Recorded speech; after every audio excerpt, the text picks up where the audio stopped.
Today is Tuesday, July 12th, at our regularly scheduled commission meeting. I am now calling it into order. Madam Clerk, will you call the roll, please? Yes, Mayor. Mayor Danziger? Present. Vice Mayor Rose? Present. Commissioner Lansman? Present. Commissioner Mashai? Present. Commissioner Velasquez is absent. Mayor, you may proceed. You have a quorum. Thank you. Chief, will you please lead us in the Pledge of Allegiance?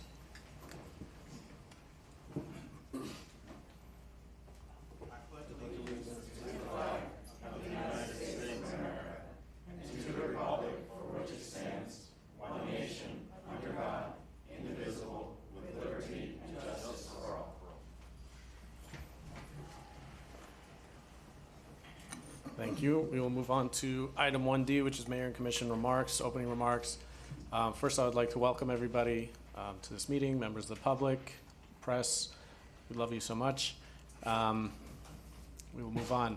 This past Monday, for the first time in 2 years, the town was able to celebrate July 4th, which we haven't been able to do for the last 2 years due to unfortunate circumstances.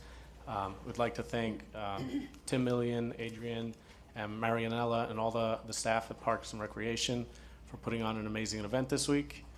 I'd like to thank Surfside PD, who went straight from the June 24th memorial, all the planning, and went straight into the July 4th. So appreciate it, keeping everybody safe. At the same time, I'd like to thank Hatsala for coming out there and volunteering to provide emergency medical response. I think we actually had 3 rescues that day and a snake bite, if I'm not mistaken. So it was a little exciting this past weekend, right?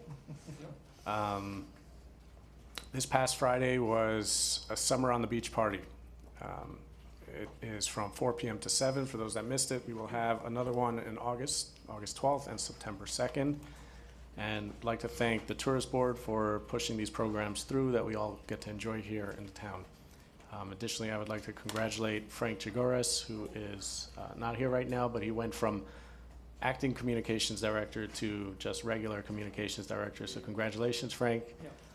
I hope you're doing okay in the other room. I'd like to remind everybody about the Surfside, the farmers market that takes place on the lot, 95th Street in Collins, every Sunday from 9 a.m. to 3 p.m. Moving on, we have many exciting issues to discuss here. I'm sure this room is going to fill up really fast. Understanding emotions are going to be high. We still need to maintain order and decorum, respect for this commission, respect for the members of the public, for the rest of the audience, and for this town. So for that, I'm going to ask that I'm going to give a little quick refresher on the rules here because sometimes people seem to forget. In regards to these public meetings, these rules are available outside if you want to go through them in more details, but the basics are members of the public and the commission cannot talk unless they're recognized by the chair. So there won't be any calling out, either from members of the public or the commission. They will wait until they're recognized or until their time to speak. Once recognized, all comments must be directed towards the chair or the commission as a whole. Do not address a single commissioner or member of the public. That holds both true for the commission and for the members of the public. Please direct your comments towards myself or the commission in general. And that avoids us making insinuations and threatening and just pointing out and just all around nastiness that we've seen here in the last couple of years. Asking everybody to please be respectful when you get up there, no slanderous remarks. By town code, there is no clapping, applauding. Last meeting, we were able to do some silent applauding, if you want to show support for a speaker, which is fine. So I just ask that everybody respect that. No verbal outbursts from the members of the public. This is a commission meeting. Once public comment is closed, please keep your comments to yourself. And individuals who continue to disrupt this meeting will be asked to leave. When you are speaking on an item, please stay on topic. Talk about the item that we are in discussion. You cannot get up here on a single item and start talking about anything else, so please stick to the items that we are speaking about. Additionally, in good and welfare, I'm asking for, you can speak about anything that is not on the agenda, so please don't revert back to an item that we will be discussing or have discussed tonight. With that said, I'm going to turn it over to the Vice Mayor. Do you have any comments? Thank you, public, everybody, for being here. I want to thank and congratulate Frank on his promotion, but I really want to thank our town manager, Frank, all of our town staff for the memorial for Champlain Towers. I've heard nothing but good feedback from family members, from owners, from the public, the way that the event was handled and run. And most importantly, I want to thank the mayor for always being there for the families. You know, we stepped into this almost 4 months ago. There was really nothing left for us. He hit the ground running. He helped coordinate everything, reach out to the families, got meetings along with the town manager to get direction, to really be sensitive to the family's needs, how everything wanted to be handled. And from the feedback that I've heard from everybody, it was nothing but first class. So thank you, town staff, and most important, thank you, Mayor, for running such a great show that day. Thank you.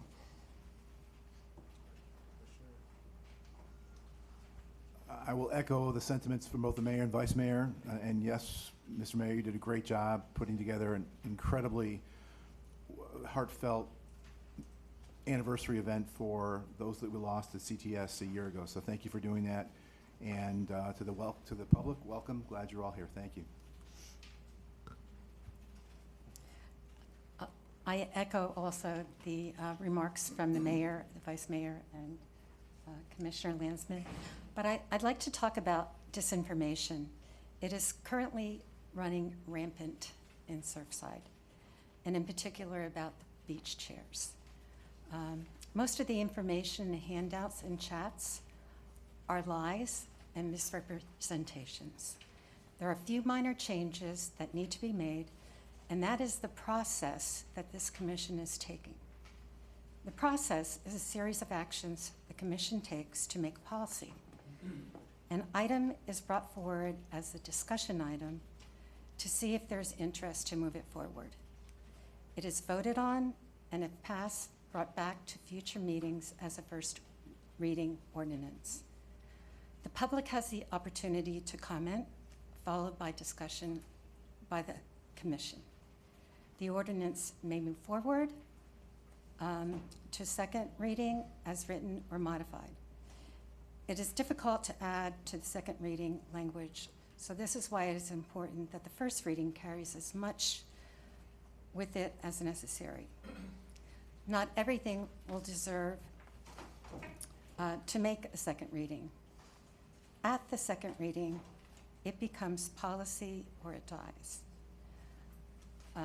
The previous commission did the same thing when elected. They changed policy of their previous commission. In addition, they fired many key senior positions that set the town back 6 months or more. We are sitting here because we were elected to act differently. We were elected to maintain staff with courtesy, to maintain sensibility, and most important, respect in the form of decorum. Thank you. Thank you, Commissioner. Moving on, agenda and order of business. 2 items that we'd like to do. Pass the gavel, make a motion, see if there's an interest to link item 9C and 9D.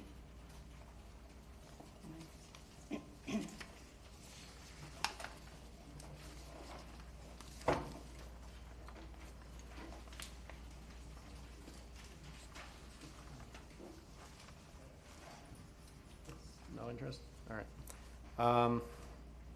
Take it back. Take it back. I want to do another couple motions here. I'd like to bring 9D before item 3, just because people are coming in for this thing, and I would like to get the public input on that. This is the town flag policy, to bring that in the front, because as this meeting is looking, we probably won't get to it till about 12:31 a.m. I'm okay with Is there a second? I'll second. All right. All in favor? Aye. Aye. All right. What? There wasn't any, oh, it's on you. One last thing I would like to do, I would like to do a walk-on. I know we haven't spoken about it before, but because of all the misinformation, because of all the things that are going on, I'd like to have a discussion to go back on the beach chairs tonight. So I'd like to add item on beach chairs to 9G to this agenda. I agree. I second.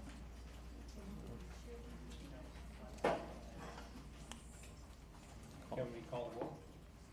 ask all in favor? All in favor? Aye. No. All right. Mr. Mayor, I'd like to also move forward 9C, since it's not directly with 90, but it's, you know, something, a similar discussion that I think a lot of the people that are here for 9D are probably here for 9C, so we can both discuss them in the beginning of the meeting, after maybe, I don't know which order you prefer going first, 9C or 9D, but just move it forward and then we can discuss it. Maybe I'll do it after 9D. All right, so we got 9D and then 9C. Is there a second? Second? All in favor, say aye. Aye. Aye. Any opposed? Mayor, the motion carries. All right. So that is that for that. 1F, community notes. We will have a discussion if that was ever on the agenda before or not, but I'm just going to kind of pass over that since we opened it. I would like to remind the public that if you are going to be speaking on an item, to please fill out a blue card beforehand, hand it to the clerk so we can have you called up. Item 1G. Moving on to item 1G, CTS updates. I believe that that is going to be skipped over since we don't have our presenter. Tony, am I correct? Yes, yes, Mayor. Thank you. All right. 1H, presentation of certificate of completion from all from the elected. Yeah, and maybe you should read it for me. That'll be part of it. Thank you, Mayor. Yeah. Since I'm this gonna give it is to myself. Hold on. being presented to you, there's a certificate of completion awarded to Mayor Dan Zinger for completion of the Institute for Elected Municipal Officials held on June 10th and 11th, 2022. I want to present him with this certificate of completion from the Florida League of Cities, the Institute of Elected Officials, for elected municipal officials.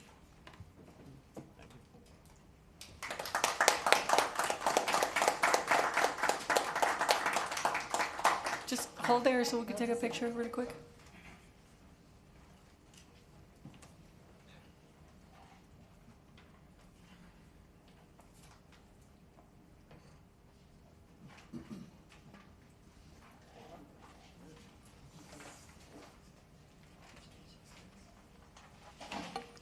All right. Thank you. I mean, just to quickly recap, what that means is I went away for 4 days on my birthday to learn how to be a better elected official because I take this job seriously. And hopefully I will continue to do a good and better job as I continue to learn. Item 2, quasi judicial hearing. I don't believe we have any speakers on that. I'm sorry? Yeah, the request for deferral. Tony, you want to? Yes, Mayor.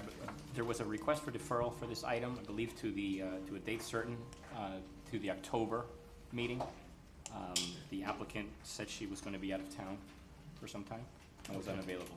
I'd Mayor, if like I to make a may- statement before we start. I just want to make a disclosure that I have I'm going to recuse myself from this, like I did the last time. I have an appearance of a voting conflict on this matter. I am the contractor of another property that the applicant or applicant's company owns. Therefore, I am recusing myself from this matter and will not be participating in the discussion of the vote. Thank you. Mayor, can I read the title of the resolution? Yep. A resolution of the Town Commission of the Town of Surfside, Florida, approving or denying a variance application for property generally located at 9173 Fraud Avenue, Surfside, Florida, for a practical difficulty variance pursuant to Section 9036, subsection 1B of the Town's Code of Ordinances to allow lot coverage of 42.3%, where Section 90-49 of the Town's Code of Ordinances limits lot coverage to 40% of the lot area, providing for conditions, addressing violations of conditions, providing for a severability clause, and providing for an effective date, and this is for a request for deferral. All right. Second, can I get a motion to, I guess, accept it as is and defer the item? Is it a defer to a date certain? October Associate? 12th. October 12th? Okay. I'll move to defer to October 12th. Second? Second? I call the roll, or all in favor? I'll call the roll, Mayor. Commissioner Mashai, Yes. Commissioner Lansman, Yes. Mayor Danziger, Yes. Mayor, the motion carries. Thank you. All right, moving on to item 9D. Mr. Manager, this was your item. Do you want to open it up? Yes, sir. Thank you, Mayor. The town administration and the town attorney are seeking guidance on a town policy on flying flags on the town's flagpoles. We've given you some information. We feel like the commission has 3 options and directions requested. 1, town flagpoles exclusively for governmental messages. 2, limited public forum, or 3, public forums. So we think those are pretty much the subjects, the areas we need to concentrate on. And we are seeking guidance from this elected body on the policy. Excuse me, Anybody? Mayor, if I may, when the time is right, just supplement what our manager just said in the memo. I'm sorry? If I may supplement, when the time is right, what Mr. Manager just explained in the memo in item 90. Do you want to start? Give us a Sure. little more background on that? Go ahead and do that. Thank you. Good evening, everyone. The manager and the town attorney prepared this agenda item. It's a flag policy discussion item in 9D of your agenda, and we're seeking policy guidance tonight. It was prepared by the town attorney's office and firm in conjunction with the manager to assist this commission in discussing and seeking direction on a flag policy for a pride flag and/or other flags at Town Hall. It lays out all policy options for the commission's consideration and direction tonight. There's a few threshold questions that need to be addressed. One is whether the town wishes to reserve the flagpoles at Town Hall for town governmental messages. That is option 1 in the memo.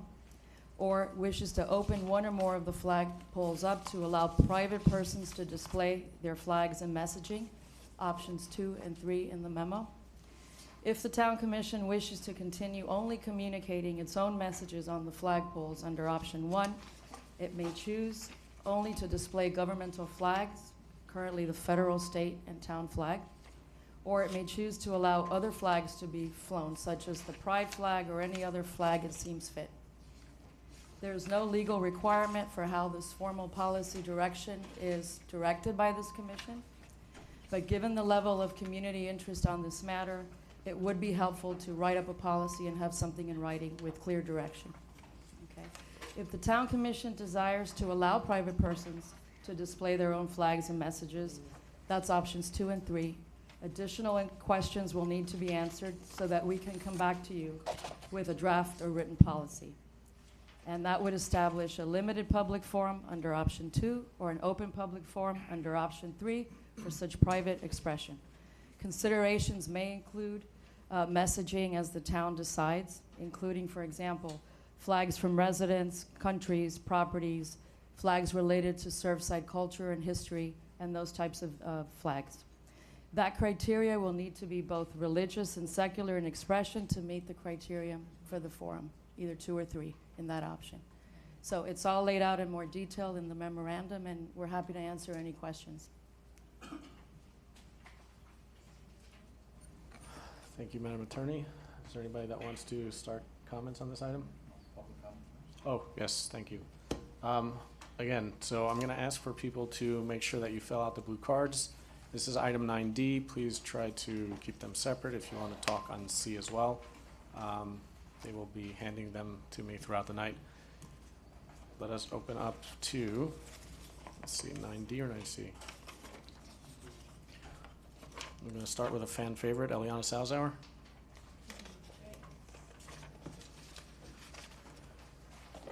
Hi, Eliana Salzauer, 9317 Bay Drive. I need to fill these cards out before I come because it takes half the night. There's so many topics on here. Thank you for moving this up, although I think that residents were expecting this to come later. This is an issue that is really important, not just to me, but to a lot of residents. They feel very passionately about this. It's frustrating that we're even having this on the agenda as a discussion item, because this to me was a no-brainer. This to me was something that when you received community interest, when you received an email from a sitting commissioner, it became clear that this was government speech. The memo is a bit of a red herring. Options 2 and 3 should not be considered. We are not looking for a public forum flagpole. That is nothing, residents did never asked for that. Okay, residents did not ask for that. Residents don't want that. That opens the door to everyone saying, I want to fly this flag or that flag, and then the town becomes this sort of, a stage for all sorts of special interest groups. What we're looking for is resident speech, government speech. Government speech made on behalf of a commissioner. That's how the flag was raised last year when the Vice Mayor, Tina Paul, asked that it be raised. It was raised also at the community center. We are not asking for it to be raised at Town Hall. We never were. We were asking for it to be raised at the community center. The fact that we have gotten to this point is really a matter of of a misinterpretation of a Supreme Court case that never had any application to what we were doing here. Government speech has always been limited. Government speech has always been within the purview of government elected officials to decide what speech they want to proclaim and what they don't want to proclaim.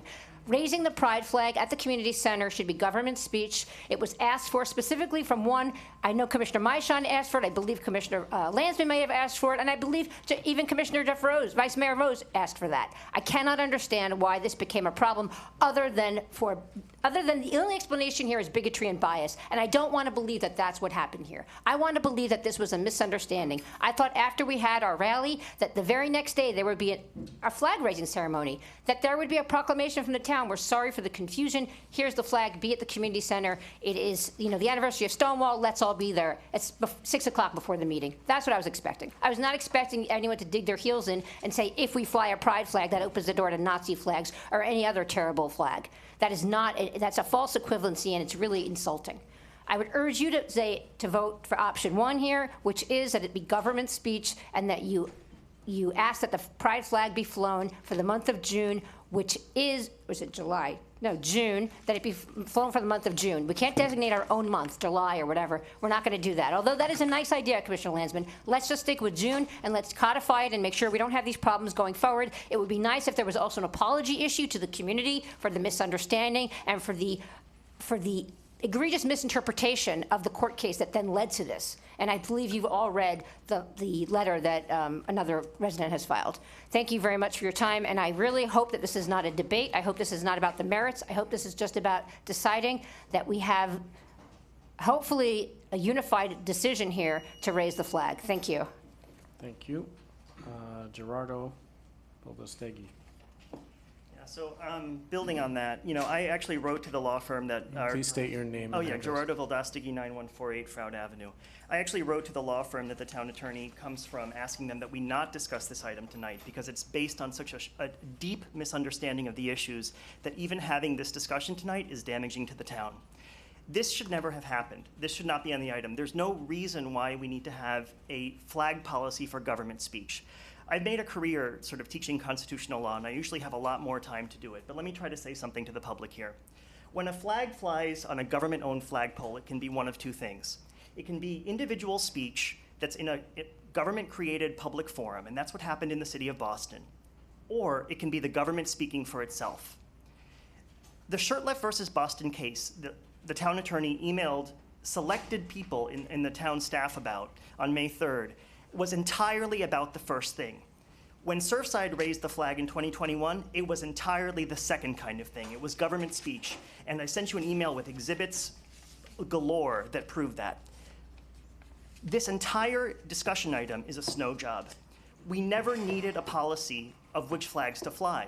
You can just decide we want to fly this flag because we want to send a signal of tolerance, understanding, and inclusion.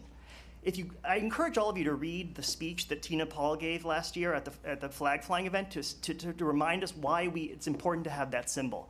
But it does not require an antecedent policy. It's government speech, and the only reason this is on the agenda right now is to provide a kind of cover for the horrendously bad legal advice that we were given.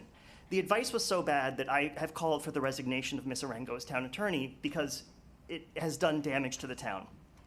I want to say this. I think all of you know how the politics of respect work, including the mayor, because at the very first meeting of this commission, you passed a resolution honoring the birthday of the Lubavitcher Rebbe. And it got passed unanimously, and it's great. I have no opposition. Absolutely nobody said at the time, wait a minute, what other religious leaders do we have to honor? What if Jim Jones's followers come? What if the Manson cult comes to Surfside? What if the Moonies come? Do we have to honor their religious leaders? No one ever said that because it was clear that you could choose which messages to send. All we ever asked you was to choose to send a message of toleration and inclusion to gay people, LGBT people in this community. And you declined to do it. I mean, the funny thing is 3 commissioners actually wanted to do it. And the town staff declined to do it. Why? Because they received bad advice from the town lawyer. A thing that I want to point out that's really important. Read the response to Herald reporter Martin Vasolo in a June 27th exchange with the lawyer. He asked her, is there any legal liability if we fly the pride flag? She evaded the question. She didn't answer the question because the answer was no. If it was government speech, there was no risk of having to fly Nazi or Satanist flags. Instead, there was a snow job talking about how we need to have a policy, a general policy. That was made up. That's the discussion we're having right now, and it's a cover-up for some really, really bad lawyering. Thank you, Jerry. Brian Bay. Brian, if I can ask you filled out for 4D and, 9C and 9D, if you could just, when you're done, If we could what? fill out another one for 9C. When I finish. What? When I Yeah, finish. when you're done, yep. Okay. Thank you. 9289 Brian Bay. The word that I want you to stay focused on as I speak is inclusion. So when I was at the last meeting here, I met this lovely young lady who told me that she was here in the 60s. 64 is what she referenced. And she said back then that Jews could not buy property in Bal Harbor. But they were able to find refuge in Surfside because Surfside was inclusive. So the post-interview that the mayor had with, I forget what the news organization was, in which you referenced that only 2 people made some comment about this, the flag. After you spoke, I made a screenshot of the comments. The first comment was, "Beautiful, don't contaminate Surfside with that disgusting flag." The mayor is absolutely correct. The alphabet people need to stop whining. Then the last one, which is the best, it says, "I don't blame him. They are not normal people." Inclusion.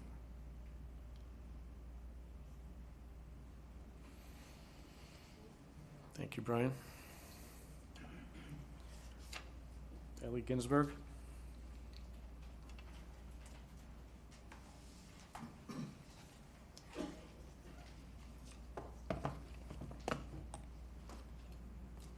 Good evening.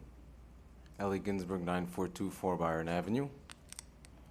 I'm just confused with this entire flag thing. Has it ever flown other than last year is one question. Or was last year the first year ever? I believe former Vice Mayor and former Commissioner Tina Paul's been the commissioner and been part of the commission for a lot longer than just last year. So that's one question I'd like to ask.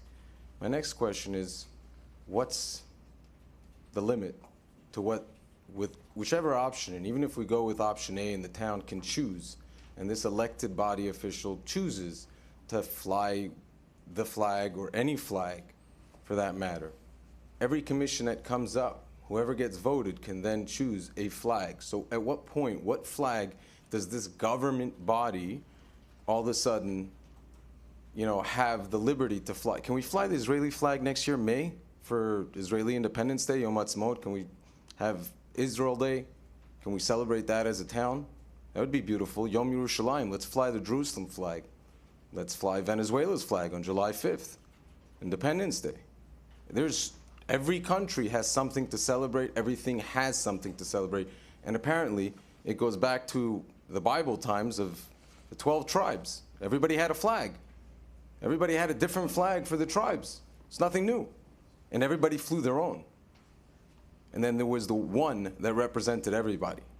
And that's our stripes, and that's our stars. And that represents every single person in this country. Thank you. Thank you, Ellie. Mandif Davenport.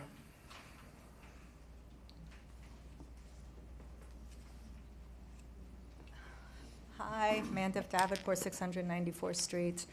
I'm not a fancy lawyer. I don't have like whatever these fancy degrees. I'm a regular mom. Just happen to come to the meetings all the time. And I hate to say this, it's not about the flag. I personally don't think I hate to say this again because we've been through this so many times in the past commission of wasting time. And I don't want to waste time. We have a lot of stuff to do and a lot of stuff to get through. This is decisions that should be made by you guys and just, or town, whatever, and just move on. I personally think that the flag only flag that should be on any public government building should be a flag of the United States of America. That's just what I think. You have this everywhere. I mean, it's not a personal business. It's not a retail store. It's a government office. So we're Americans. Actually, that was beautiful what he said. Very nice. We are one. We are America. And I have no opposition at all if anybody wants to put any type of flag on their private property. That would be perfect, fine, no problem, go for it. I actually think it's kind of beautiful if you want to fly a flag on your own property, that's your own property. But I think for government buildings, it should not. Again, I just think stuff like this, we should just move on and no fancy this and lawyers. You don't need a flag. You don't need a lawyer for a flag. I mean, the town lawyer's amazing. I've been watching this commission for years. There's no reason for any type of disruption of anything. So continue.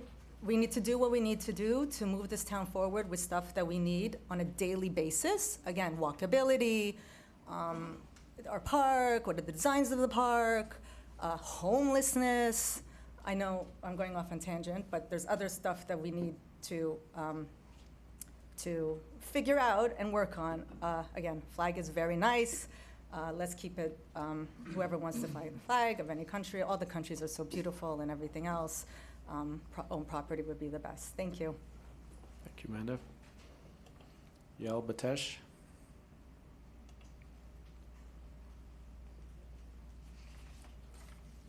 Hi, my name's Yael. My address is 1135 92nd Street, apartment 206, Bay Harbor Islands. Okay.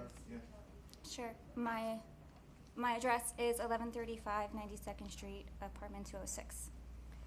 I really want to say that there's a reason why the LGBTQ flag should never be allowed to fly in Surfside, Bay Harbor Islands, or anywhere near here in Miami at all. And that is because it directly opposes the Judeo-Christian values that this country was founded on. This country was founded on values that were godly, values that were in line with the 10 Commandments, that we all follow, that we all love. And what the LGBTQ class does is it says to the American flag, it contradicts it plainly. There is no way that these flags can be flown in the same town. The values of the LGBTQ community are only to celebrate sexuality. There are districts in this country where parents have to go and they have to fight the school librarians and the people in their schools to beg them not to have pornographic books for their children. This is the community and this is the flag that we are speaking about. And it would be to tear down the American values to fly it. And it would be to shame America, and it would be nothing else. That's all I have to say. Thank you, Yoel. Forgive me, the last name is a little Joel Thiem. I'm going to speak to 9C, not 9D. You're not, you separate them, right? Yes. I'll speak to the other. All right, you had both of them on here. So you want 9D? No, I want 9C. 9C.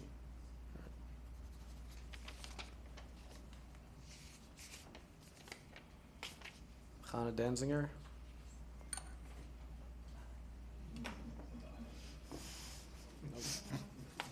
Hi, Hannah Danziger, 9000 Harding. I just want to say that it's not about anti-pride and pro-pride, it's about choosing a group, and it's not fair to take one group over the other. And if you are going to choose the pride flag for the next 2.5 minutes, I would like to talk about every flag I want. So in January, it's Martin Luther King Jr. Day. I said that wrong. I want a flag for that day. In February is President's Day. I want a flag with my favorite president.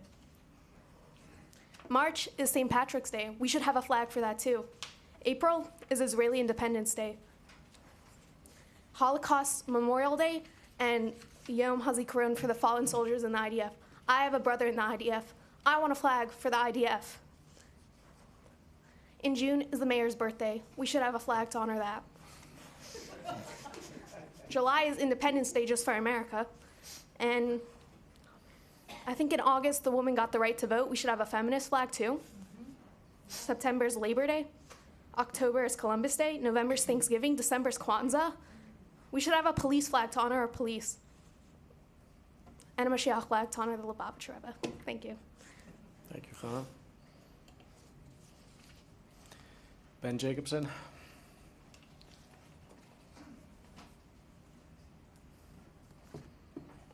Ben Jacobson, 9455 Collins, apartment 309.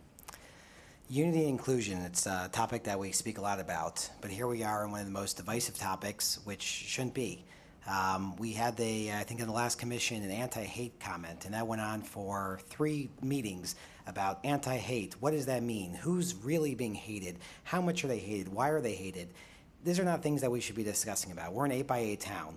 We've got parks, we've got streets, we've got beaches, we've got things that matter to us. And these are very important topics that matter into the global scheme of things, but they're not something that belongs in this town.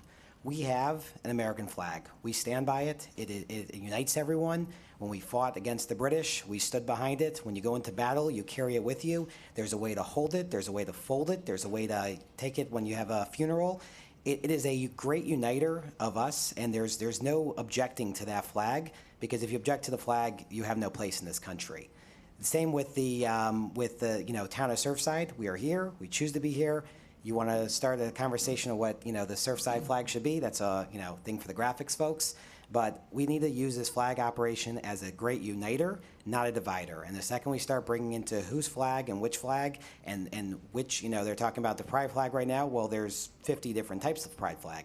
So whose pride flag is the one to go up there? We talk about, Israel and the IDF. People have made multiple ones. The pro-life flag, there's at least 4 or 5 I found on the internet.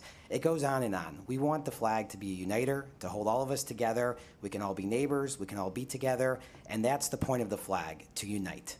Thank you. Thank you, Ben. Ryan Murmer.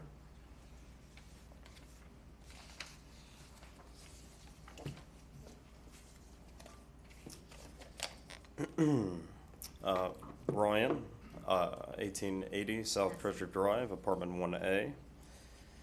Our American flag is not just one of many political points of view. Rather, the flag is a symbol of our national unity. Adrian Cronauer, United States Air Force Sergeant. This flag, which we honor and under which we serve, is the emblem of our unity, our power, our thought, and purpose as a nation. Woodrow Wilson. President Woodrow Wilson. We identify the flag with almost everything we hold dear on earth: peace, security, liberty, our family, our friends, our home. President Calvin Coolidge. When we look at our flag and behold it emblazoned with all of our rights, we must remember that it is equally a symbol of our duties. President Calvin Coolidge. When we honor our flag, we honor what we stand for as a nation: freedom, equality, justice, and hope. President Ronald Reagan. On June 14th in 1777, the Continental Congress passed the Flag Act. It said, resolved, that the flag of the United States be made of 13 stripes, alternate red and white, and that Union be 13 stars, white in a blue field, representing a new constellation. The current design of Florida state flag was adopted in 1900. In that year, Florida voters ratified a constitutional amendment based on an 1899 joint resolution of the state legislature to add diagonal red bars in the form of a St. Andrew's cross to that flag. Dade County was created on January 18, 1836, under the Territorial Act of the United States. The county was named after Major Francis L. Dade, a soldier killed in 1835 in the Second Seminole War at what has been since named the Dade Battlefield. The Dade County flag came a bit after that. The city of Miami Beach evidenced its desire to annex the above area of Miami Beach. 35 residents of the affected area, all members of the Surf Club, joined together and officially incorporated the town of Surfside on May 18, 1935. These signatories to the Charter of Incorporation financed the venture with a loan for more than $28,000. The new town consisted of about 50 residents with little development within its 1 square mile borders. Spearman Lewis, Surfside's first mayor, created a vision for his town as a vibrant beachside development. The League's Prisoner of War Missing in Action flag is the only flag ever displayed at the United States Capitol Rotunda, where it stands as a powerful symbol of America's determination to account for United States personnel still missing and unaccounted for from the Vietnam War. On August 10th, 1990, the 101st Congress passed the U.S. Public Law 101-355. I have a few seconds left. What I'll say is that these are flags that have been legalized by our government. It should remain that way. Thank you. Thank you, Ryan. Is that for this item, Jeffrey? All right, so closing public comment on this item since there are no more cards, and open it up to the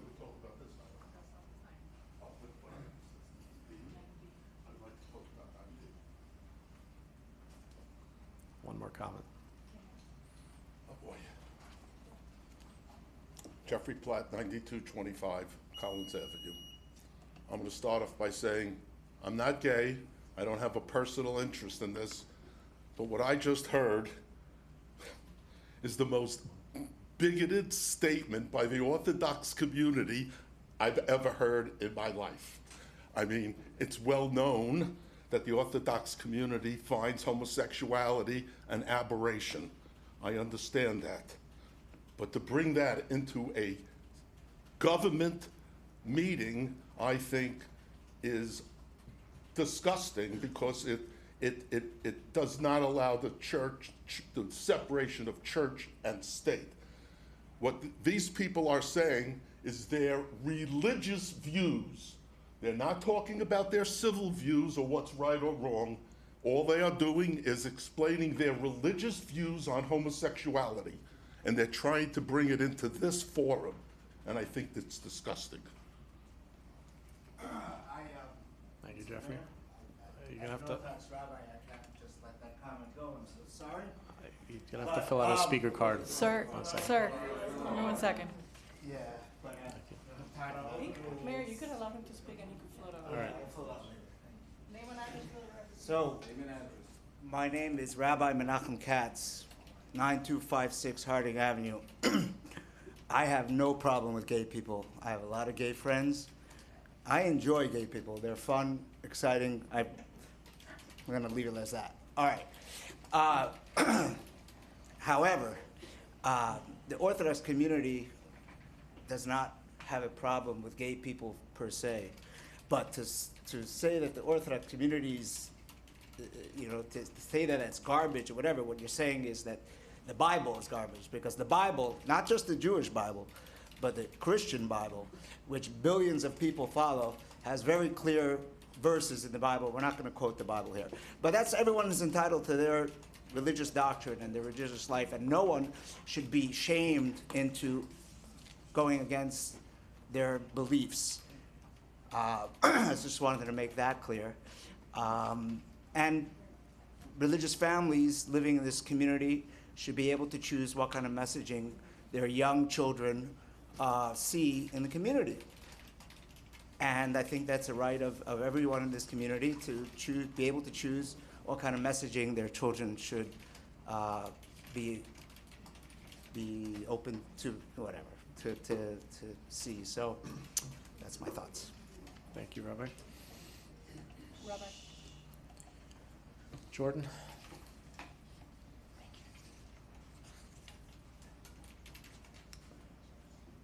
9381 Abbott Avenue. I just want to kind of rebuff what. Name and address for the record. Sorry, I thought you said it before. Jordan Wachtel, 9381 Abbott Avenue. I just want to rebuff what was said a little ago. Just so you all know, I actually grew up with 2 gay guys in my family. I have an uncle who's an Orthodox Jew, prays 3 times a day. Grew up with him since we were kids. We knew about it. We're very proud of him. I have a brother who's also gay, an Orthodox Jew. Also very proud of him. with no problems whatsoever.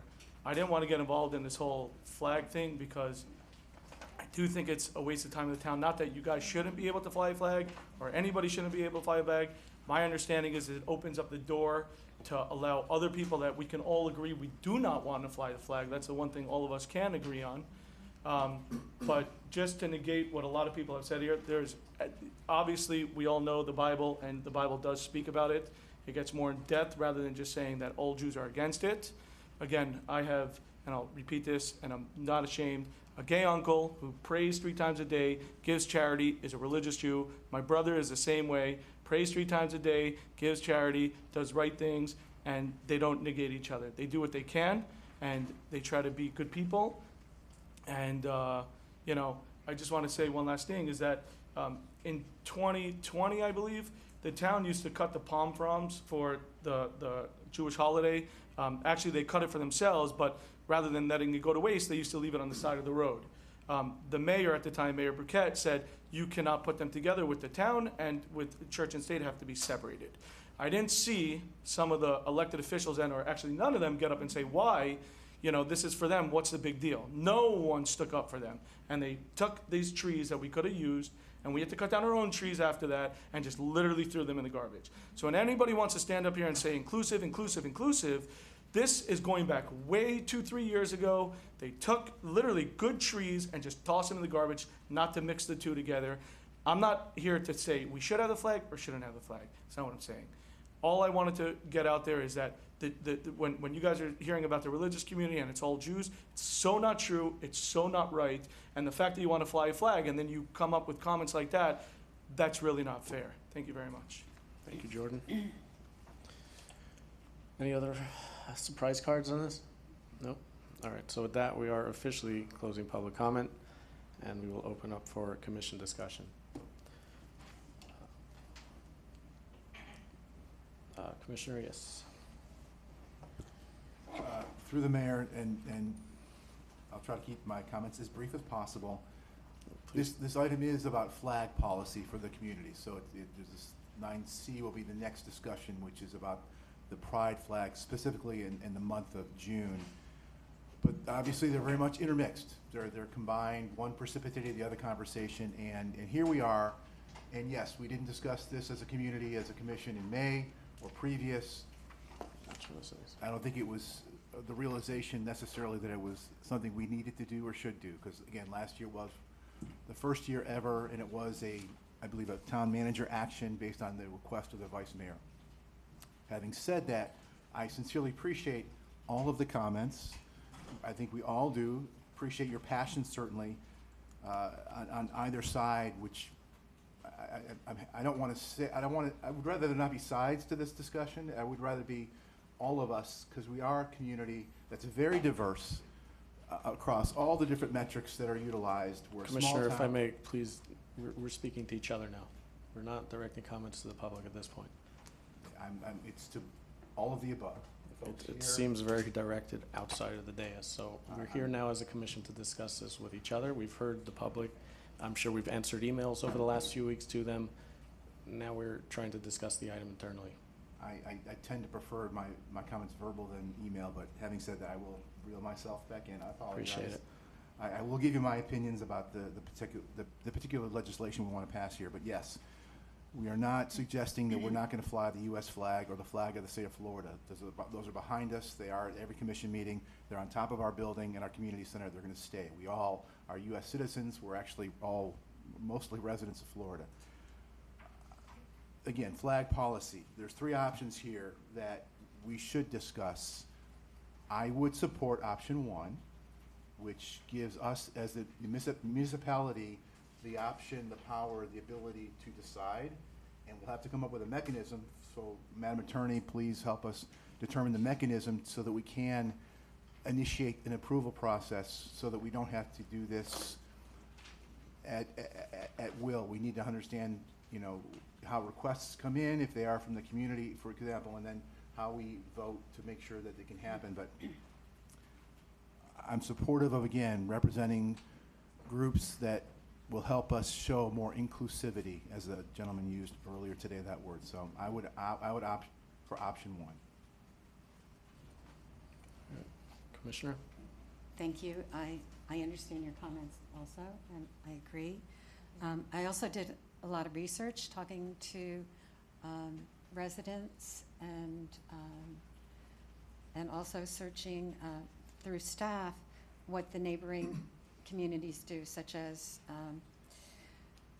Bay Harbor Islands and Bal Harbor. And I'm in agreement with Commissioner Landsman. I believe at this point, we need to stay with the 3 government flags, specifically the United States flag. Just a point of information, the Commissioner The flag. voted on item 1, which is Option 1. option 1, okay. The United States flag, the state of Florida, and Surfside's flag. Thank you. Mr. Vice Mayor? Thank you, everybody, for coming tonight. I'll speak first and say, personally, I was at the pride flag raising last time. I'm fully supportive of it. But when we step into these shoes, we represent all of town. It's just not of our personal interest in how we feel. We're not former elected officials that go to the news that just try and make the mayor look bad. It's about setting policy, not just acting out of emotion. You know, we set policy, we represent the whole town, all the residents, and the interests of the residents to make sure that we're protected and we don't get sued. I personally would like to see, I get the government flagpoles, but I'd also like to see an outlet that if we had, and I don't know a number what it would be, but if it was 200 or 300 signatures from Surfside residents, name, addresses, you know, phone numbers, emails, verified residents, that we would be open to flying flags for 2 weeks out of the year for specific things. So if it was a pride flag, if it was certain items, I would like an avenue that to listen to our residents, hear our residents, and if we had enough residents that wanted to fly certain flags, then it would come to the commission to be discussed. So for example, if there was, I'll use just a round number to start this conversation, 300 residents that signed a petition, residents of Surfside, that wanted to fly the pride flag, we would then bring that forward and have that discussion, and for 2 weeks flight. If it was the Israeli flag, we would have that discussion if the signatures were there and fly the flags. I'm okay putting flags up if that's what our residents want. If our residents want it, they're gonna have the signatures. If they don't want it, we're not gonna get the signature. So I'm personally comfortable having other flags that represent the inclusion of the residents of our town. That's just me personally. It was unfortunate that it got to this situation. The former elected officials had 2 years to do it. The former vice mayor had 6 years to set policy. Unfortunately, they didn't set policy. They'd rather bicker and bicker and bicker. We're setting policy now, and that's what we're elected to do, so I'd like to set some policy. So I'm a little confused because you went with public forum and then to number 2. Okay. Point of inquiry on that. So, Madam Attorney, option 1 does give us the opportunity to fly other flags if this body approves it. Is that correct? No. That would be 2. Yes, that could be option 1. You could choose what government messaging or government Madam speech. Attorney, if I may, the items in the memorandum, Yes, it item is. 1 is just for government flags exclusively. No, Item item 2 1 is limited public forum, which allows for other flags to be flown if so decided by the commission. If Item I 3 may, is a yeah. public forum. Sorry, Mayor, if I may. Option 1 would also allow the town to decide, and it could be done on a case-by-case basis with certain criteria, which flags it wishes to fly as government messaging. And that could be other flags that are not just state, federal, and the town flag. But there needs to be a decision that that is a government message on a case-by-case basis. If I'm hearing Commissioner Landsman or Vice Mayor Rose, it could be decided by this commission. We could have said that May 3rd.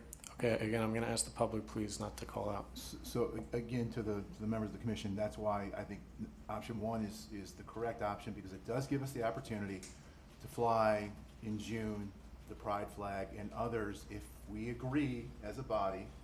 And 2 and 3 look like they're more open to the public saying, I want this, put the flag up, and we as a town have that obligation. I'd rather we have the control with the right input, the right discussions, and the right sentiments. So I think, again, option 1 would give us that opportunity.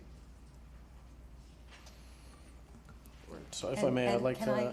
to understand the difference between options 1 and 2 then, if you can please explain that. Yeah, yes, Mayor, I'm happy to.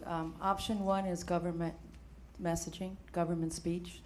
It can be other mechanisms if you decide that that is a town or government-sponsored message that you want to put on your flagpole. Could be the Israeli flag, it could be the pride flag.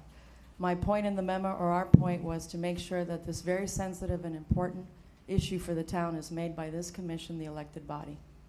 Options 2 and 3 pertain to private, non-governmental speech. It's private expression. And there are 2 mechanisms to accomplish that.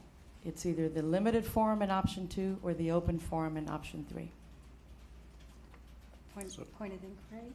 So if my option, which I thought was 1, where I just want the 3, the federal flag, the state flag, and the town flag, what option is that? Yes, that is option 1, and you're basically saying you will limit your flagpoles and your government speech to the 3 flags.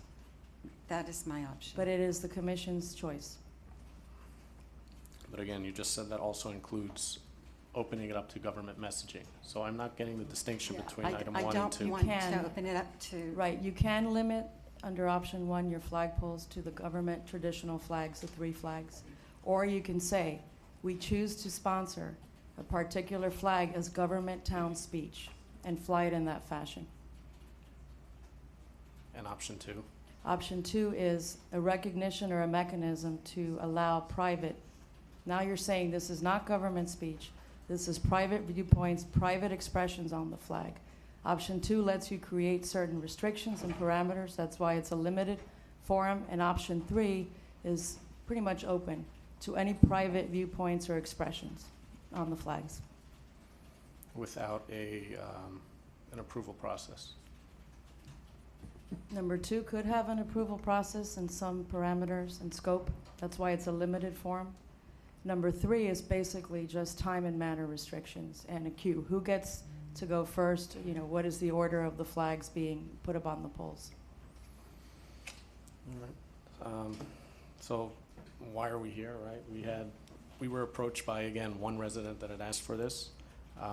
We were presented with 3 options at the time that we all kind of went through and made the same determination at that point in time, which was, number 1, we keep this an open public forum, in which case anybody can come here, fly their flag, right? And that was the comment where I made, where obviously things can go very sideways, very fast, and we can end up with a flag that is not only offensive, but is straight out a hate flag because it's a public forum.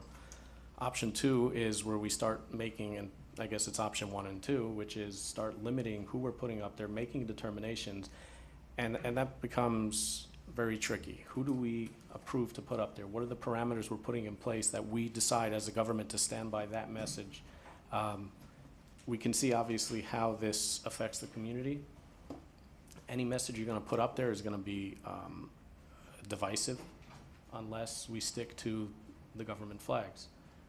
That is what we all went with at the time. We're here discussing this item again.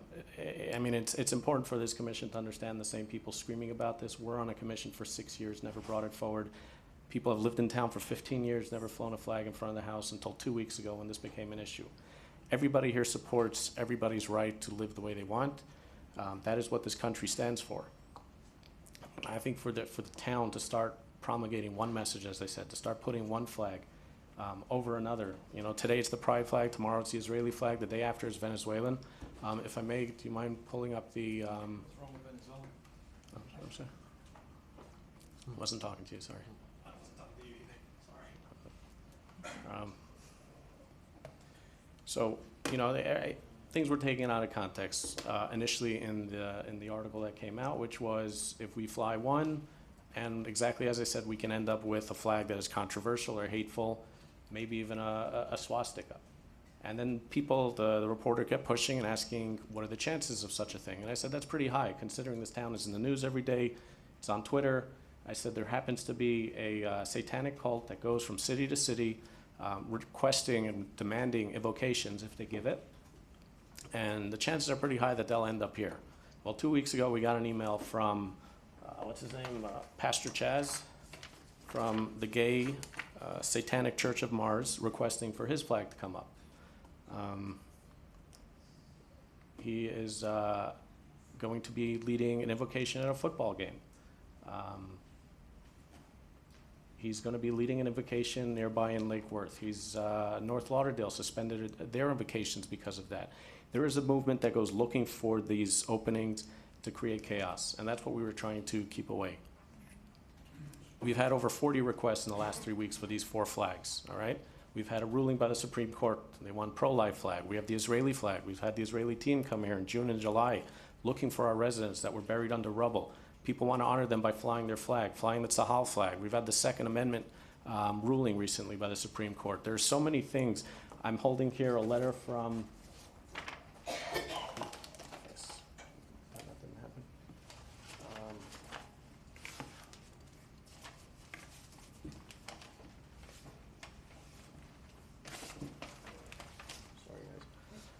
from the Assembly of Cuban Resistance that had sent in through the entire Miami-Dade County to fly their flag on July 11th.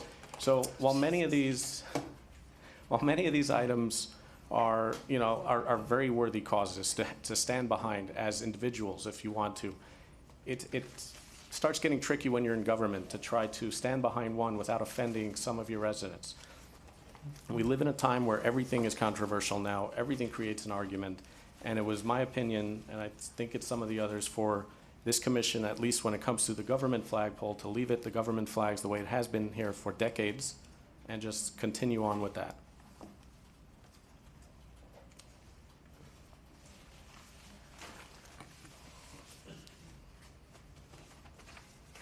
So moving forward, is there anybody opposed or changed their mind? Or Through the mayor, question for the attorney.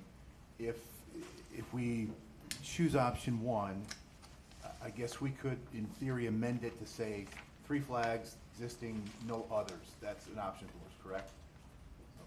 Yes, yes, Commissioner. So again, we have item 9C coming up, which is Pride Month. There are one of the residents mentioned a resolution. That is exactly what resolutions are for people in the commission or people in the town to bring forward items. Somebody just recently asked me to put forward a resolution for somebody whose wallet was found by somebody. It can be anything. We can stand behind the items. Government flagpoles for government speech, that was the idea. It doesn't mean a resolution, doesn't mean the town can't get behind something. I think this town and the media seem to have quickly forgotten that in June, I opened up this meeting by recognizing Pride Month, by recognizing Juneteenth, by talking about it and mentioning how we can learn from these things and important lessons, but that just seemed to have gone over everyone's heads. But because they want to focus on the great story. But the concept is, it's been here for decades this way, and let's just leave it for government speech to avoid offending some of our residents and because not everything, and no offense to everybody here, but your lifestyle doesn't fit with everyone's. Your message may not stand for everyone's message, just like we see from a lot of these. So I would like to get a motion forward to keep the government flagpoles as a policy for government flags, and then we can discuss item 9C. After that. So moved. All right. Madam Clerk, call the roll, please. I need a second. Oh, sorry. Is there a second? You don't want to keep a government flag? If there is no second, may I make another motion, Mr. Mayor? Well, I'll second it. Madam Clerk, you want to call the roll? Commissioner Mashaid? Yes. Commissioner Landsman? No. Vice Mayor Rose? No. Mayor Danziger? Yes. Mayor, the motion is, it's tied. All right. May I make another motion? Mm-hmm. I'd like to move that we select option 1, including the options to have a mechanism to fly other flags as government speech controlled by this commission or future commissions, and perhaps for the attorney, we include something that Vice Mayor Rose included, a petition, a number of signatures, something that our community can share with us how and what to present. And it could be any of the number of issues that our community is interested in. So again, I would move to approve option 1 as it's written, to allow our attorneys to create the verbiage and the mechanism to accomplish that. Just a point of inquiry, to be clear, are you talking about the 3 flagpoles outside or the ones in front of the town hall? I don't know what I like the community center, but I wasn't going in front of our town. I was talking about community center for where we did it before. I'd like to have a policy discussed on like what I said, something not, we don't need to keep doing this over and over and over. That's what the previous commission did and did nothing. So I'd like to actually set some policy. And if that's 200 to 300 signatures, I'd like to come up with something and then a mechanism to come to us to, otherwise we're just gonna be doing this every single month. And we wanna focus on town issues, and this is one of them, but there's a lot of other issues that we wanna get to. And a question for the attorney, Madam Attorney, do we have to designate which flagpole, our town hall or the community center, or can it be either? You can, Commissioner, you can be that specific if it's the community center where this mechanism would happen potentially. I want it on one of the two, or I want to have some options for our community. Options and choices is my byline. I'll certainly, if I can get the support, include that it will go on the community center flagpoles. Through the mayor, is there a number of signatures? What's the? This is a discussion. We need to have the Madam Attorney come up with some mechanism for us to do that, accomplish that, yes? Yeah, yes, what I'm hearing is it would be a case-by-case decision by this commission as it comes forward at the request of a significant portion of your constituents or residents. If they request that, it would come before the commission and a decision would be made. Is that?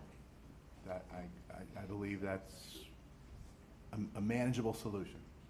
Right, and I think you can set the criteria, the threshold, if it's 200 or 300 signatures or an application and then it comes before the commission.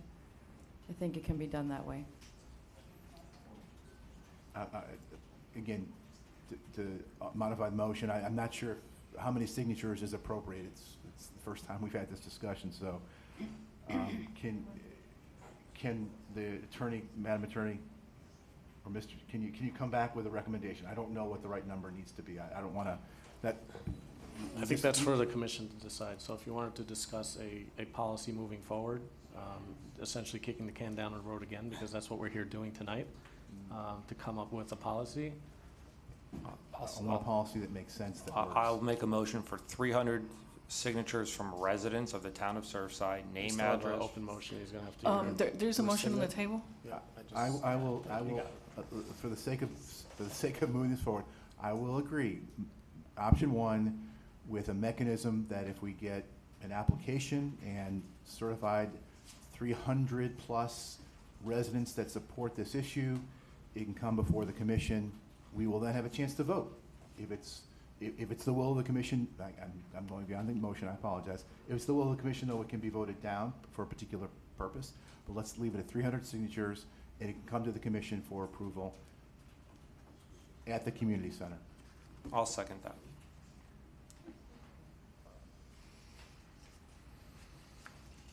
Madam Clerk, call the roll, please. Commissioner Mashine? No, I'm sticking with the neighborhood recommendations with their policy of just the 3 flags, the federal, the state. Commissioner and Surfside. Lansman? Yes. Vice Mayor Rose? Yes. Mayor Danziger? So again, I'm open to conversation in 9C, but I think town flagpoles should stay government, so I'm gonna vote no. It's a tie vote. Motion dies. The item fails. That's it. I guess that's unfortunate what happens when you don't have a commissioner show up. We're stuck in a situation. Our tiebreaker is gone again. All right, is there a modification, or are we moving on to the next item? Again, I will propose that I'm open to, there are other flagpoles in town. We have an entire turtle walk here in front of town. I don't think the government flagpole should be used for that, but there's banners, there's lights, there's other flagpoles in town. There's other ways to represent and display support for organizations and movements without having to utilize government flagpoles. Are we talking about the ones in front of here, 93rd Street, the flags on? We have a whole, they call it Turtle Walk. There's banners that can be hung anywhere in town. I'll make a motion for any flags to be flown on the Turtle Walk with 300 signatures. Just, Madam Attorney, do we need commission approval for those flagpoles, or can that be a tourist director decision or a town manager decision? On that, we're leaving this with. It's just town property, and we're making that determination here today. I agree with that. Yeah, this is not town manager. We got elected to make hard decisions, and I'd like to keep this with us. So I'm good with 300 for the Turtle Walk, 300 verifiable signatures for the Turtle Walk, and we'll raise, they bring it to the commission to raise the flags for a vote. Who's bringing in these flags? Whoever is gonna, do we have to provide them, or they have to be, if they're donated? Donated flags from whatever groups would like to fly their flag, 300 signatures by Surfside residents, and we'll fly it on the Turtle Walk after it gets presented to the commission and voted. So the Turtle Walk is on government property, is it not? It Not is. the 3 government flags. It's on the Yeah. side of our government building, Yeah. so does that, I'm trying to make a deal here with the mayor. I know, Madam Attorney, I want to make sure we're allowable. Vice Mayor, is the motion to make it a limited public forum or to make it government speech? Off the government still in flag number poles. one? This is on government property. It's a little different. Off the government flagpoles, off these little So it would flag be poles. government flagpole, so it would be No, government it's government speech? property, on Government government property. Okay, Not a flagpole. not a flagpole, government property. Lamppost. Lamppost, I whatever we have apologize, the going on. lamppost. I'm getting very technical here. The signatures for 300 flags or banners, whatever you want to call them, on the lamppost on the Turtle Walk. But is this for government messaging? This is for item number 1, yes. The same way Before number one. coming This to is us. not government messaging. This would be for people in the community getting together and saying, we want to have, I guess, a visual for support of whatever it is, and we want to hang it up in town. Mayor, if I may, to verify signatures, there's a cost.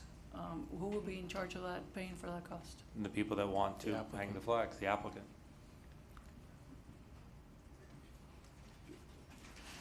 Madam Clerk, could you please repeat the motion? If I receive a petition and the signatures have to be verified, there's a cost to send that out to be verified. So, So the motion again is to fly these optional flags on lampposts that are in front of our building here. I got no support for the flag. We don't have a third for the I flagpole, understand. so I'm trying to find making a deal here. For lack of anything else, I'll second that. Thank you. Madam Clerk? Commissioner Lansman? Yes. No. No, I think it's getting too complicated with signatures. I think we should be able to make the policy. You asked me first, yes. Yes. You- Commissioner Mashine? I thought No, you you're- said my side. No. you- I said I'll- yes. Lansman. Now you can go to my shot. Commissioner Mashine? No, I think it's getting too complicated with the signatures. I think we're here to set policy, and I think that's where it should reside. Vice Mayor Rose? Yes. Mayor Danziger? Again, I'm going to say that this kind of speech doesn't belong from the government. Residents are free to hang it in front of their house and their own property, and I think this city should be staying away from this kind of display, since it is, every item is controversial regardless of 300 signatures or not, so I'm going to say no. Mayor, the motion dies. I'm out of options, so I tried everything, like I I always think do. maybe we'll find something in 9C. Again, there are other options, as I mentioned Maybe at the when we have a beginning. third, maybe when we have that other commissioner show up, we can discuss it again, because then we're not gonna be stuck at a stalemate. That's why it's important for commissioners to show up. There are other options for the town to display and to support, as we mentioned before.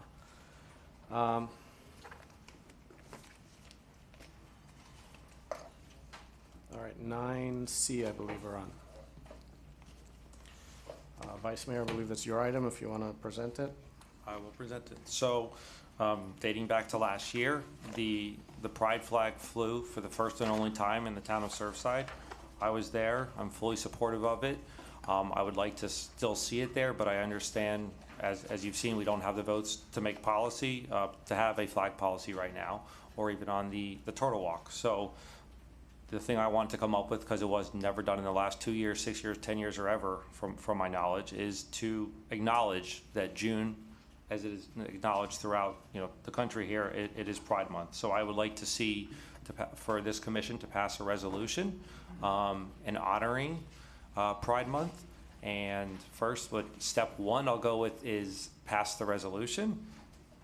That's number one for the Pride Month. And then maybe if I can get some support for 14 days out of the year to fly the pride flag over the Turtle Walk. So one, pass the resolution, and two, see for 14 days if we could fly a pride flag donated on the Turtle Walk. And hopefully we can have some open discussion on this. So it's almost a double motion. Can you please repeat the last part of that? Because I was hearing the same thing we were discussing before. Well, item one was the acknowledgement and put together a resolution for Pride Month. And then during Pride Month, so that's resolution number one, to make a resolution for Pride Month for June for Surfside. So the second part of that would be to fly for 14 days out of June, the pride flag during the Turtle Walk on the lamppost. So there's phase one and phase two of where I'm trying to go with So this. you're putting two items into your motion, one of them which just died. Yeah. With that. Okay. I'm hoping after we get the resolution, and maybe we'll have another commissioner here at the next meeting to break this deadlock. I think you may have more luck with a resolution than if you're going to. Well, resolution was number one. Pass the What's your resolution. To pass the resolution for the month of June to be Pride Month. So is that your current resolution? That's the first one. Motion, okay. Mr. Mayor, just, I'll second do we need that to see public comment before we proceed with this? Can I finish understanding the item before I call public comment, please? Okay. Thank you. Are you done with your motion? Yes. One item, resolution? One item. All right. 9C, again, if Does anybody that wants to need speak on a this second item. or not? I'm sorry? Does that need a second? Yeah, do we have a You second on it? seconded, yeah. Yes. All right. We're now going to open it to public comment. Item 9C, Gerardo Villastegui. Gerardo Vildastegui, 9148 Froud Avenue. I wasn't expecting to speak so soon on 9C, but You filled out the card, not me. I know. I'm just saying. But you never know the order. All right, I just want to say, there's a very simple point. I mean, the legal points are complicated, and they were muddled on purpose. But when it comes to 9C, the issue is very simple. This is the resolution this is all we ever needed in order to fly the pride flag. And there's one simple thing that nobody has said that needs to be said. Honoring Pride Month is a perfectly ordinary thing that cities all over the country and all over Miami-Dade County do. And there is no risk of Nazi flags, satanic flags, other messages, because governments choose to do that. Again, I'm I'm talking gonna about ask the Pride Month as an speaker ordinary event. As a resolution, that's what we're talking about Exactly. here. Well, We're not going talking back to about flags, a right? resolution honoring Pride Month, but I want to As talk a about how resolution, very exactly. normal a thing that is. And that's been completely lost. And part of honoring Pride Month, this is why they are related, and it's been muddled. This is the only resolution the commission ever needed if they wanted to raise a flag, because government speech was never required to be under the umbrella of a larger policy, right? So you can always honor Pride Month. Always. And you don't need a meta policy in order to do it. You should. Honoring Pride Month is a wonderful thing. It sends a great message of inclusion. I do want to speak about one thing here. And I'm glad that Brian, my neighbor, mentioned it earlier. One of the most hurtful things about this whole fiasco was back in June when the mayor said to the Miami Herald that only one or two people in town wanted this. And that just seems like a very classic kind of bullying that people use for LGBT people, to tell them like, oh no, you're the only one, or you're weird. At the very least, we proved that wrong this year. We had a wonderful petition drive. Over 600 people now have signed our petition. We had a beautiful rally. I'm not the one who needs to hear that I'm not alone, but we have 6,000 residents in Surfside, and just actuarially speaking, probably about 5% of them are LGBT, so that probably comes out to something like, I don't know, 300 people, if I'm doing my math right. I'm a little nervous. I was thinking that if we have about 1,000 kids in town, probably at least 50 of them, maybe 75, are LGBT, and a lot of them are probably in the closet and they're probably suffering. And when they hear the kind of messaging that we had this month and really throughout this whole unnecessary debate, I worry about those people, and I hope the town can do something just to send a message of inclusion. We did that so simply and straightforwardly last year. So many other cities do it. They wrap their police cars in rainbow colors. They raise flags. That's one thing they do. They have, last year in 2021, we were planning to have a Pride-themed farmers market. We were also planning to have a kite flying day. Those were canceled because of the Champlain collapse, but they were in the works. These are all normal things that cities do without the kind of trumped up fears that have been introduced into this town, without the profound legal confusion that was injected into this discussion. You know, I want to just say that if you're worried that Satanists are going to ask for a month, I just want to remind you that Chaz Stevens' request was not something that came out of the woodwork. It's something that the mayor retweeted. Chaz Stevens, made his request, and the mayor publicized it. If this was the thing that we feared, we've brought it on through this unnecessary confusion, and I have to say again that it's the fault of our lawyers and their advice. But I think the least we can do to try to get out of this mess is to pass this resolution to make June Pride Month, because we need to send that message of inclusion now more than ever. And yeah, I'll leave it at that. Thank you, Jerry. All right, 8:15 is required to start Good and Welfare, so we're going to pause this item and table it until after Good and Welfare. We are going to start with, again, I'm going to remind the public, please, if you want to talk, fill out a card. This is any item that is not on the agenda tonight. So anything else, and I hope I don't have to say that over and over. Monica Otamo.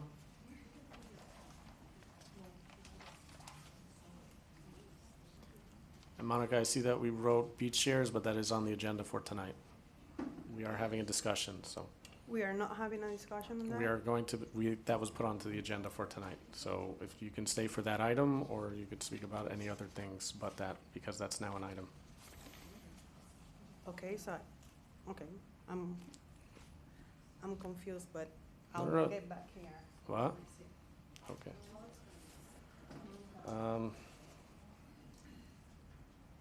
Julio Rumbart? Mayor, I thought beach chairs wasn't on the agenda today. Yeah. I thought it was not on the agenda. Yeah, we put it on. I see we're talking about democracy Okay. today. So Julio Rumbaut, 8855 Collins Avenue. I've been living in Miami since 1972.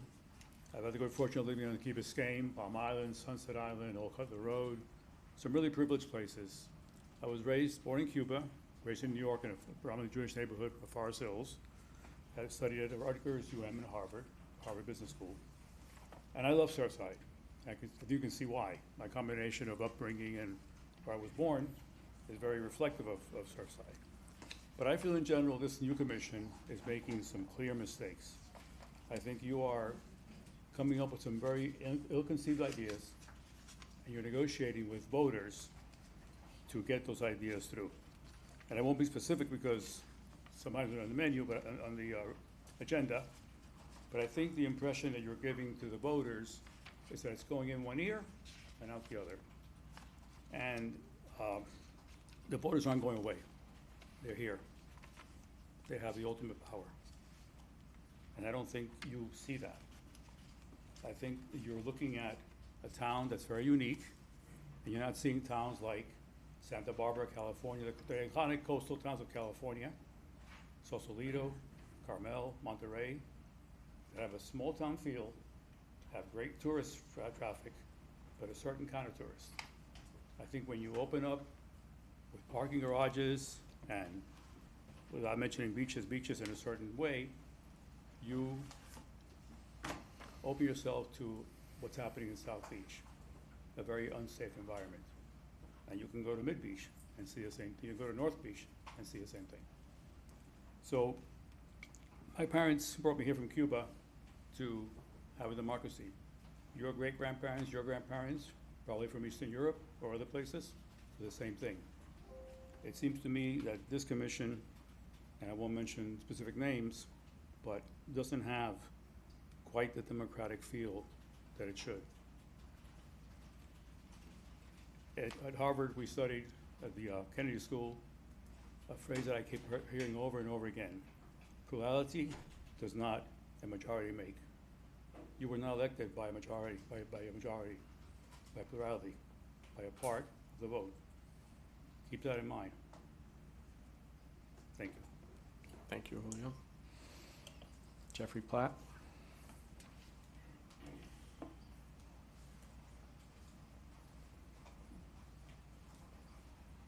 Jeffrey Platt, 9225 Collins Avenue. Oh, how do I start this? when residents create documents that are the truth, and every single item in these documents are the truth, that's one thing. When a government official looks at these documents and calls them lies with no basis in fact to call them lies, that's not right. This person has an official capacity, and to call something lies and misinformation sounds like a political statement and not actually something that's true. We've all learned about misinformation, you know, stop the steal and that kind of stuff. That was all a bunch of lies. But when a government official calls, you know, a brochure filled with facts, one on top of another, and says that's wrong, I would like that government official to go through that document and explain what's a lie and why. Thank you. Thank you, Jeffrey. Caridad?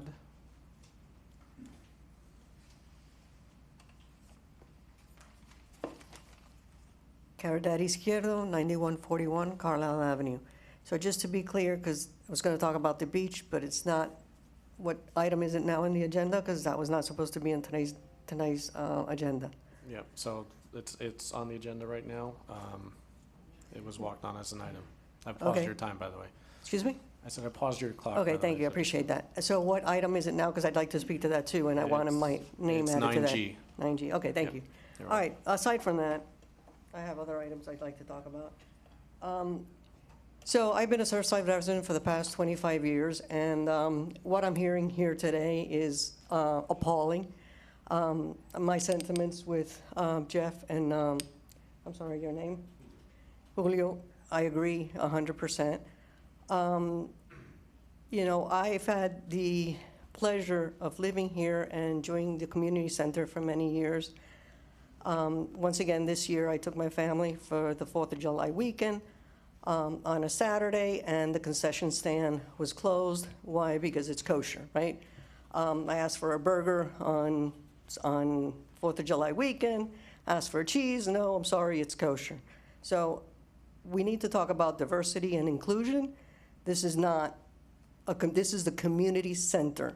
And this is not a private business on Harding Avenue. This is a community center that should serve the entire community, not just, you know, the Jewish community or, you know, one particular community. Inclusion and diversity is part of what we should be including, but this is, I don't feel that this is what's happening in our commission at this current time. So another thing I would like to bring out is, you know, you're all elected officials that are here to serve our community, and having one lifeguard at the entire town is limited and is really not looking out for the safety of our residents here. So I would, you know, encourage you all to consider adding additional lifeguard stations to our pools or our beaches. So I'll end it at that, and I'll be back for the beach chairs. Thank you. Thank you. Robert Fisher?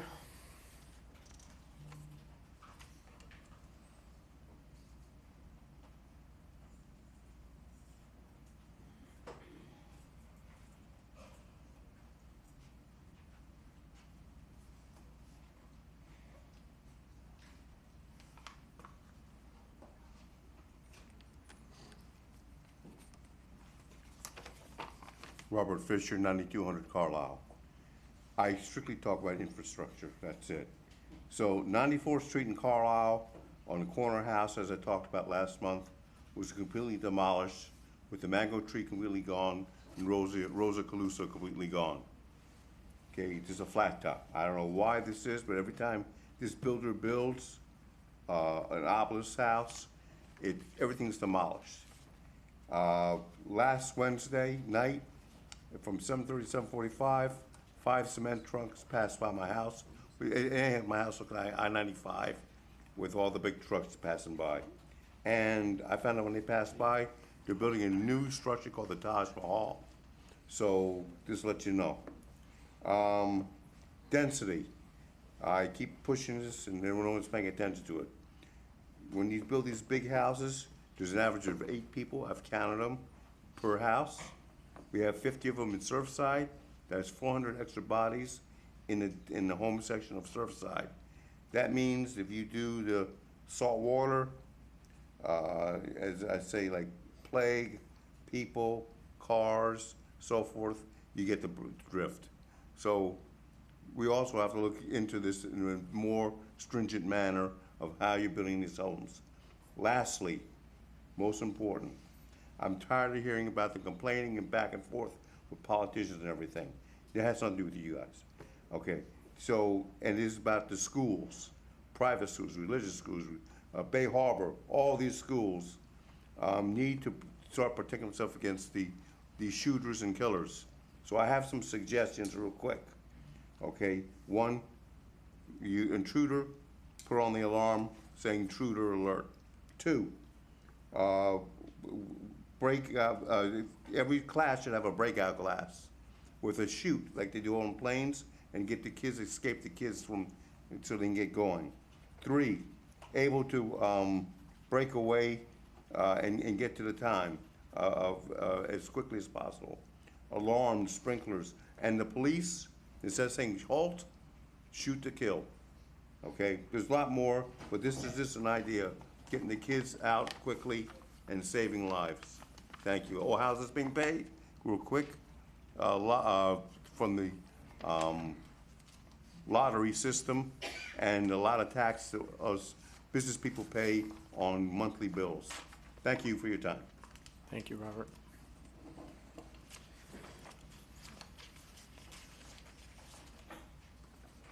Eliana Salzauer.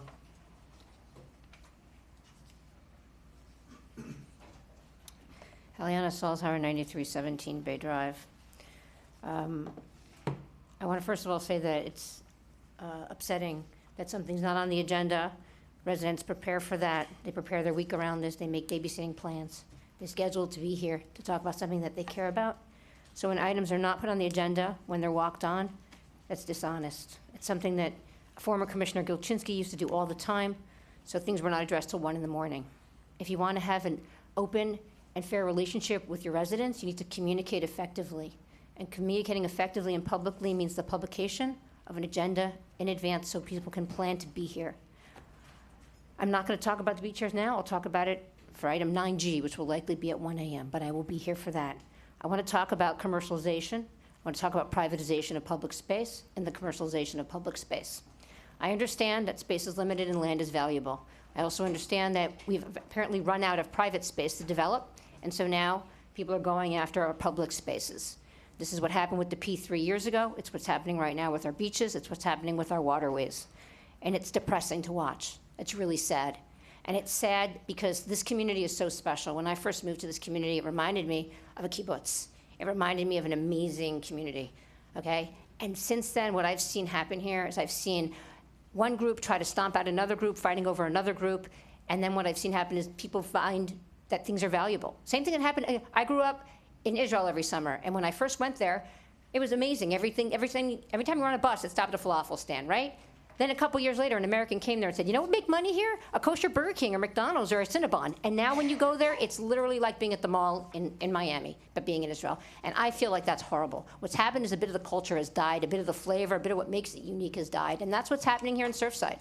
And every time a house is destroyed, and every time a concrete box goes up, and every time we expand privatization and commercializations, a little bit more of Surfside dies. And I understand that there are very different members of the community here, but is it really upsetting to hear the kind of rhetoric that I try to get away from, the kind of rhetoric that I try to shield my children from, this hate that God says you have to hate this person and your way of life is despicable and your way of life is okay. That's not what this is about. That has no place in this room, in commission chambers or in government. We had a commission. I was at the tourist board meeting the other day. They moved a town event in order to accommodate for a Jewish holiday. That's great, very nice. But you know what? But they won't fly a pride flag to accommodate for that. We cannot have it both ways. You can't have a community center that says we need to serve only kosher food and yet not respect other members of the community who have diversity, who want to see a pride flag up. There is no such thing as separate but equal. It's all together. We are all equal and we all deserve the same rights. And that includes the right to be heard. And that includes public notice so that we can be heard. So please, I understand you went to some training. Please take that to heart. You were elected to serve the entire community, not a particular interest group and not clients. Thank you. Thank you, Eliana. What are we supposed to do with a half a name? Jordan. Jordan? Doesn't have a last name?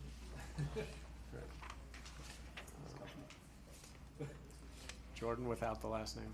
Sorry. It's okay. 9381 Abbott. Name and last name? It's Jordan Wachtel, 9381 Abbott. I just wanted to bring attention just to safety stuff in the city, if you guys don't mind. There's almost the entire community walks to the Surfside Center, and I know this is not, this is Miami-Dade, but this light is literally 15 seconds. You could barely get across the street before cars are zooming down the road. You guys can look into that, maybe make it a little bit longer, because I'd say everybody in this room probably walks through there to the beach. Also, I cross on 94th by the Publix over there. So I purposely cross by the Publix. If you cross that street there on Harding between 94th to get to 93rd, not the side of Publix, the other side, the way the road's cut and the walkway, literally when kids come off the curve over there, you're pretty much in the street and you can be sideswiped. So if you guys can look into that. And then just to touch on two things that I always want to say, it's the first time I've been to a meeting in a little while, is first of all, I appreciate you guys. Thank you for what you guys do. Obviously, the town spoke differently just by the way the last commission was handling a lot of things. Please don't take it personal when people come up here and attack you guys. You guys are doing a phenomenal job. Last year, I personally got up to speak about a situation where one of the commissioners literally put me down, and then they speak about hate in this community. I was insulted last year for no reason. I just was voicing my opinion, whether someone likes it or not. Still my opinion, and I'm allowed to voice it without being attacked. But I was attacked, so I appreciate that you guys don't do that. I appreciate that these meetings are nice and they're calm, and keep up the good work. Thank you very much. Thank you, Jordan. Victor May, I want to welcome you back to town again. It's been a while. Hi, Victor May, 9117 Proud Avenue. I broke my leg, fell down from my motorcycle, but that's okay. So I was absent for 2 months, and I didn't see any changes about Park, 96 Park Street. Is it done? Because as I remember, we had 10 years of discussion and nothing happens. Maybe flags is very important question, but still 10 years we are discussing reconstruction of this park. And the first question, the other one, and we had a referendum about undergrounding, and where is the movement? When I was here 3 months ago, I applied for solar panels installation, and they had excellent plan for any resident. It is free, so I can. The company installs me solar panels and battery, and I can have my power free of charge. Not free of charge, but installation is free, but I will pay for 30 years, and I may be absolutely independent. And in this kind of proposal of these solar companies, maybe we may consider a new strategy about power undergrounding, maybe just to have a research or some understanding if we need undergrounding, or maybe we will have something else. And another problem which I'm trying to discuss and to appeal to any board about water rates, they are still too high. And I don't know why we have so high water rates, and still we need to improve something. Thank you very much. Thank you, Victor. Welcome back. Thank you. Horace Henderson?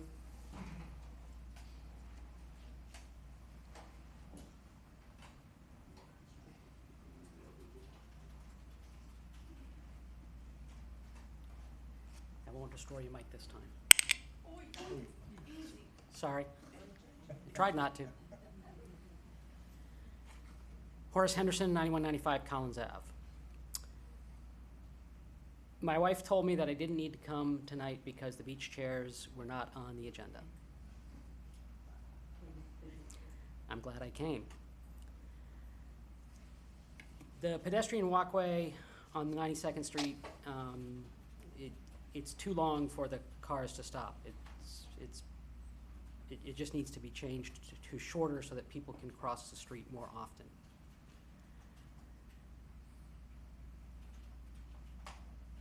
Decorum does not mean suppression. This commission has suppressed the voice of the town residents and other commissioners. I preferred Mayor Burkett, who would talk back at the end of the good and welfare and explain some of the things that were discussed by the residents. This wall of silence and absolutely no feedback to anything that the residents say is unconscionable. It's unconscionable. People who don't do that should be ashamed. And I'm not speaking to the entire commission because I do realize that some of the commissioners don't agree with that.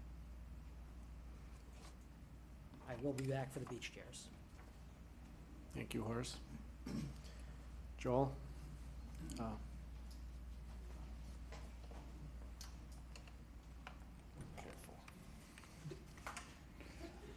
Joel Timmy, 9289 Abbott Avenue. Yeah, I too was going to speak about the beach chairs here, but I guess I'm not going to do that. But I'm going to use a topic, but want to bring up a new topic to this group that has not been talked about before, and quite frankly, I'm very concerned about. It is, and this is both for you and for the members of the community. You know, soon we're going to be getting a new hotel in the town of Surfside. It's going to be the largest hotel that we have in Surfside. It's going to run from 93rd Street to 94th Street, which is almost double the size of the Marriott. What concerns me greatly is that the developer of this hotel is from New York City. They have a horrible reputation. Their reputation in New York is so bad that the Attorney General in New York City rendered a judgment against them to not allow them to buy or sell or build residential or condominiums in the city of New York for a period of 2 years. This happened in 2016. So what did they do? They came to Surfside. Since they couldn't do any work in New York, they just came to Surfside. And it's actually because of this project moving forward that I feel, and it's the reason I voted for Burkett at the time, because I was so upset with Deitch for approving this large hotel in that location.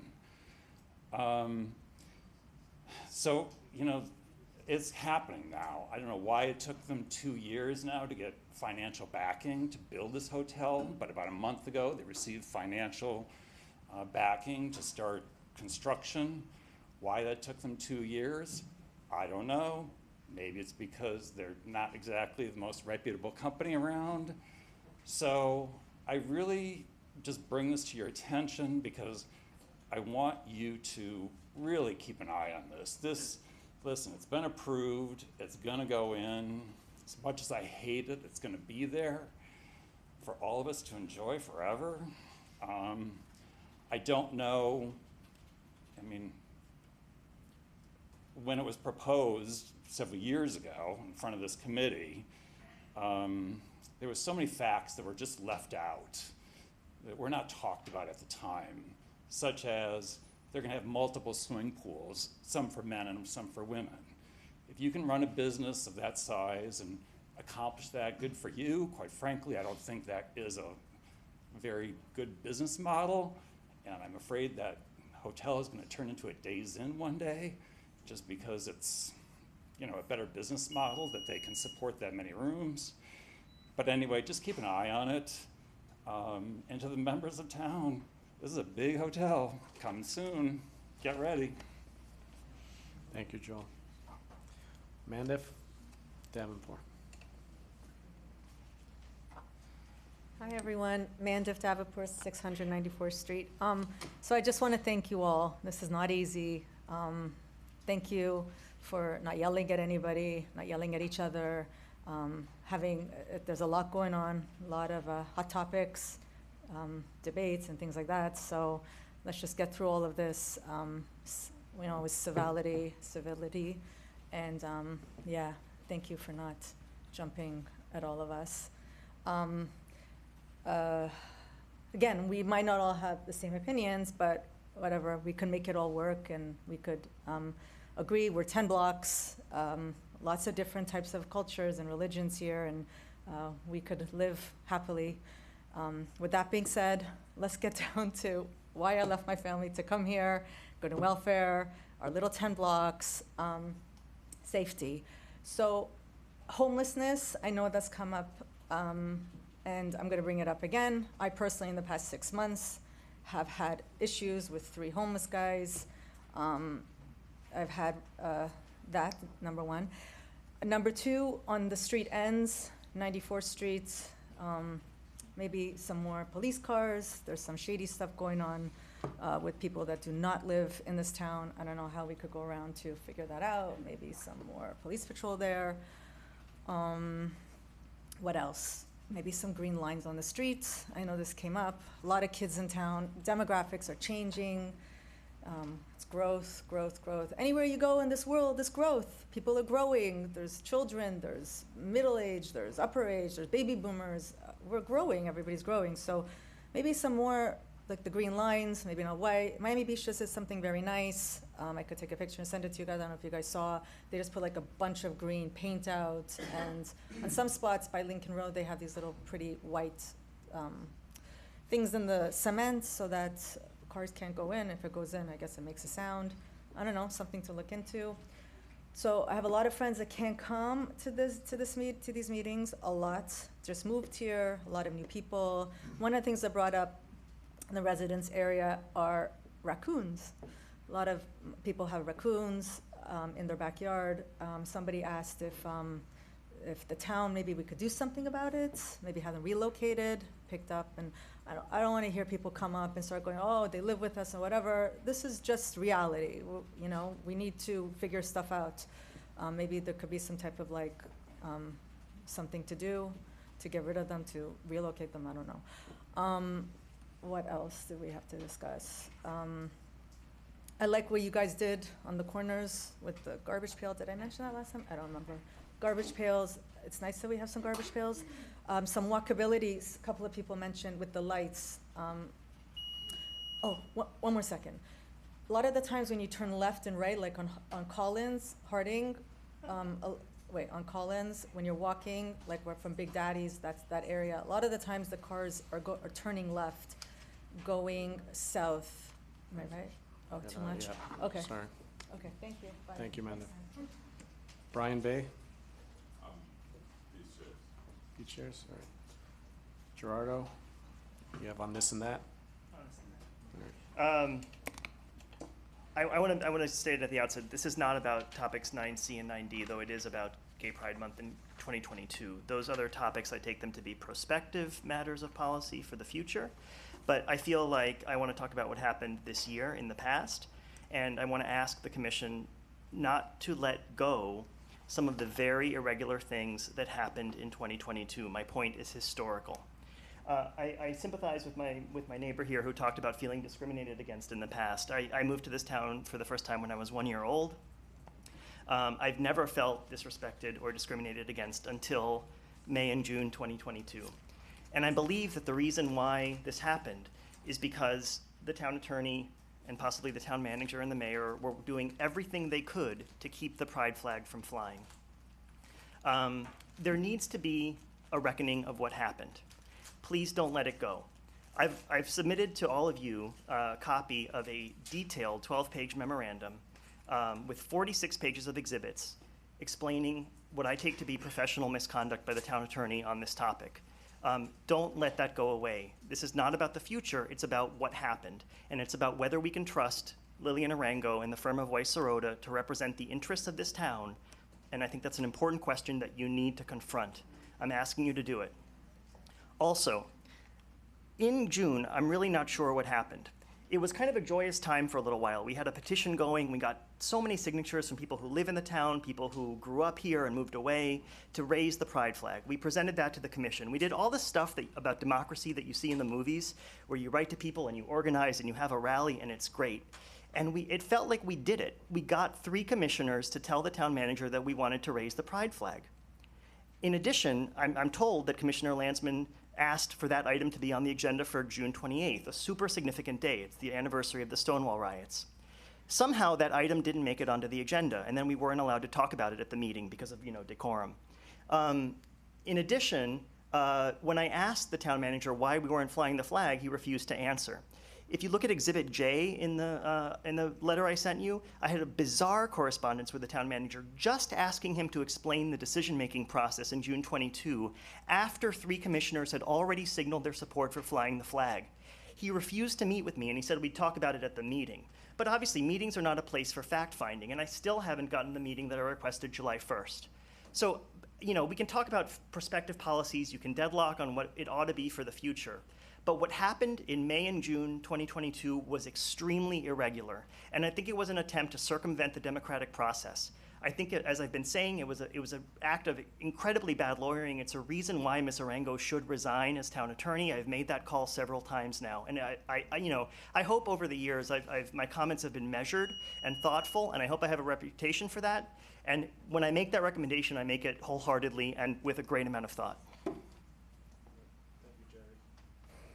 Thank you, but I'm going to ask you, again, as per our rules, please don't address a single member. Just, you could say the town attorney. You don't have to call out by name. Thank you. Ellie Ginsberg?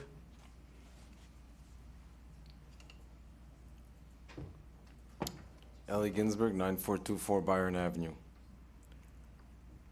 We're talking about inclusion. 9 o'clock. Set 2 hours, inclusion. It's all about inclusion. Here's inclusion. Don't buy from him. They don't care about people who don't think and pray like them. Really, that's the same people. That's the same group that's mobilizing to say inclusion. Tell me about it. An email, and the lady was brave enough to get up and talk about it. Attacked a governmental process, went through an RFP. I've sacrificed over $250,000 that I lost in this business to provide a service that is inclusive. Every single person can eat in Surfsides. Doesn't matter what your diet is. If you change it and it's not kosher, what did you do? Orthodox Jews are under attack in Surfside. That's the facts. That's the facts. Because I went through an RFP process twice. I submitted it. Lady has a nerve to say she complained last year. Guess what? I was closed the entire time of COVID. I didn't open until February. Really, you complained. Oh, I'm really sorry there was no cheeseburger. Guess what? We don't have burgers. Our menu doesn't serve burgers. We went and did something to serve the community. And for July 4th, we made a special menu and served franks, burgers, chicken tenders, to accommodate whatever people wanted to eat, regardless. Nobody stood there like you do in any other kosher restaurant and say, you cannot eat the burger and the pizza on the same table, because guess what? That's your choice. And we sold it on the same receipt, because that's your choice. We cannot prepare it, we cannot sell it. What you do is your choice. But inclusiveness? Really? That's what this is about? We're trying to make everybody feel warm and fuzzy? So why am I under attack? Simply because, oh, let's read another statement if I can only ask for 30 more seconds. You got 40 seconds, but it's 3 minutes. Thank you. Ginsburg and Mayor Shlomo Danziger are best friends. Really. We're friendly. Sorry, kid. We're not best friends. Okay? So, here's the next part. This is as my many and dear Jewish friends say, it takes a lot of chutzpah. This is a post on a public forum. The Yiddish word for nerve. Perhaps the larger picture of what we are dealing with here is chutzpah versus sanity. I'd say we're attacking the Orthodox Jews again. Inclusiveness. These are their spokespeople. This is what's on a public forum. And by the way, I've been open for about 5 weeks or 6 weeks every single Saturday, so don't tell me I'm closed. I pay people almost $200 just to show up on a Saturday to open that door to serve this community. That's what I do. And we sell $56. I'll show you the transactions. Thank you. George Kouslas.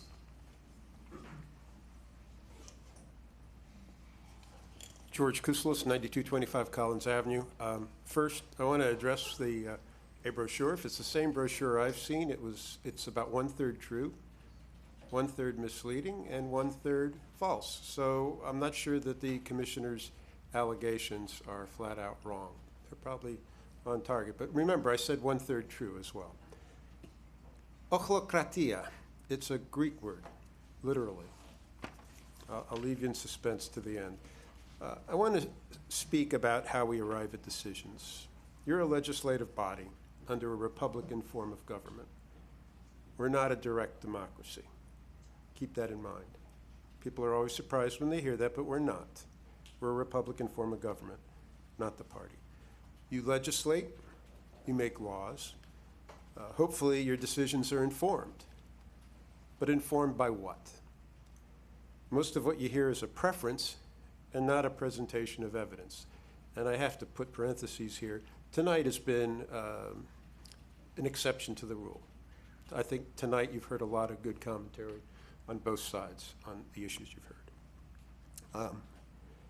So you rarely hear the presentation of evidence. But if this were the only issue, unfortunately the discourse gets ugly, and sometimes it gets very ugly. And when people are intimidated and bullied for performing their duties as commissioners, things have gone too far. Now, most people in this town are good. Most people in this room are good. But a few, very few, a reprehensible few, are misled, deliberately misled, because the people doing it have an agenda. Their agenda is really to incite the mob. And most people don't do that, but once the lies are put in place, once the fabrication of the storyline is made, it's hard to stop the mob. It's happened on issues before, and it'll happen again. Unfortunately, it's the only method they have, those few. But I think the people in this room are better than that. This town is better than that. And there are both sides to every issue. And I think we should try and seek the best form of discourse and not what you've heard month and month leading up to tonight. Plato knew the perils. The Athenians tried, and they failed. He knew the perils of the mob. He knew the promise of reason over the mob, but the Athenians failed in the end. We always hold them up as sort of the cradle of democracy, but it actually failed for the exact reasons. Read Plato's Republic. It's a fascinating book. It's really the foundation of all Western politics. Thank you. Thank you, George. I have no more cards. Is there anybody that submitted one I didn't see? Clara?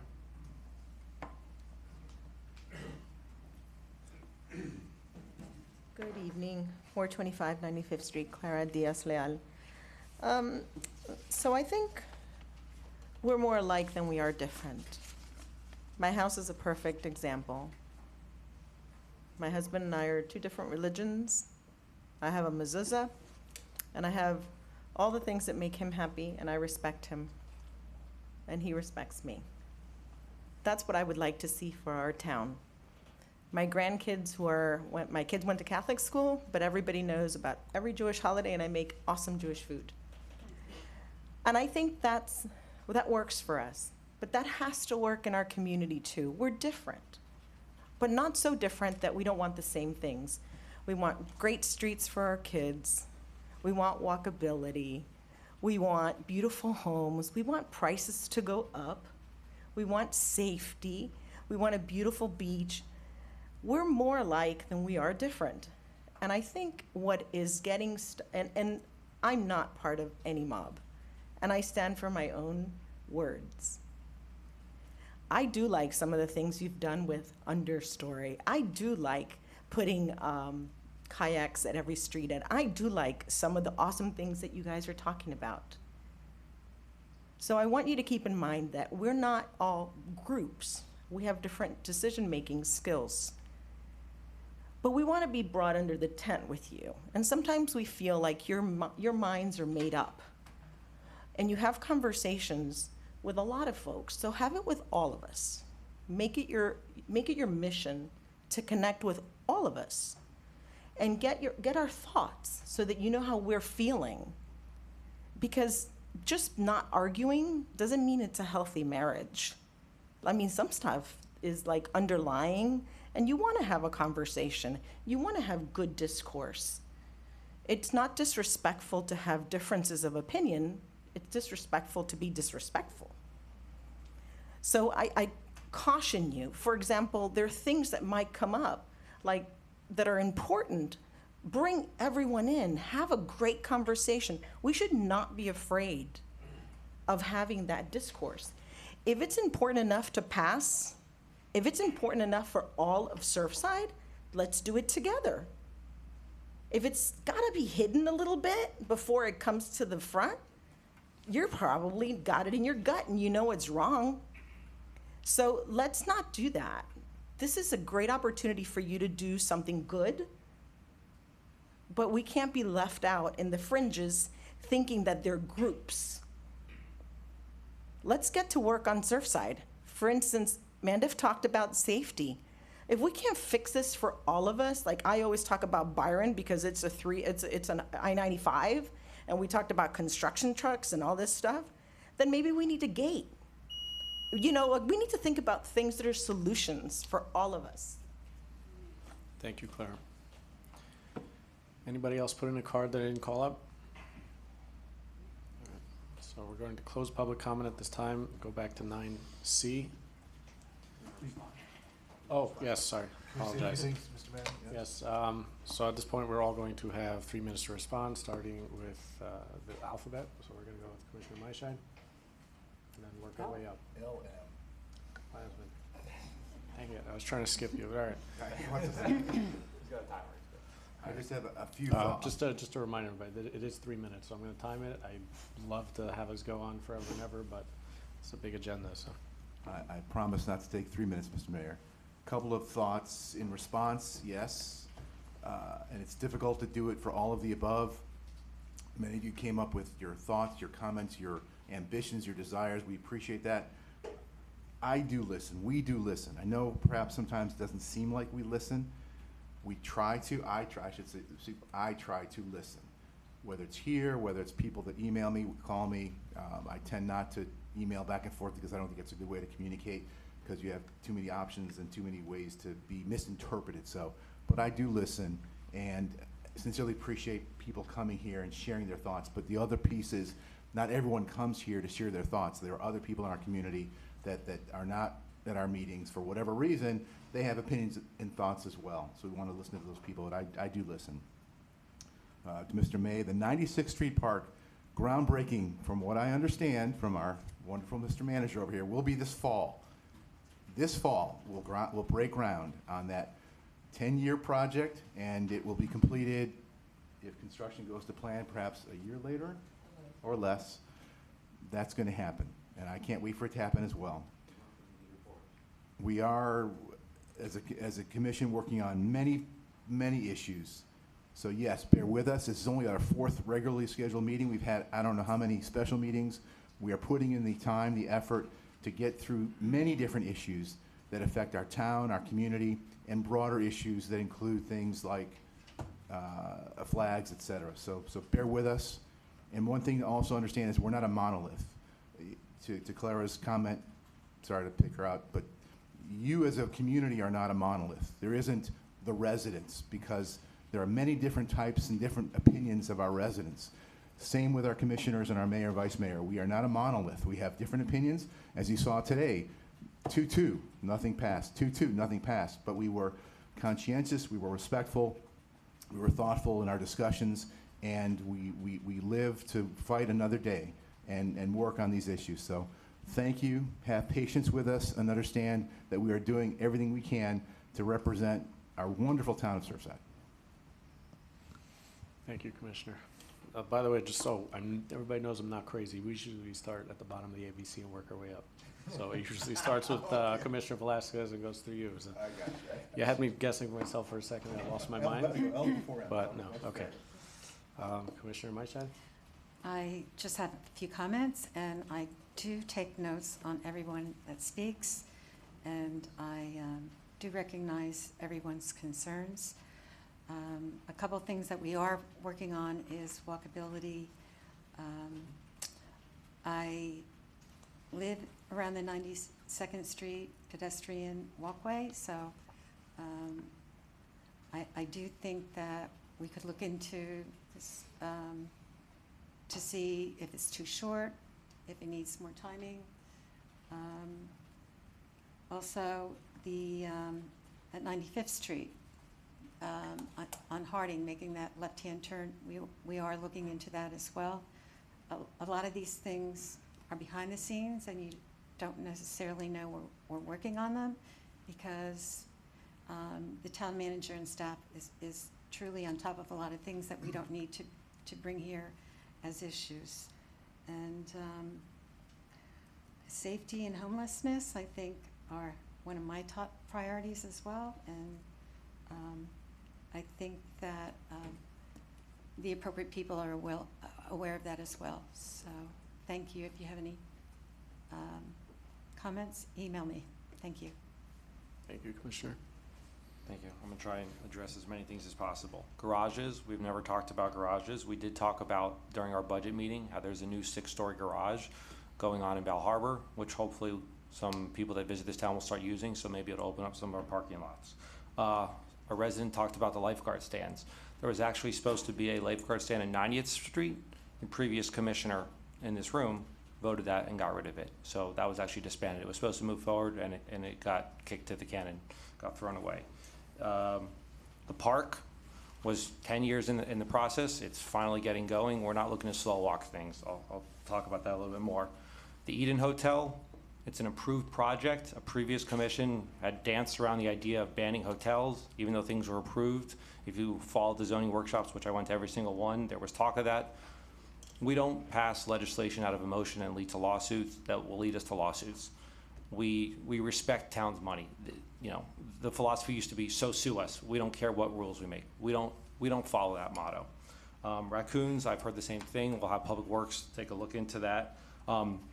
I personally, and I believe the rest of this town commission, does support our town attorney. I would not like to see her resign. There's been a lot of information posted by former elected officials and even one current elected official who's not here for a long time, who has been trying to get rid of our town attorney and say they're corrupt and incompetent. Why? Because they don't like how they interpreted something. And it's funny how for 2 years it was fine, but now when they're on a losing side of an argument, they just say, get rid of them. And that is not the way this commission acts. We respect our employees. We are working through the union contract, which was brought on by the previous commission for many reasons, which we'll talk about at another meeting. And gating the town, definitely an interesting conversation. We'd love to have that. We can talk about that on the agenda. A lot of the rhetoric and information you see online stems from the fact that a former elected official has been very open about the fact that she would like to be back up here. She would like to recall some of us so she could be back up here. That's not how you act. You act with respect. You act with decorum. If you don't like a topic, you speak on the facts. You don't mislead. You don't misinform people. You don't make things up just to try and get your viewpoint brought. It's very disruptive to the conversation.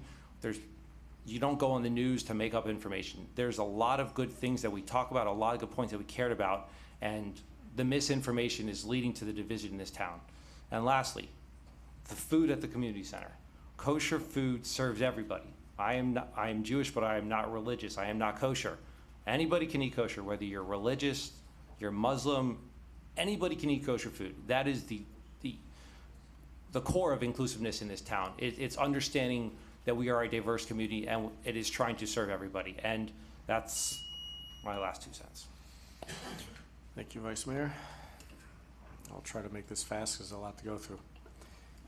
Misinformation, having conversations that came up.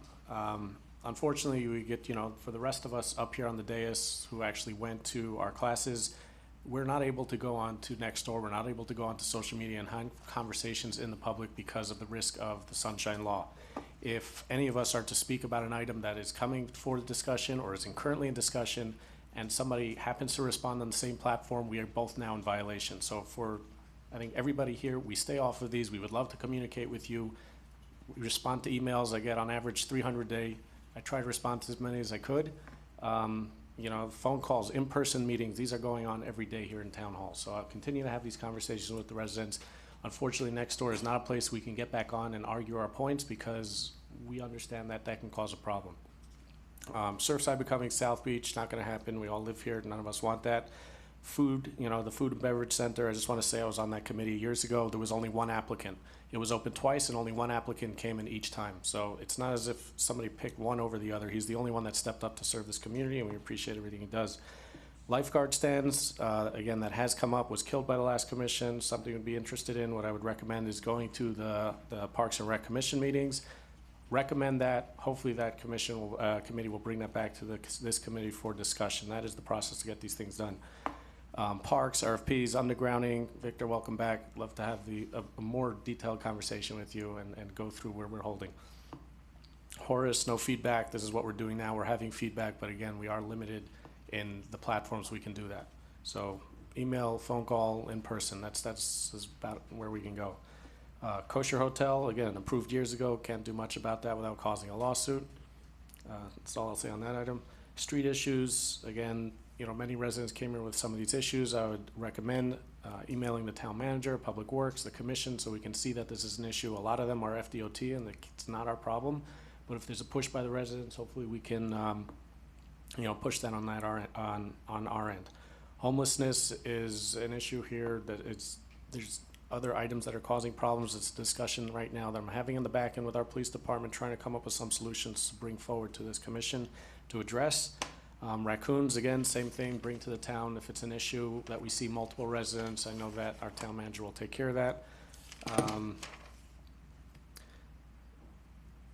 Just to address the one resident, we had a resident start emailing, threatening with legal actions, and therefore our town manager doesn't respond to that. Once you start hinting onto legal actions, the conversation is over. That is why we don't respond to those kinds of emails. We stand with our town attorney. We appreciate everything she does and her firm. Just to close, it seems like I have an opening in the best friend department. So if anybody wants to step up and fill that role, I appreciate it.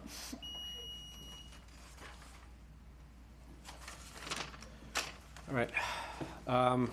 Moving on back to 9C. We're in the middle of public comment. We have Eliana Salzauer. Want to finish texting and come up?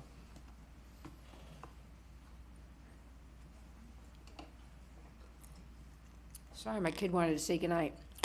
Eliana Salzhauer, 9317 Bay Drive. We're on Pride Month. Is that where we're back at? Yes, celebrating. It's a resolution for Pride Month. Great. Obviously, I fully support a resolution for Pride Month. I also want to say that this should not even be a discussion item. This is something that all of the communities nearby, and what's interesting is that every time we have something on the agenda where we want to expand construction or we want to develop something or we want to commercialize something, we say, oh, Miami Beach does it. We want to be just like Miami, we want to do what Miami Beach does. Miami Beach has bigger buildings. Miami Beach has bigger houses. Miami Beach has an understory. We should have an understory. We're constantly saying, it's okay for them, why can't we do it? But today, for some reason, we're only caring about what they do in Bal Harbor or Bay Harbor, right? All of a sudden, no one cares that Miami Beach has lifeguard towers for Pride Month, that they have an entire Pride parade, that they have a multi-million-dollar tourist industry built around Pride celebrations, and that they proudly fly the Pride flag. So all of a sudden, we're distancing ourselves from Miami Beach when that is really our neighbor, more our neighbor than in Bay Harbor or Bell Harbor. I think we have more in common maybe with the people who are living in Miami Beach. There's a lot more diversity going on there. I want to say that last year when we flew the flag, it was really wonderful, and Commissioner Rose was there. So it was especially upsetting this year when I didn't see any motivation from him to fly this flag. And I feel like there was impetus from some of the other commissioners, and yet that went nowhere. It became evident from the discussion tonight that, and again, I've been working with these attorneys for years. This is nothing personal. This is a complicated legal issue that should have been explained clearly. When you watch this meeting and you listen to your own comments, Mrs. each of Salazar, you. pause your time for a second. Why? You're going back to item 9D, which is the I'm flag. talking about Pride We're Month. currently speaking about a resolution to celebrate Pride Month, not the flags. That's the other item. Yes, Thank you. Okay, so back to Pride Month. The flag is part of Pride Month, is it not? Flying a flag is part of Pride Month. The Pride flag The flag discussion, conversation was 9D, and that died. So that was a that's the discussion two. item about flag policy for everything. You sat on a commission for 2 years. You should know what a resolution is. It's a piece of paper where the town supports something. Are you for it or against it? It's very simple. I've already stated that I'm for this resolution, okay? I don't really appreciate the interrupting. What I am is not proud of this commission and not proud of this community. And guess what? I don't have any interest in serving back up there, unfortunately for you. So someone else is gonna have to be the sucker of the century next time, okay? But congratulations, all right? What I think is important here is that the communities come together, and bigotry is not okay. I'm not proud of the community, what it's turned into. I'm not proud of people that feel emboldened to come out and spew hatred. And I feel like we should be sitting Shiva for the Surfside of the past. And I'm not sure that I want to be part of this Surfside vision that you have. And I don't think a lot of our residents share that vision either. And I guess we won't know for 2 more years. And then we'll find out exactly what future Surfside residents want to see. In the meantime, I would like to feel proud of my town, and I would like to have a Pride Celebration Month. And it shouldn't be a discussion item, and we shouldn't have to spend 3 hours at a commission meeting to have it. Thank you, Ms. Salazar. Joel?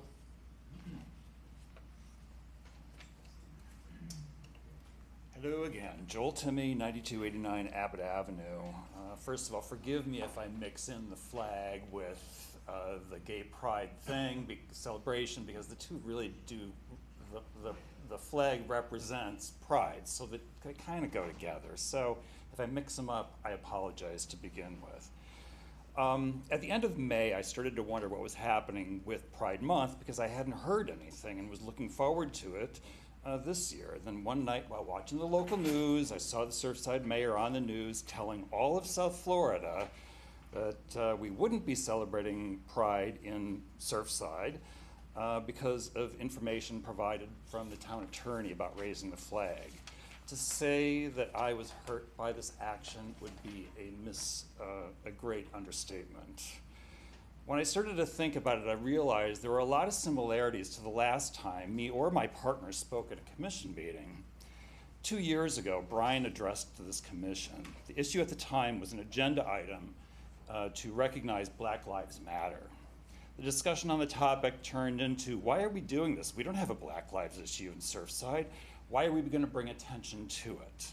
And then it turned into all lives matter, and Christian lives matter, and Jewish lives matter. You get the point.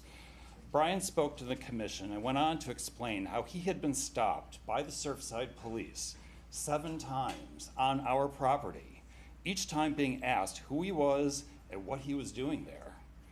He had to have a meeting with Police Chief Euro at the time, explaining who he was and the fact that he's now a resident of Surfside in order for the police aggression towards him to stop. So just 2 years ago, our residents didn't think we needed to recognize Black Lives Matter because we don't have those issues here, but we did. You just didn't know it because you're not black. The raising of the flag or the celebration of gay pride is similar. There seems to be this notion in our community, in the gay community in Surfside, is small. And so therefore it's not important. The mayor only received two requests. I didn't know I had to call the mayor to request something governments do all over the world all the time. And making comparisons to extremist groups is like saying, look over there. It's just taking attention away from what you're supposed to be focusing on. And to say you've already received requests from extremist groups to raise their flags is kind of misleading. What's likely more accurate is you received a message from an internet troll via a public message board on the internet. So internet trolls are now guiding Surfside politics? I hope you can now look at this all in hindsight and just say I was hoping at least, I don't know how I'm feeling about this right now because of the comments earlier tonight, that I was hoping you'd just see it and look at it as an amateurish mistake. You are the face of our town. Words matter. Lawyers provide information and advice, but politicians have a social responsibility too, which is incredibly important today. Because as Americans, we have such a hard time seeing others who may have a different experience from our own. Just as we saw during the Black Lives Matter, Joel, and now can I we ask see you to with finish? this. So that's all I want to say. Thank you. I really hope that Thank some you. of you change your minds. It's you, Joel. kind of insulting. Clara Diaz?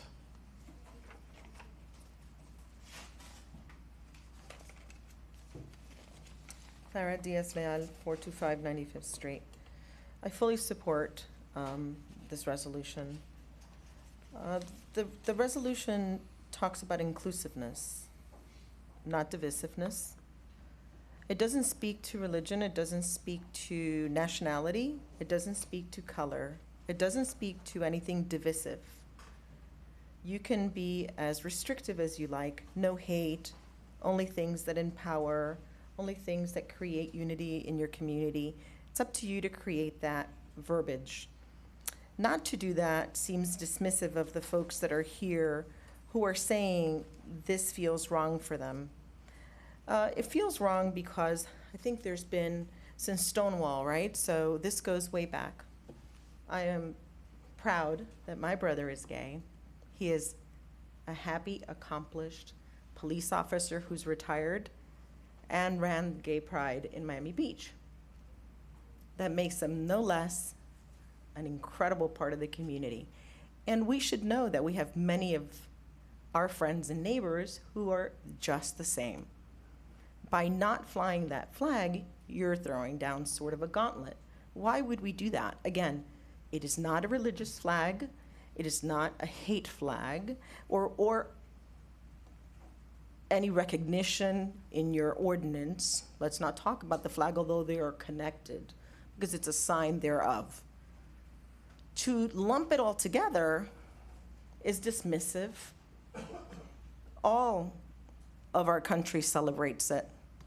It is part of a great recognition.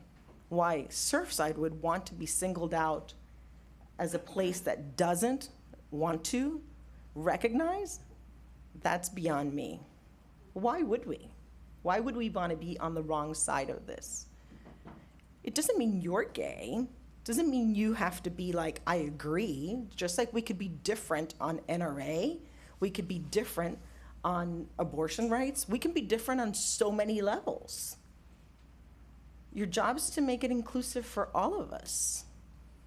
And you're not doing that. And you're scared to make the right decision. Don't let anybody guide you on that. This is not a Surfside issue. This is a country issue and a world issue, right? And it's recognized across the world. Why wouldn't you do that? Thank you, Clara. Yael, Atesh?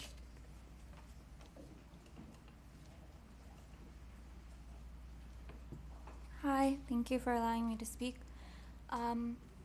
Name and address, please. Sure, Yael Batesh. My address is 1135 92nd Street, apartment 206. I just want to say that the reason why Surfside should not celebrate Pride Month or recognize Pride Month is because Pride is only and obsessively about celebrating your own sexuality. I'm sorry, that's what it is. And there should be that is not a public thing. To express your personal, what you do in your own space is not a public thing. Nobody needs to look at a flag or any other object and see what other people's sexuality is. It's not to be put on public property. It's not to be put on a police car. And in America and in this country at large, we have very, very big problems with the combination of Pride Month and children. People who have Pride Month want to have all types of parades with, excuse me, but various levels of nudity, where does it end? Once you say hello to Pride Month, where you draw the line? And the answer is, once you invite it in, you really set yourself into a trap, because how do you say no? And that's all I want to say. Thank you, Oriel. Mandev? Okay, it's 9:30. Since 7:30, we've been talking about this. Are we that bored, really? I've heard so many things in the past few weeks. Like, it's this past 2 hours, seriously, it's too much over a flag and over a month. We've heard dog poop, we've heard homelessness, we've heard beach chairs, we've heard park, we've heard on and on and on and on. We need to, I have a solution. I'm indifferent to all of this. I'm indifferent to a flag, I'm indifferent to a month. Personally, I'm Canadian. I know more Canadians than anybody who's celebrating the Pride, or I know more, honestly, more people from other countries than I do that. It doesn't bother me, whatever. But what I'm saying is I have another idea. Why don't we just do something the whole year that's like just love? Like, we are one Surfside. Maybe something like that we could just put up just to, like, you know, show everybody that, you know, we take everybody in, and we have people from different races and cultures, and maybe just one pretty flag. We could get a kid from Ruth K. Broad to come up with this design. The way on the 94th Street you have the mosaic, they have like a cute little mosaic that I always see after my run, and they have like given by Ruth K. Broad kids with this teacher. Maybe we could just do a flag just to say, you know what, this is what we're gonna put up all year, that we are accepting, that we're loving, that we're intolerant to hate towards anybody. Talk about inclusivity. 2 hours on this, enough. I seriously need to get home to my kids. Let's go into something else. Let's do something and get children involved. Let's do something to get teenagers involved. Teenagers it's summertime. There's so many that are home. They're not in camp. Let's get them to come up with something like a cool idea to put up in our town. A poster, a banner, something that we could just do for everybody. Like, we love everybody. We include everybody. We care for everybody. We are one. And you know what? Especially after the towers falling, I think it would be something nice to do. And not just one culture or one race or one nationality or one sexual orientation. Maybe one whole thing, and like have like hearts and, you know, something like that would be a nice idea. Again, we could have a competition. I'm sure the town has some money to give $1,000 to a class that makes a beautiful flag. And we could just put it out for a year, just something like that. And I don't know, I think it would be nice, something different. What do you think? I don't know. Thank you, Mandev. M. Krasner?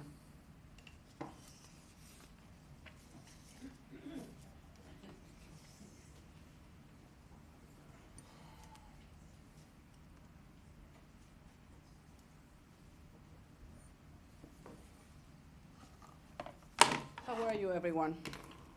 And I really say everyone, because I don't like to discriminate. Name and address, please. I'm Marisol Krasner, and you know that I am from 8840 Garland, that you have it right there. Thank you. It needs to be So, said for the record. Thank you. Well, you have it for the record. And I want to say that the very first point here is that, remember, that we need to be proud. But we need to be proud for everything that we are here. And I want to recall everybody that we elect these people here to hear our voice, not to hear them instead of our voice. So this is something that we need to start and to face, because today we are going to talk about pride. But last time that we talk about benches, you disregard our points. I don't want that this time you disregard our points when you already made decisions for us, because you are here to listen our decisions. That's why you were elected. Not because you are competent. It's because you were elected because we know you from the community. And I'm glad that now here the police is not necessarily harassing us the other day. This pride is the same pride that the Jews during the Nazis were carrying. Because if you were gay in that time, they put you in concentration camps, right?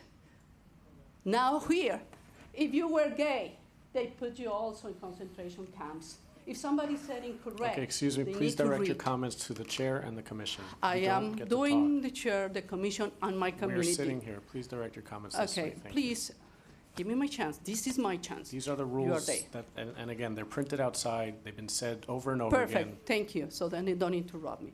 So basing from that, I want that we be listened. Proud, pride, love is the same. We love the city. We love our city. And I'm so surprised that right now we had to discuss this, to discuss how much or how the people love each other. So now we have what? To put us in a concentration camp because we cannot put our flag? Lady, you were defending benches, and I doubted that you were in bikini there. You should be defending this. Please direct your comment to the chair or the commission as a whole. The commission as a whole. I want that you listen our comments and you act on our comments. I don't want to hear that because the hotels were so nice to host people that they were also, some of them gays. They were Mother Teresa. They were there hosting the people from the chaplain because they were getting tax deductions, not because they were Mother Teresa. And I cannot understand how we can be checking that we are fixing 90th Street and not the rest of the 87 or the 88. This is our community we love and where our voice must to be here. No decisions that they already previous made and we are not here. I want to see the flag. Thank you. Madeline?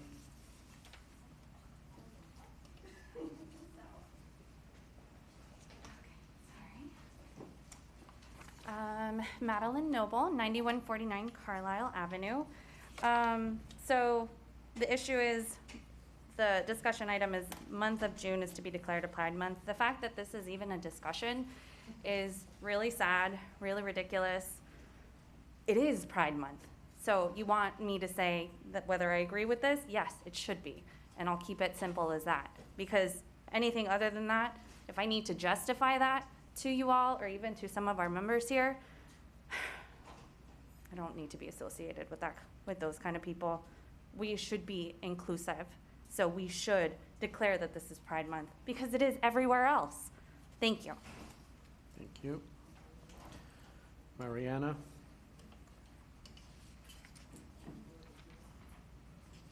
Hello. Do I need to wait for him? Oh, it's fine. No, name and address and. Okay.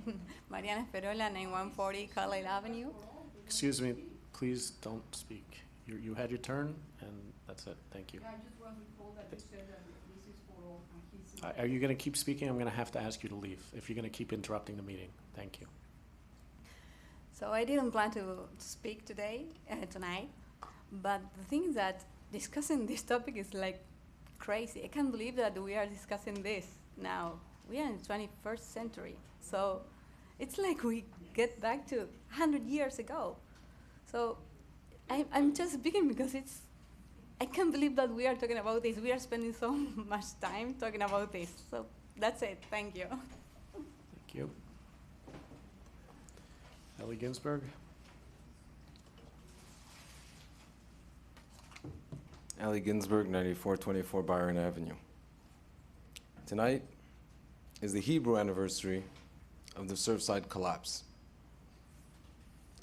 Just last month, we proclaimed June 22 as Surfside Heroes Appreciation Month. Are we going to forget about Champlain? Are we going to designate a month for Champlain, for the victims, for the families, to be recognized, and be appreciated, to appreciate the heroes, the staff? Are we just going to throw that out the window because there's a movement?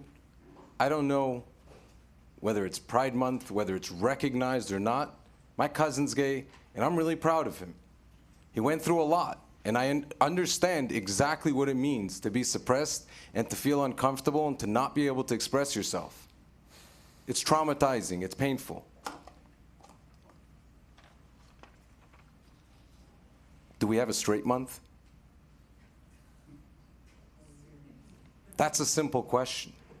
Why are we why do we need to get together and have a proclamation or to have any kind of resolution that we're going to recognize a certain sexuality choice?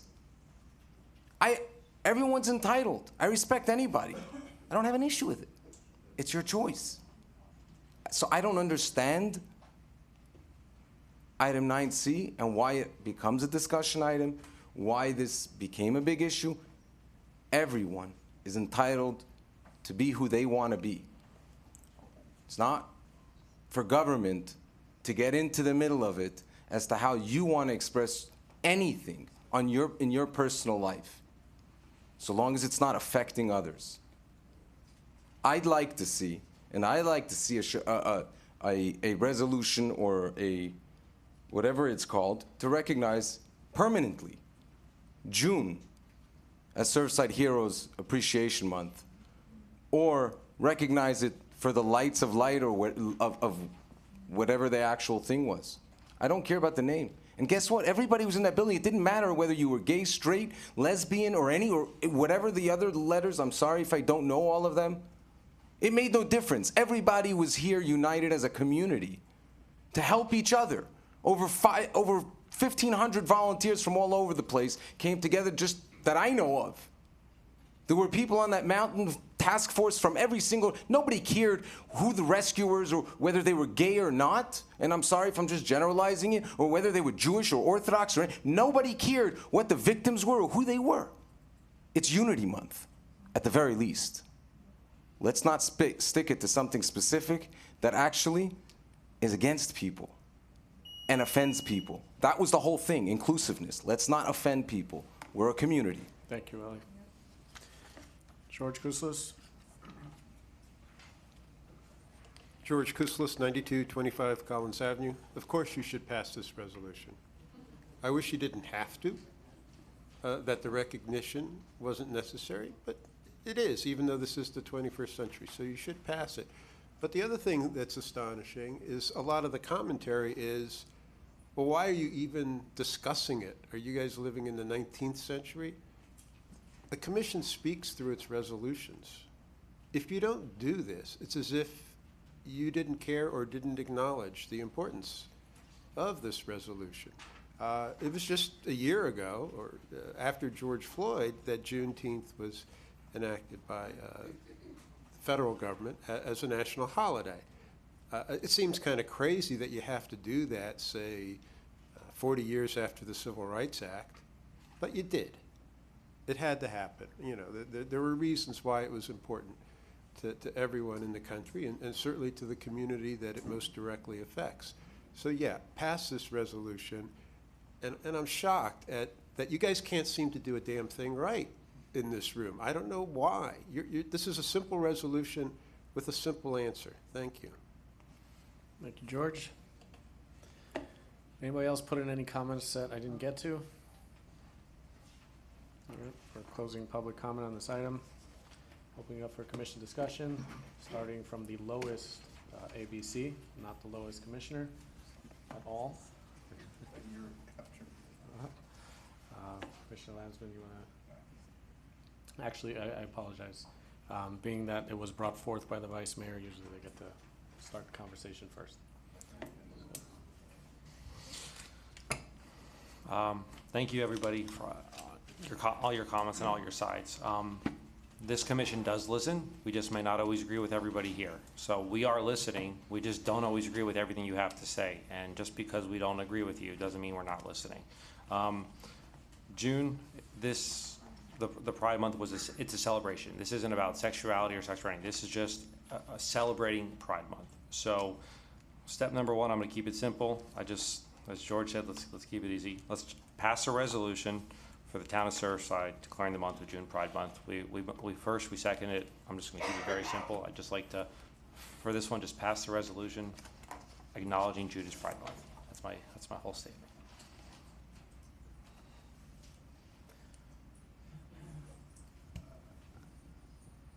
Is it your intent then to bring a second resolution to deal with the flag, or not touch the flag tonight again? I'm going to talk about it, but I don't think I'm going anywhere, and I'm going to hope another commissioner shows up next month, and I'm going to talk about it again then? Actually, if an item dies as a proposal, it dies for about 3 meetings, I believe. Is that, If it fails, Madam Clerk? It's a different rule for tie votes. for what? For a tie vote, Typos? Tie votes. T-I-E. Sorry. Okay. So we can potentially bring back the flag next month, is that? Let me look it up really quick. I'll read it into the record. Okay. I'm talking about Pride Month, a way to show Pride Month, which is a little bit different than talking about the flag or anything like that. So I'll use a little bit of a loophole. I appreciate the nuance, and personally, I'd like to bring the flag into the equation, but that didn't work a few hours ago. And yes, it's important that we talk about this for perhaps for 2 hours or 2+ hours, because it wasn't, there was good and welfare as well in between there. It's an important issue. Every issue we deal with is important, and frankly, we have to and we will listen to the community. So we go through all those cards, and thank you, Mr. Mayor, for asking if others have not put in a card, because that doesn't necessarily meet the rules. So please, we do listen, we do appreciate it, and yes, as the mayor, Vice Mayor said, we don't always agree with you, but we have to listen to everybody and make hopefully a good decision. Back to this, given the fact that we want to make progress here, I will agree that let's absolutely recognize June as Pride Month, but then as we potentially can next month, bring something back as a flag issue to add that to the month of June. But I do support this, absolutely. Commissioner? I will be short. I support the month of June to be declared Pride Month. All right, thank you. For those of you that know, that when I spoke to this one resident that asked for this, initially to fly a flag, and that was declined because of various reasons. The next request was a resolution, which I was considering putting forward myself in the month of June. Unfortunately, not unfortunately, but we moved forward with a resolution for the Surfside heroes, for the people who died, for the people who came down here and risked their lives on a pile with a building that was going to collapse at any moment. And I wanted that resolution to stand on its own. So we left that as the only resolution we're pushing forward. Moving forward, I have no issues with creating a resolution for Pride Month, as you know, it is as any other item that we would want to push here. So I'm all for it. Do you still want me to read into the record the section of the code? We're on a motion. Let's finish Okay. that, and then we can do that. I have a motion and a second on the table. I'm assuming there's no reason to go around again. You want to call the vote? Commissioner Lansman? Yes. Commissioner Marshide? Yes. Vice Mayor Rose? Yes. Mayor Danziger? Yes. Mayor, the motion carries. We hear from her about our 2-2? Yeah.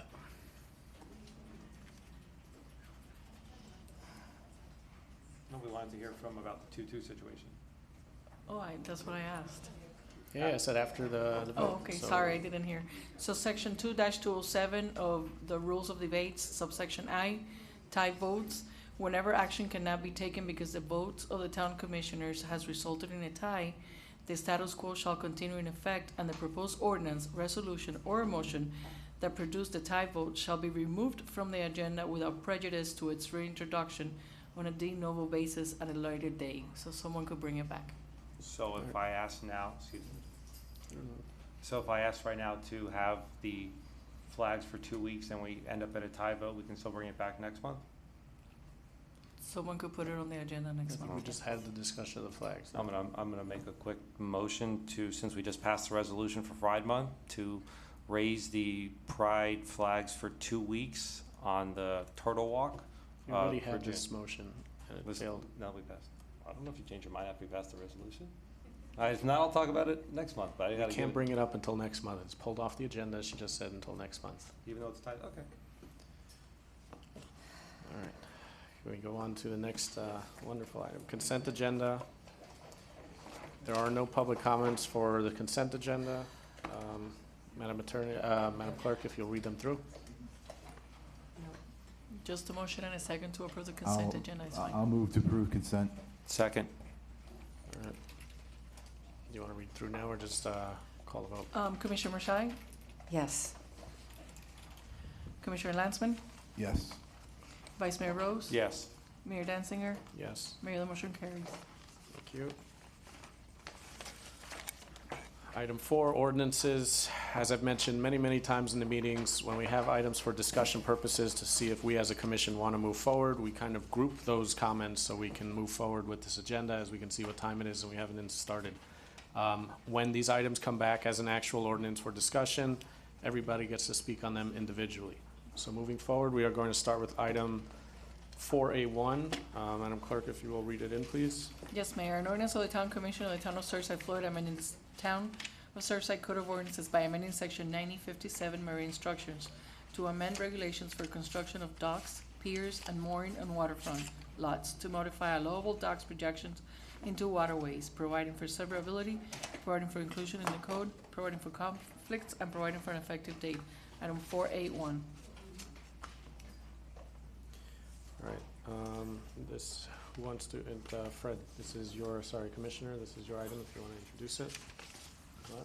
Senator, sorry. Do we have public comment or should we just introduce this? Yes, sorry, no, we'll introduce it and then we'll do public comment and then we can, Okay. if you just want to give a background on it. And then This we'll is get into now it. second reads. We did discussion, first read, P and Z, and now second read for marine structures, in essence, allowing for a little additional space for our waterfront homes to be able to build docks and/or piers, to clarify, to get consistency. We have had some disagreements, perhaps, about what was allowed previously based on some confusions in the code. This hopefully clears that up. It is, again, second read, and I certainly welcome public comment.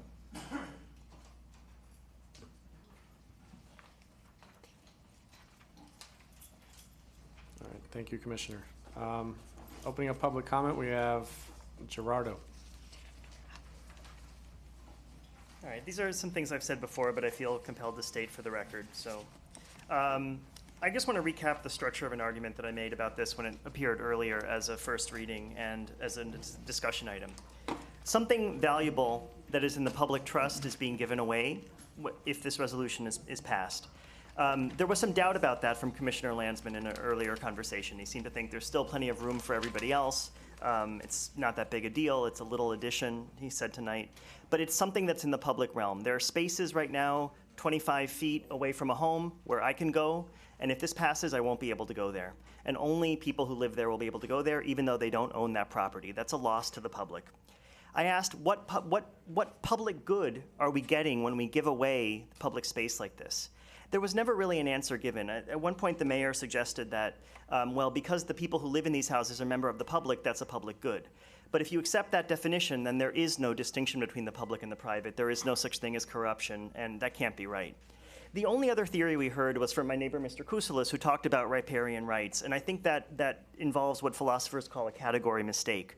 The riparian rights are defined by the statute. They can't be a reason for changing the statute.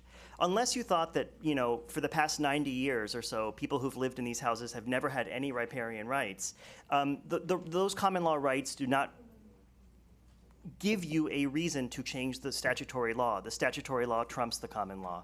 So I just want to say public stuff is being given away for no public reason, and I object to that in principle.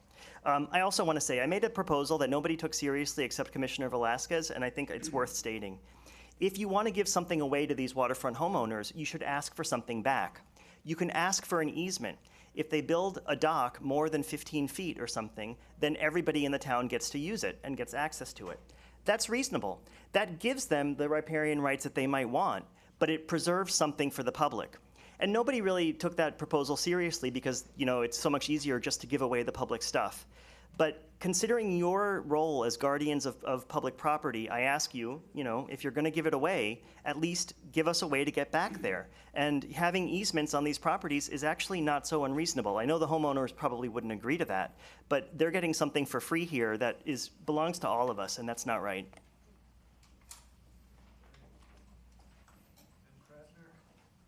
M. Krasner.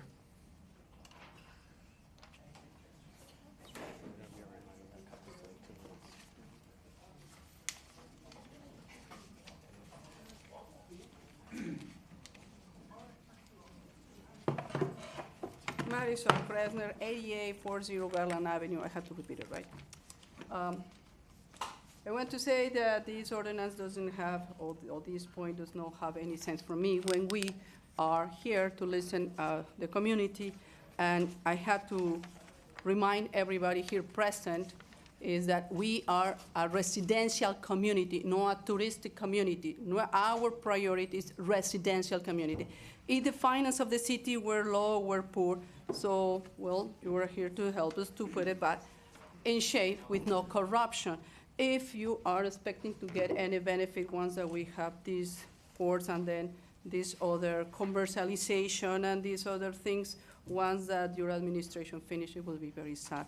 Please, I really want that you listen to us and not do what is convenient for all of you now or later. We as a community want to keep as a community, residential community. Our priority is not to be Miami Beach and Lake full of touristic. We are not here to be for the tourists. We are here to be for the residents. It is insane that the garden that it was in '88, where the chaplain collapsed, where we are doing and honoring everybody here, except the life that they have passed, hasn't been respected and put back the garden, and that we have expended more money getting that access for the trucks that they will benefit as a back patio, as a garage for the big hotel. I would Mrs. like that President, the we're 90 talking about docks. Yes, I'm talking about docks and any benefit that can be for private ownership and not for the benefit of our community. We don't want docks that they will benefit just some few. We want city for residential purposes. Residents that we want to live here nice, not just some few. Is that suit your demand? You done? Okay, great. Thank you very much. You're very welcome. Eliana Salzauer?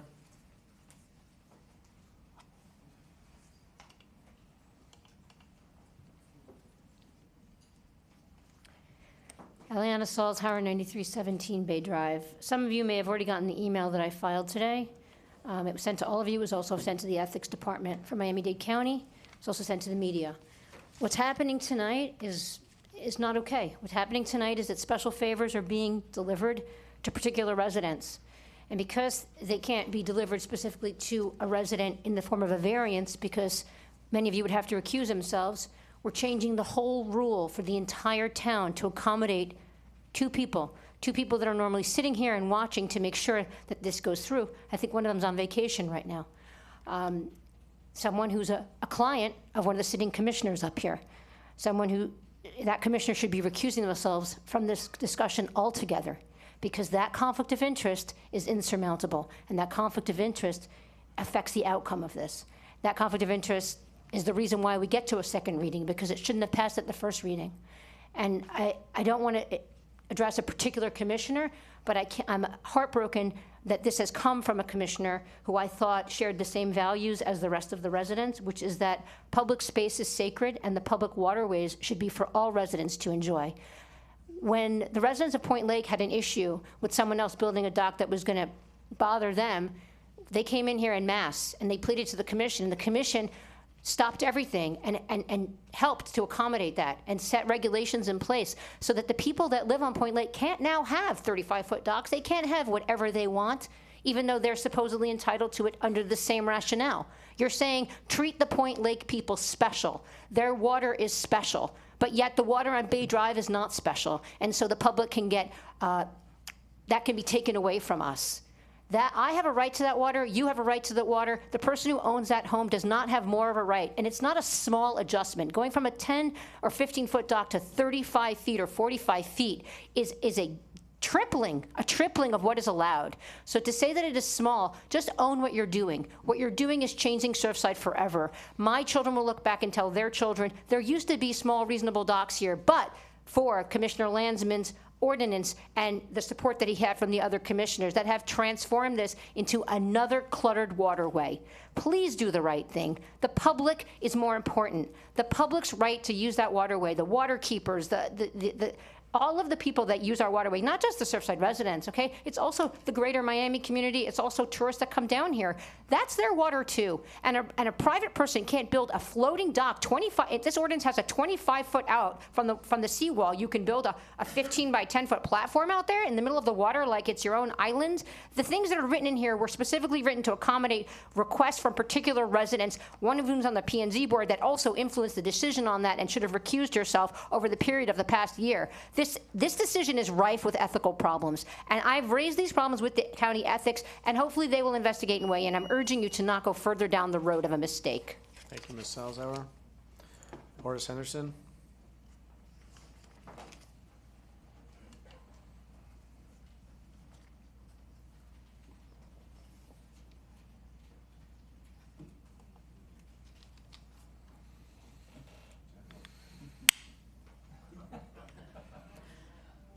Horace Henderson, 9195 Collins Ave. I have to start out by saying I own a condo on Collins Ave. I'm nowhere near the docks. So most people would say, why do I even care about the docks? I care about the docks because this is the same thing that's happening on the other side, and it affects all of us. Commission is discussing giving away something that they can't give away. It's that simple, okay? You're doing something for maybe 2 people, maybe 3 people, and again, everything that Eliana said. You can't do that. You can't make these so that these docks are almost 50 feet long.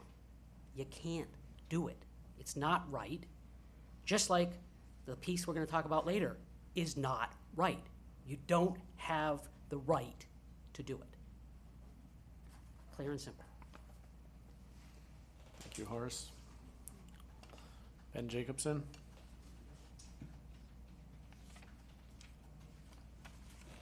Ben Jacobson, 9455 Collins. So I live on the condo side of it, and I had a decision when I was looking to bring my family. Do I want to be on the beach side and be able to walk out to the beach, or do I want to be on the waterway side and have a dock and have a boat? And that's a decision people make when they buy their property. What's happening here is very simple. We've got this seagrass, which we want to protect and protect the environment, and therefore this dock is being set up in order for people to walk out farther and put their boats there. Nobody wants to walk farther from their home than they absolutely have to. They're bringing their coolers out there with their drinks, with their food. The farther the dock is from their home, the farther they have to walk. This is not for a design issue. This is simply so that we don't have to keep coming back to the commission every time Durham says you got to go 3 feet, 7 feet. This allows everybody to put their boats where they need to. I was actually informed today about an interesting thing where right now, I think people will speak about this later, there's this marine structure concept where there's a limit to the marine structures, so the boats have to face out and will take more of the space. I believe there's a better way of structuring it so that the boats face horizontal to the homes and they don't further impede into the waterway. And with some of these larger boats, we definitely want to keep the waterway open, clear, so people can paddleboard. I know the kayak launches everyone's talking about on the street ends. The same group is saying don't build out the docks and don't build the street ends. And it's like, well, what's going on here? Should we be, we're restricting the people from using it and we're restricting the people in their houses from using it. So we're just leaving it out there so that the people from other areas can drive by with a slightly more open space. It doesn't make sense. Please pass this and let's move on. Thank you, Ben. George? George Kouslis, 9225 Collins Avenue. Got to begin first. Well, I'll start at the end. My neighbor over there noted the same small defect in the code that I did, which is that you really want the boat lift to go where the keel is parallel to the seawall and not perpendicular. And the way you've phrased it means that boat lift has to jut out in a way that the bow of the boat juts out even further. So I think you should correct that. But back to why you're even doing this, because there's been talk about you're giving away something that shouldn't be given away, and there's been talk about riparian rights. It's true that statute law would trump common law, and The statute law is also pretty clear in this regard, and it's been upheld through a number of cases, that the private landowner that abuts this navigable waterway has the right to wharf out to navigable water, wherever that may be, and within reason. Not for a cruise ship, right? No one's allowed to put a cruise ship on Indian Creek, but there's a reasonable expectation to be able to get out there. If that right didn't exist, why the hell are there even 10-foot docks out there, 5-foot docks? Because that water is not owned by the landowner. That submerged land underneath the water is not owned by the landowner. They have no property right there. Yet they're allowed to build something, and they already have something out there, and that reason is riparian rights. They do exist. So what you're doing, and I'll now go to an old joke. A man propositions a woman, says, will you sleep with me for 5 million pounds? And she says, sure. And then he says, would you sleep with me for 5 pounds? And she goes, hell no. What kind of lady do you think I am? The answer is, well, we've already established that. Now we're just negotiating price. The riparian rights already exist. Now we're talking about the length of the dock and what's reasonable. And that's what's before you. The way you've crafted, or the way the commissioner that proposes it has crafted it at 35-40 feet is good. It's an improvement over the 60 feet, which I felt went too far. And I would make the change you heard about earlier. And I think you got a decent compromise that doesn't take away anybody's access to the real water that's out there. Thank you. Thank you, George. Yep. All right, closing public comment on this item. Commissioner Landsman, if you will open it up, discussion. I will, and I hear you, all of you, and appreciate your comments. I may not agree with your thoughts. Appreciate that. I respect you. Please respect me in the same way. Frankly, you're addressing the commission right now, right? Yes. Yes. Okay. I'd like to make one edit in talking to Mr. Resio, our attorney, our land use attorney, on line 66C. It reads, any portion of a marine structure that projects more than 15 feet shall be limited to a maximum 8 feet in width. I want to change that to read, any portion of a dock or pier that projects more than 15 feet should be limited to 8 feet in width. In essence, again, we have 15 feet maximum from your seawall as far as a platform, if you will. It could be 10 feet wide by 15. That was approved by the last commission. I'm adding simply the ability to go beyond that. And if you're going to use any kind of dock or pier, the maximum it can be is 8 feet wide, so it's only walkable. It's not party, not barbecue, not platform. And the other piece of it is that, and again, 45 feet on the bay side, 35 feet on the bay drive side. That's any part of the marine structure, which means mooring piles. Any part of that cannot go further than that. So again, it does give the homeowner flexibility, a little bit extra room. We can argue a little bit, lot of it, but it's minimal compared to what was allowed previously. And the one comment, we are keeping the Point Lake legislation as it is. That was crafted because of, not because Point Lake is special, but the access to Point Lake through the North Canal is very limited and needs to be protected. So that stays. And again, if I can have that changed, Mr. Rusty, do you agree with that? That's doable. Thank you. Commissioner, any comments? I agree with the. Commissioner, please speak into the mic. I can support this with your modification or clarification in line 66 that says any portion of dock or pier that projects more than 15 feet from a seawall. And this also allows the keel of the boat to be parallel to the seawall. These are not arbitrary things that have come up before the commission. These have been vetted through P&Z. They have been points that just needed to be changed. And there are reasons for these changes, and that's why we're sitting here trying to adapt these. So those are my comments. I can support it with the change on line 66. Thank you. Vice Mayor? Thank you. So, I guess the first question, through the mayor to the town attorney. There's been a lot of information that we're passing monstrous docks. What's the legal definition of a monster dock? I don't believe there is a legal definition of a monster dock. Okay. So then the other item, let's just back up a little bit of why we're actually here. Because I was at all those meetings the last 2 years, actually 4 years, as was Mr. Kouslos in the audience. There was an issue on Point Lake. Everyone identified it, everybody from Point Lake came in. The commission addressed that issue, fixed that issue. But then one former commissioner decided to just throw it in a little bit and said, you know what, there's some other language I don't like there. So let me change that. And her comments also at that meeting was, it's not my problem if rich people can't dock their boats. Here's once again, people, misinformation being fed to them by a former commissioner standing up here and not realizing actually what happened. I kayak, I paddleboard in these waterways. So I went around and looked at all these docks, finger piers, mooring piles.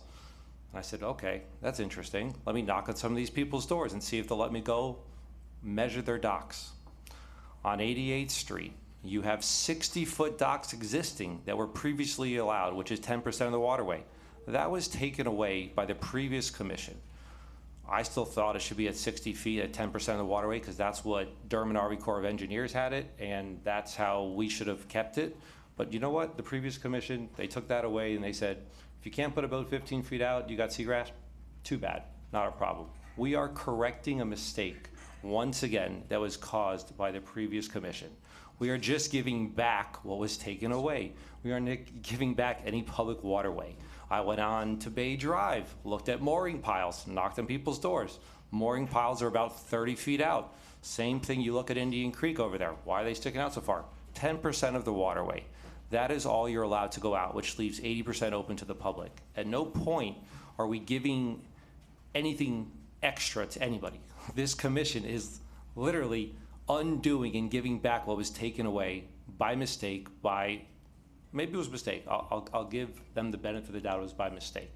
We are giving back. I thought it should be at 10%, which would equal and max it at 60 feet, which is what is there now if you go in the waterway and look at it. But you know what? We're compromising here. 45 feet. It is what it is. I support it. Thank you, Commissioner Landsman, for fixing what was previously made a mistake.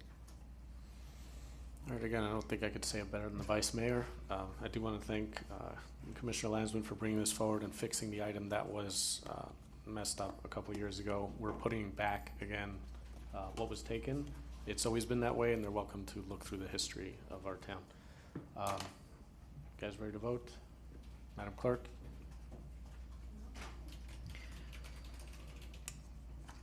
I do believe I have a motion and a second. I'll make a motion to move it, Commissioner Landsman, forward with the corrected language that was provided. Second?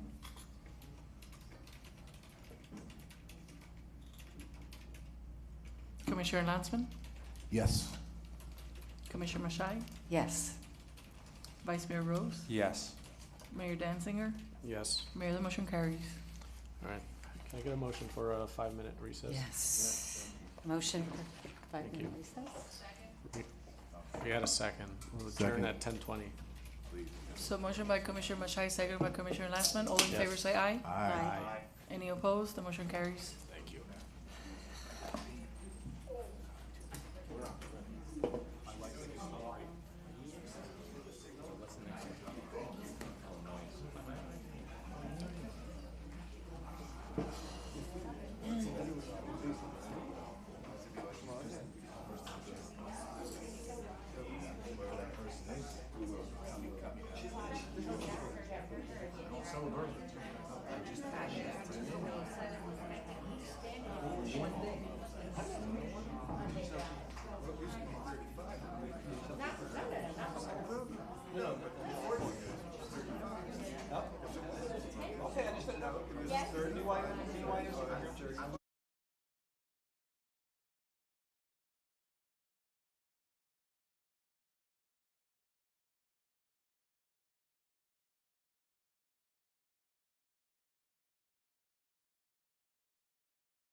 Mr. Platt?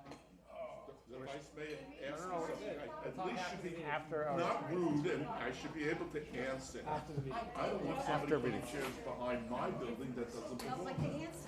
All right. Jeff, you're holding up the meeting at this point. Thank you. Hello? All right. Where are we on? Item 482. We're being inclusive, right?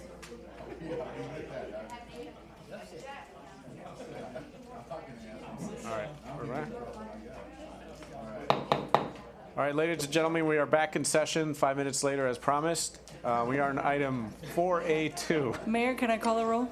Yes, Mayor Danziger, present? Vice Mayor Rose, Present. Commissioner Mashine, Present. Commissioner Landsman, Present. Commissioner Velasquez is absent. Mayor, you have a quorum. All right, thank you. Item 482, I'll give a quick introduction because it was my item I brought up, prohibited noises. Mayor, can I read the title of the ordinance? Yes, of course. Thank you.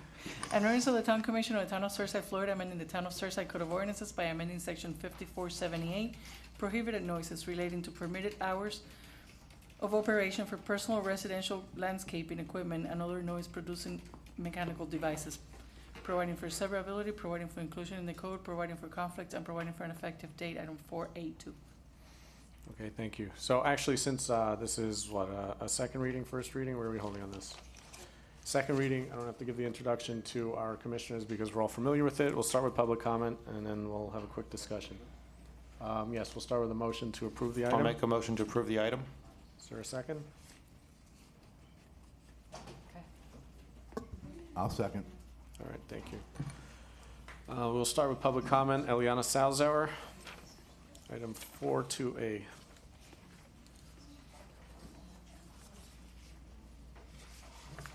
Atlanta Salzhauer, 9317 Bay Drive. So this is the one about being able to make noise equally on Saturdays and Sunday, correct? I'm just checking. Is this what this is? As opposed to the one with the leaf blowers 4B2. So they're sort of similar.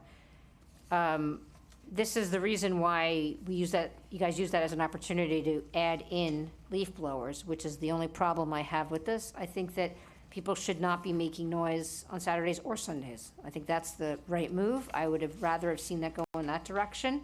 Our town is getting way too noisy and crowded and cluttered with all the construction and the nonstop inconveniences of the trucks and the pouring and the noise and that's extending past the regulatory hours. That's another problem.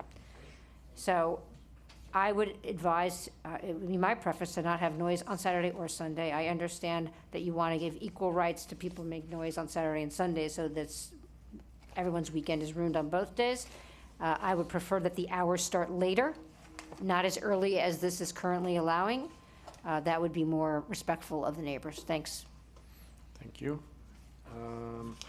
Ben Jacobson.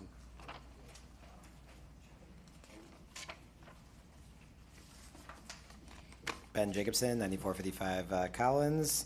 I mean, it seems like a pretty simple ordinance here. People need to be able to do their lawns on Saturdays and Sundays, and, you know, this is a simple yes. Thank you. Thank you, Ben. I have no other cards, so I will open it up for discussion. Just to introduce it quickly, again, as a brief summary, this is not about noise, it's about letting residents do their own lawns. There is currently an ordinance that doesn't allow for Sundays. Obviously, that affects a large demographic and certain people within the town who cannot do their lawn on Saturdays. What this ordinance does is actually reduce the hours that can be done on Saturday, which currently can start at 8 a.m. This stops it from 10 a.m.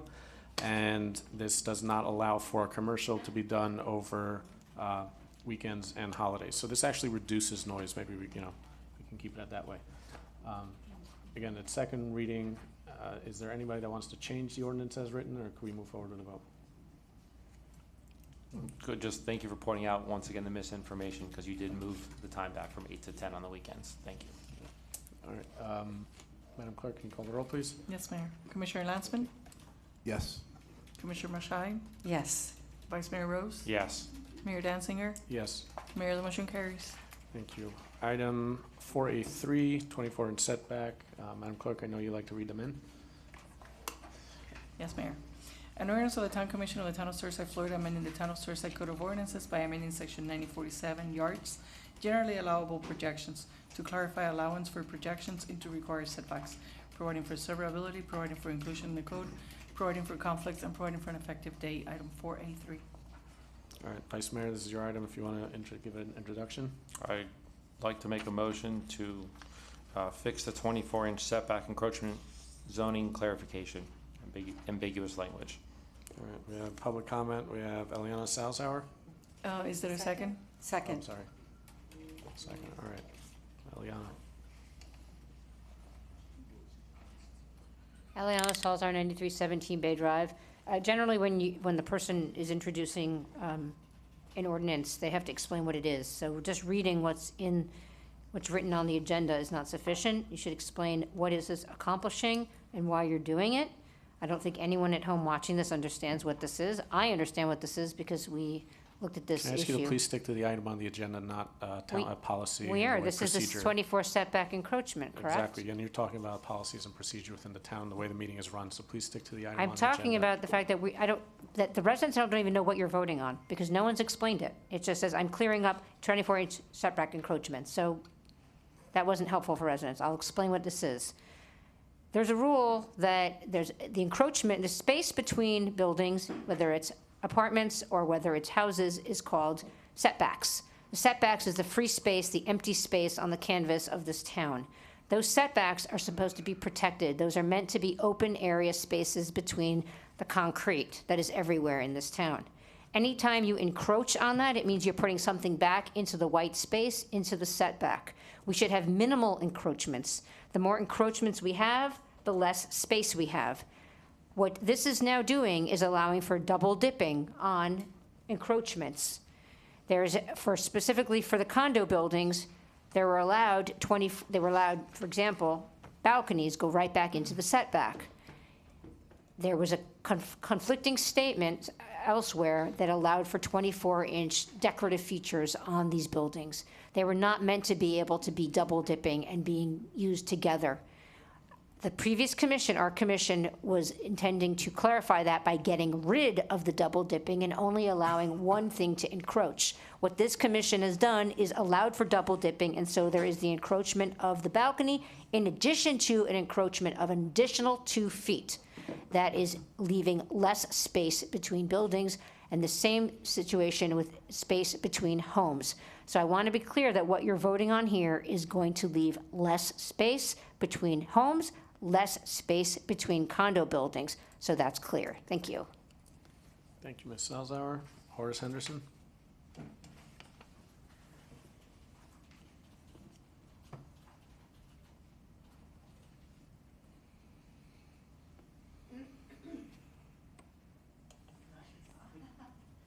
Horace Henderson, 9195 Collins.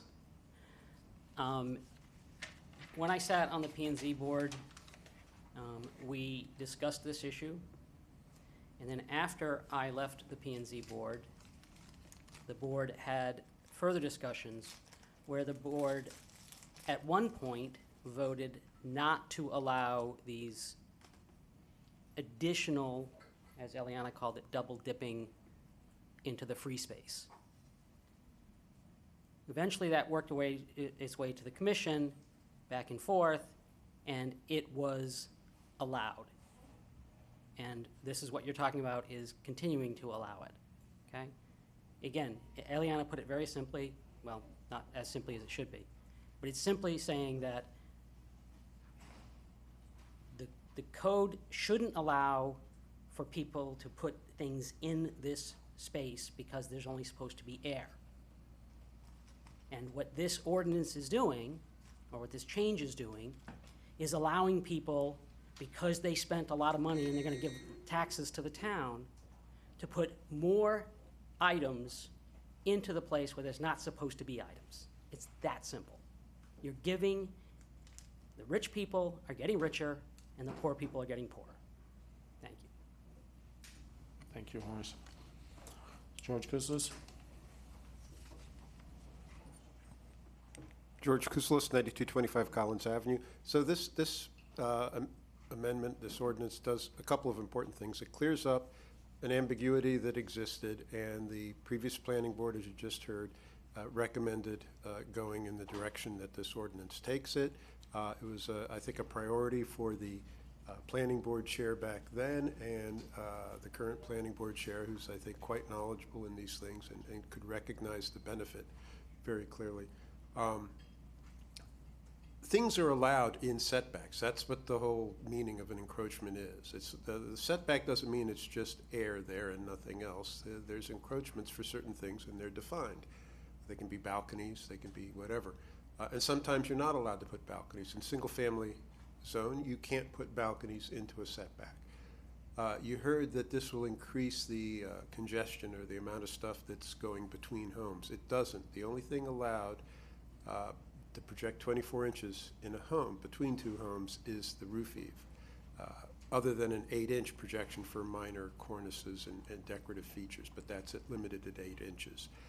You are now allowed to project off 24 inches off the front of a house and the back of the house and onto a secondary frontage, the side street, but that's not between houses. And that's there for a very good purpose, to add architectural detail, because people are tired of boxes. So this is one way to get architectural detail. When you get to the buildings, it is additive, as you've heard, where you can add the 24 inches to a balcony projection, but there's a provision for design review on that. And if it doesn't add to the building, it can be denied by the planning board. So that's put in the code. But there is the ability to do it, and this just clears up that ambiguity. So please pass the ordinance as written. Thank you, George. There's no more cards, so I'm going to close public comment at this time. Vice Mayor, if you want to open the item up. Yeah, so as was stated, these 24-inch setback, this language has, all the language in the residential area has been in the zoning in progress that we had from the previous commission for almost 2 years. Same language moving it forward. Approved by the previous commission, approved by the previous planning and zoning board, and approved by this board. Additionally, the 24-inch language off of the balconies was approved by the previous planning zoning board and this planning and zoning board as it is an architectural feature. It doesn't add anything. So all this was doing was cleaning up the language on it, and it was unanimously passed by the last board, and I'd like to, you know, as we made a motion to move it forward, this is just cleaning up the language. We're not, you know, it's pretty simple and straightforward. We talked about it during the first reading. We don't need to go into too much detail again about it. Very good with it? All right. Again, as the Vice Mayor said, this item was recommended by P&Z. Encroachments have always been allowed in the town code. The code has been messy up until now. What's allowed, what's not. People took advantage. This item cleans it up and just allows for sills and ceilings and decorative items that don't actually encroach into the property or get the house closer to their neighbor.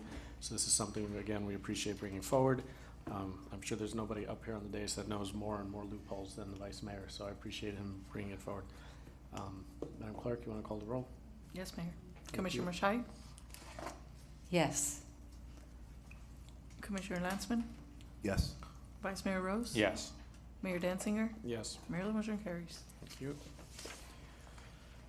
All right, moving on, 4B1, first readings, 50% lot coverage of one-story homes. Madam Clerk, if you will read it in. Thank you, Mayor. An ordinance of the Town Commission of the Town of Surfside, Florida, amending the Town of Surfside Code of Ordinances by amending Section 90-2 definitions to revise the definition for lot coverage and Section 9049 lot standards to increase the maximum lot coverage allowed for single-story homes that do not exceed 22 feet in height to 50%, providing for severability, providing for inclusion in the code, providing for conflict, and providing for an effective date. Item 4B1. All right, thank you. So just to open the item and explain it to the residents here that haven't been listening for the last 2 meetings on this item, or 3 meetings, 1 meeting. This item is meant to incentivize new homeowners and existing homeowners looking to build to, instead of go up 2 stories, maybe to build 1 story or to restore a current house that they have instead of complete demolition. So if we can give them a little bit more coverage on a 1 story, hopefully that will incentivize people from building that large looming 2nd-story homes that people are scared of here. There was a height restriction even put in for a 1 story in this item, which does not apply to any other home over 50 feet. And again, to be clear, that if anybody were to want to go up to second floor, they would have to bring back the house into compliance of the 40%. I will open it up to public comment at this time. Eliana Salzauer.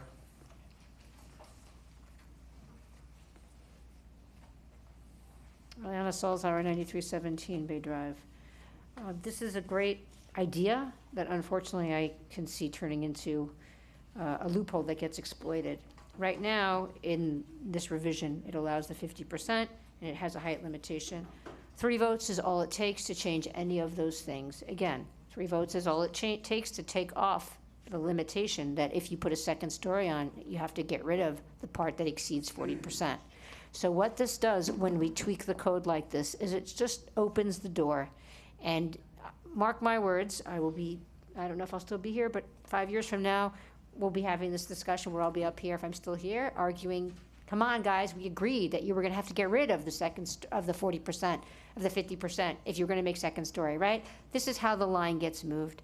It happens slowly over time. Sunny Isles wasn't built in a day. No community, 0 lot lines was not built in a day. It's slowly moving the 40% to 50%. The 50% is gonna want, oh, but we want an uncovered terrace and a patio and a this and a that. And then you get to 56%. And before you know it, you have a house taking up the entire lot.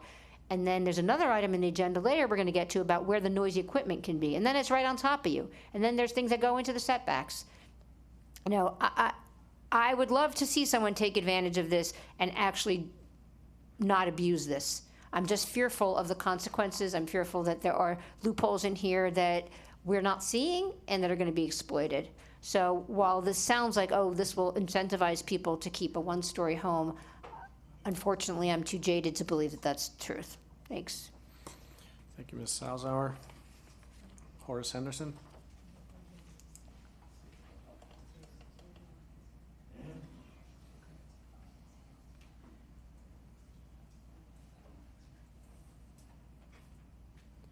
Horace Henderson, 9195 Collins Ave. Eliana is correct. There's some possibility that this could get abused down the road. That being said, we have to weigh off the incentive that this gives people to stick with the single-story home. And I'm willing to roll the dice and say that there'll be less problems with the 50% if it incentivizes somebody to go with a single-family home. So I will say that I support this with the caveat that we do need to keep it clear that they can't then go ask for the rest of the lot as well.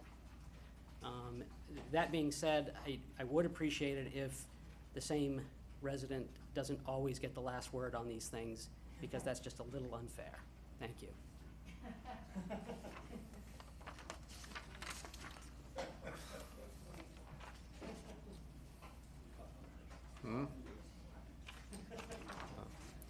George Kouslis, last resident. The way that this is simple science. The first one in is the last one out. That's how it goes. When you come here, So, George Kouslis, 9225 Collins Avenue. First of all, I'd like to acknowledge and echo the comments of the previous speaker about that this is worth rolling the dice. Anytime anybody builds this house, it's a win for, I think, the community generally, and certainly for those people that want to see smaller houses. It's better than the 40% 30-foot tall house.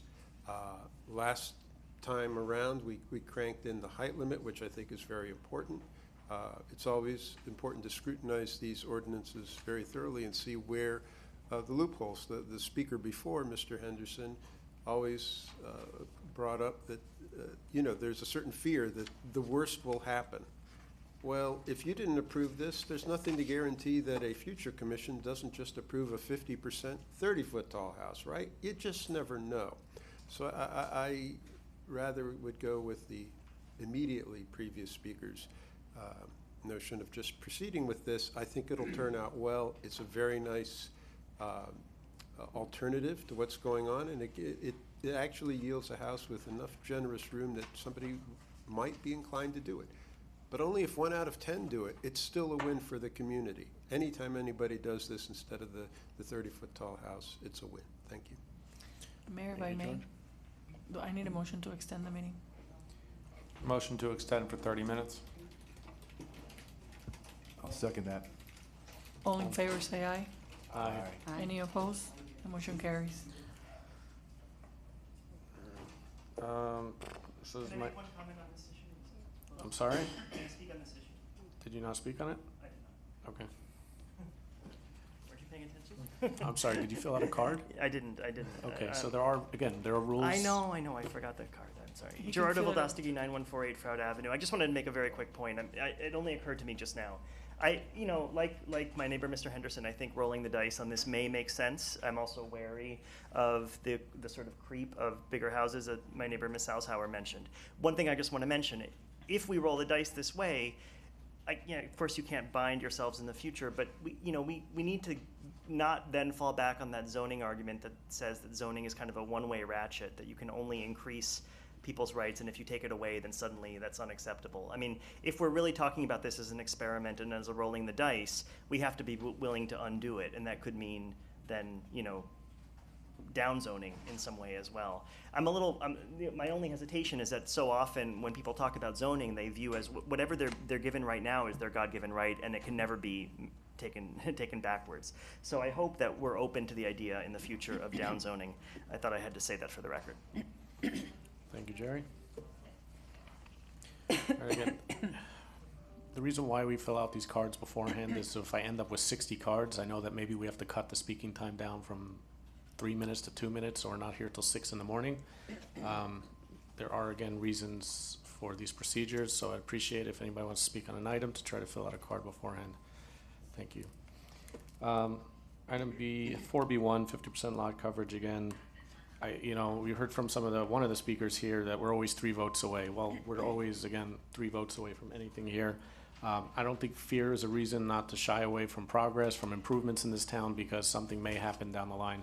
I think we found something that incentivizes homeowners to build smaller, which seems to be the move that a lot of the people in the town would like to see a little bit smaller, and this gives someone a decent-sized house for their family without having to go up 2 floors.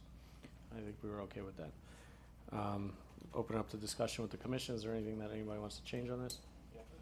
Through the mayor, just one point of clarification for Mr. Resio. I know at P&Z we discussed whether this would apply to new construction and or existing homes renovations. Is there a distinction in this ordinance? No, this would apply to both. To both, okay, thank you.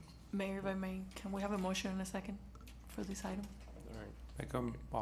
I'm going to amend it, but I'm going to make a motion to approve this item. Second. With the 22-foot limit. All right. So you want to speak on this item? Yeah. All right. So, yes, I want to speak on this item. So first, since I've been going to P&Z for the last 6 years and seen Mr. Kusos there many times, in the last 3 years, does anybody know how many 2-story homes we've approved? The answer is over 40. Every time we approve a 2-story home, 3 neighbors get affected, left, right, and the rear.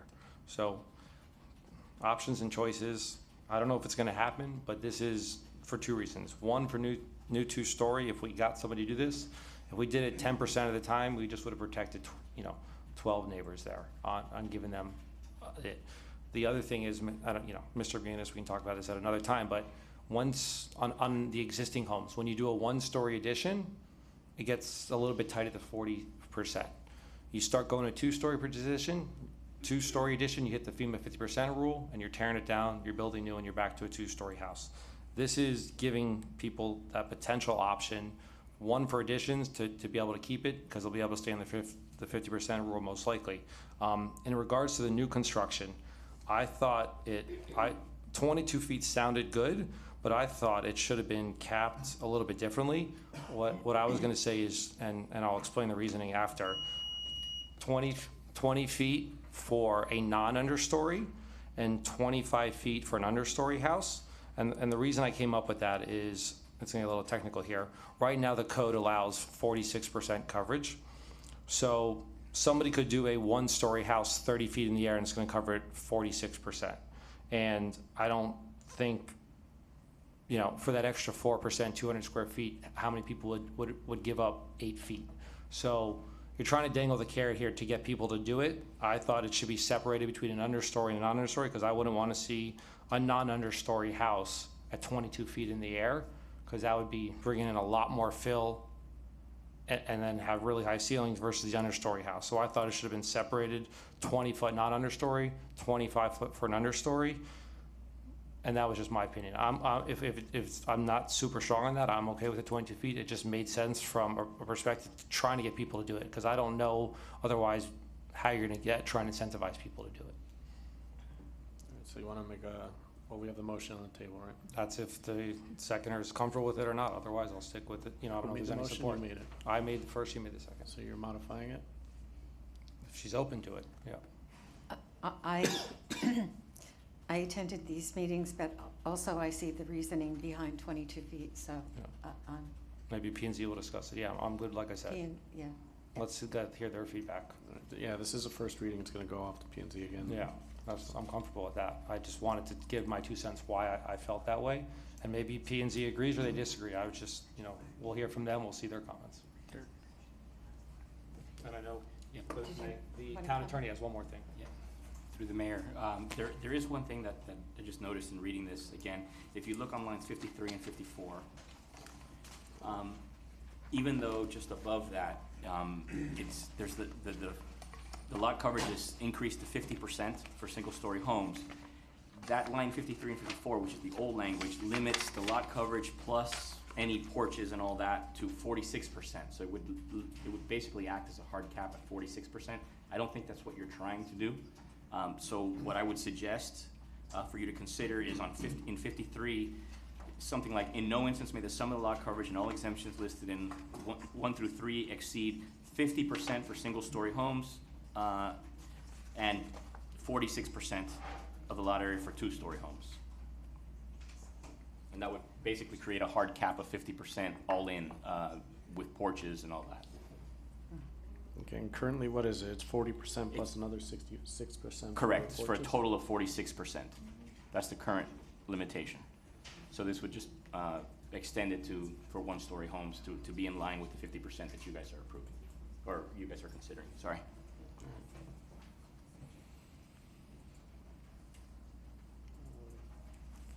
Commissioner, you had anything, or? I'm good with that language. Right, so you want to just clarify the motion, and let's call a vote. If we could get a clarification on the motion, please. It's changed a few times. So 22 feet cap height, 46% limit for 2-story homes, 50% limit for 1-story home. 46 to 51. Was that? He understood me. A couple of the zoning people understood me.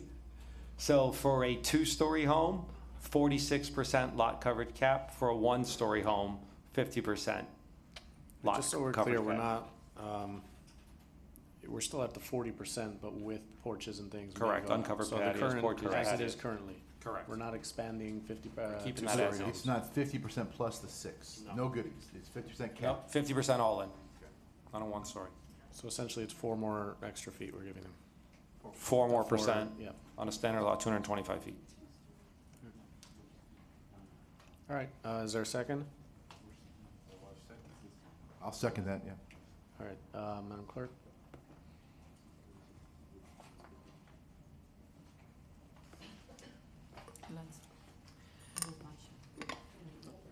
Madam Clerk? Okay, sorry. Commissioner Mashain? Yes. Commissioner Landsman? Yes. Vice Mayor Rose? Yes. Mayor Danziger? Yes. The motion carries. Thank you. Item 4B2, amendment to Town Code to allow operations of landscaping equipment and other noise-producing materials devices such as leaf blowers during permitted hours. Madam Clerk, if you'll read it in at your leisure. Yes, Mayor. Thank you. An ordinance of the Town Commission of the Town of Surfside, Florida, amending the Town of Surfside Code of Ordinances by amending Section 5478, subsection 15, prohibited noises, and Section 66.7, disposal of grass cuttings, and hedge trimmings to allow operation of landscaping equipment and other noise-producing mechanical devices during permitted hours, providing for severability, providing for inclusion in the code, and providing for conflicts and providing for an effective date. Item 4B2. Thank you, Madam Clerk. So just to give a brief explanation, this modifies the town code to allow for landscaping equipment such as leaf blowers, which seem to be essential in the process of doing one's yard. I will open it up to, oh, sorry, can I get a motion to move this forward? I'll make a motion to move this forward. All right, get a second? I'll second. All right. We will open it up for public comment. Gerardo, I'll save you for the end. Unless, yeah, no, I know. Eliana Salazar, she gets to go first.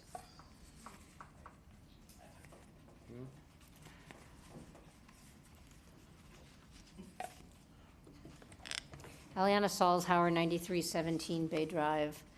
Again, this feels like we're a decade behind, much like the discussion we had about equality and human rights and pride flags. Bringing back leaf blowers is something, it's like, standing up here and saying we should be giving cigarettes to children. This is really harmful for the environment. It's been proven to be toxic for the environment. It puts microplastics into the waterways. It clogs the sewers with cuttings. It also permanently damages hearing. Okay, the people that are operating the leaf blower may be wearing headphones, right? You've seen your landscapers wearing headphones. Why? Because otherwise they'd be deaf by now. But you, sitting in your yard, are not wearing headphones. You are unprepared. You are now, have suffered permanent hearing loss. The fact that we are having this discussion and even entertaining bringing back gas-powered leaf blowers is it's insane, quite frankly. And I don't know that anyone here has done the research to sit up here, because if you read the ordinance as written, it is written in the most, and don't take this personally, but anyone who at home can read this on the agenda, it's the most selfish thing I've ever heard. It is inconvenient to have to rake your leaves. It's inconvenient to not be able to have a leaf blower. We don't make decisions based on what's convenient. It's not convenient to carry, recyclable bags with us, right? It's not convenient to have to slow down and drive the speed limit when we'd really like to get somewhere faster. It's not convenient to have to put on a seatbelt. But you know what's more important? The health and safety and welfare of our neighbors and the neighborhood and our children. And that's what's important. And I don't think you understand quite honestly how loud this is, okay? So I'm going to use the rest of my time here. You can listen to what leaf blowers sound like. Okay, this is what you're going to hear, all right, all the time now, something that we've done away with, and we can listen to it for 3 minutes. And this is, by the way, nothing compared to what it actually sounds like in your backyard, okay? This is what you're sitting here deciding to bring back as a service to our residents. Let me know when I'm out of time, because I'll just do this all night.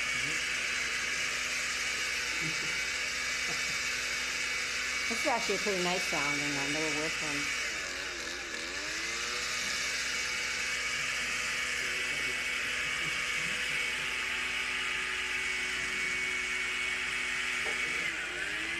What? Yeah, like it better? Like it better? Yeah, this is coming from the guy that wants plastic straws. Yes, plastic straws. Great. You can suck on your plastic straws while you fire up your things. Well, if you use a leaf blower, you'll be rendered deaf and you won't have to hear me. So that will work too.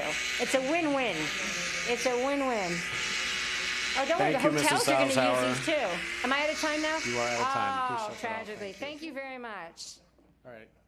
Ladies and gentlemen, it's 11:10, all right? We have many items to go through. I would ask if you are finished talking to please be respectful of our time, of the time of the people in the public, of the time of the people in town. So if you're just going to stand here and play music, you're free to do so, but I would just, again, ask you to please be respectful of everybody's time. Ben Jacobson?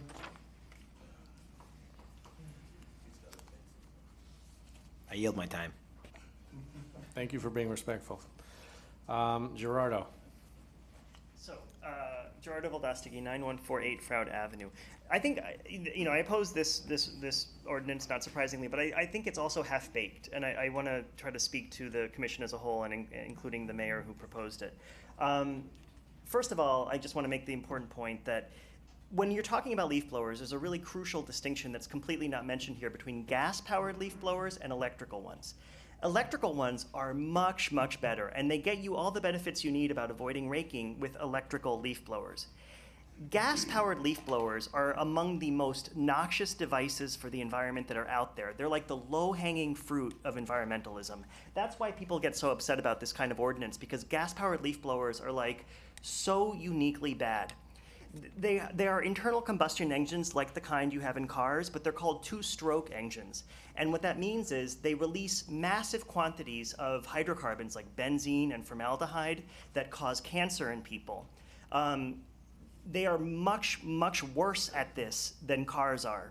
The EPA had a report in 2015 that said that when you run a gas-powered leaf blower for 30 minutes, it gives off as much of these hydrocarbons as a Ford F-150 truck does if you drive it from like New York to Los Angeles. It's crazy how much pollution these things put out. So when the mayor says at the beginning of the memo, he says, oh, this was passed a few years ago to signal our support for the environment, that dramatically understates the issue here. Gas-powered leaf blowers make people sick. They blow, toxic chemicals into the air. They're horrible. Electric leaf blowers avoid that production of benzene and formaldehyde. Also, because of the way the two-stroke engine works, they emit a low-frequency sound. I mean, actually, I think Ms. Salzhauer did something very valuable for us. Currently, we've got to tell the truth, nobody's enforcing this ban on leaf blowers. My neighbors use it all the time. And when I'm working from home and I'm having a Zoom meeting with a student and there is a leaf blower next door, I hear it so loudly inside my house that it's almost impossible to work. I feel my heart rate going up. The noise pollution from these things is horrendous. Electric leaf blowers are much better. They don't produce that kind of like, it's like 80 to 100 decibel low frequency sound that goes through walls. So if what you want to do is protect people's right to like blow the leaves, you can do that by allowing electric leaf blowers. Also, Miami Beach has banned gas-powered leaf blowers, so it would be a really weird thing for us to go backwards on this when they're going forwards. Many of the landscaping companies that work in Surfside also work in Miami Beach. So why don't we band together with them and ban the gas-powered kind and just allow the electrical kind? You get the same benefit of doing the work with much, much less noise, much, much less pollution. The pollution, by the way, is a walkability issue. Try walking down a street when somebody's using a gas-powered leaf blower. The health issue of breathing in that stuff, I'm not kidding, it's toxic. Just try to be in the vicinity of one without earplugs and without a face mask for even a couple of minutes, and you'll see what I mean. Okay? And none of this was taken into account in the mayor's memorandum. This is not just some libertarian abstract debate. These things are horrible. Don't do this. Thank you, Jerry. Mrs. Krasny? Krasner. All right, if you spell it out with your letters, I will be able to read it. We were talking about respect, so I want that respect both ways. So we're first. Name and I address want for the record, I'm sorry, please. You are completely right. Soledad Marisol Krasner, 8840 Garland Avenue. So I was saying, respect goes both ways if we are gonna talk. Please don't laugh when we talk, because that is also disrupting. So, as the other former residents had stated, this is noise and this is gas and this is polluted, and we are getting back in time. It looks that all our resolutions goes everything back in time. So this should not be permitted when we have the option to have it electrical.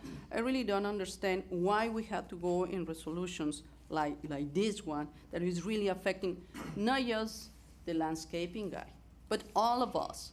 And we have to go over this. Another issue, again, that is goes insanity in health, in noise, and when we have technology available.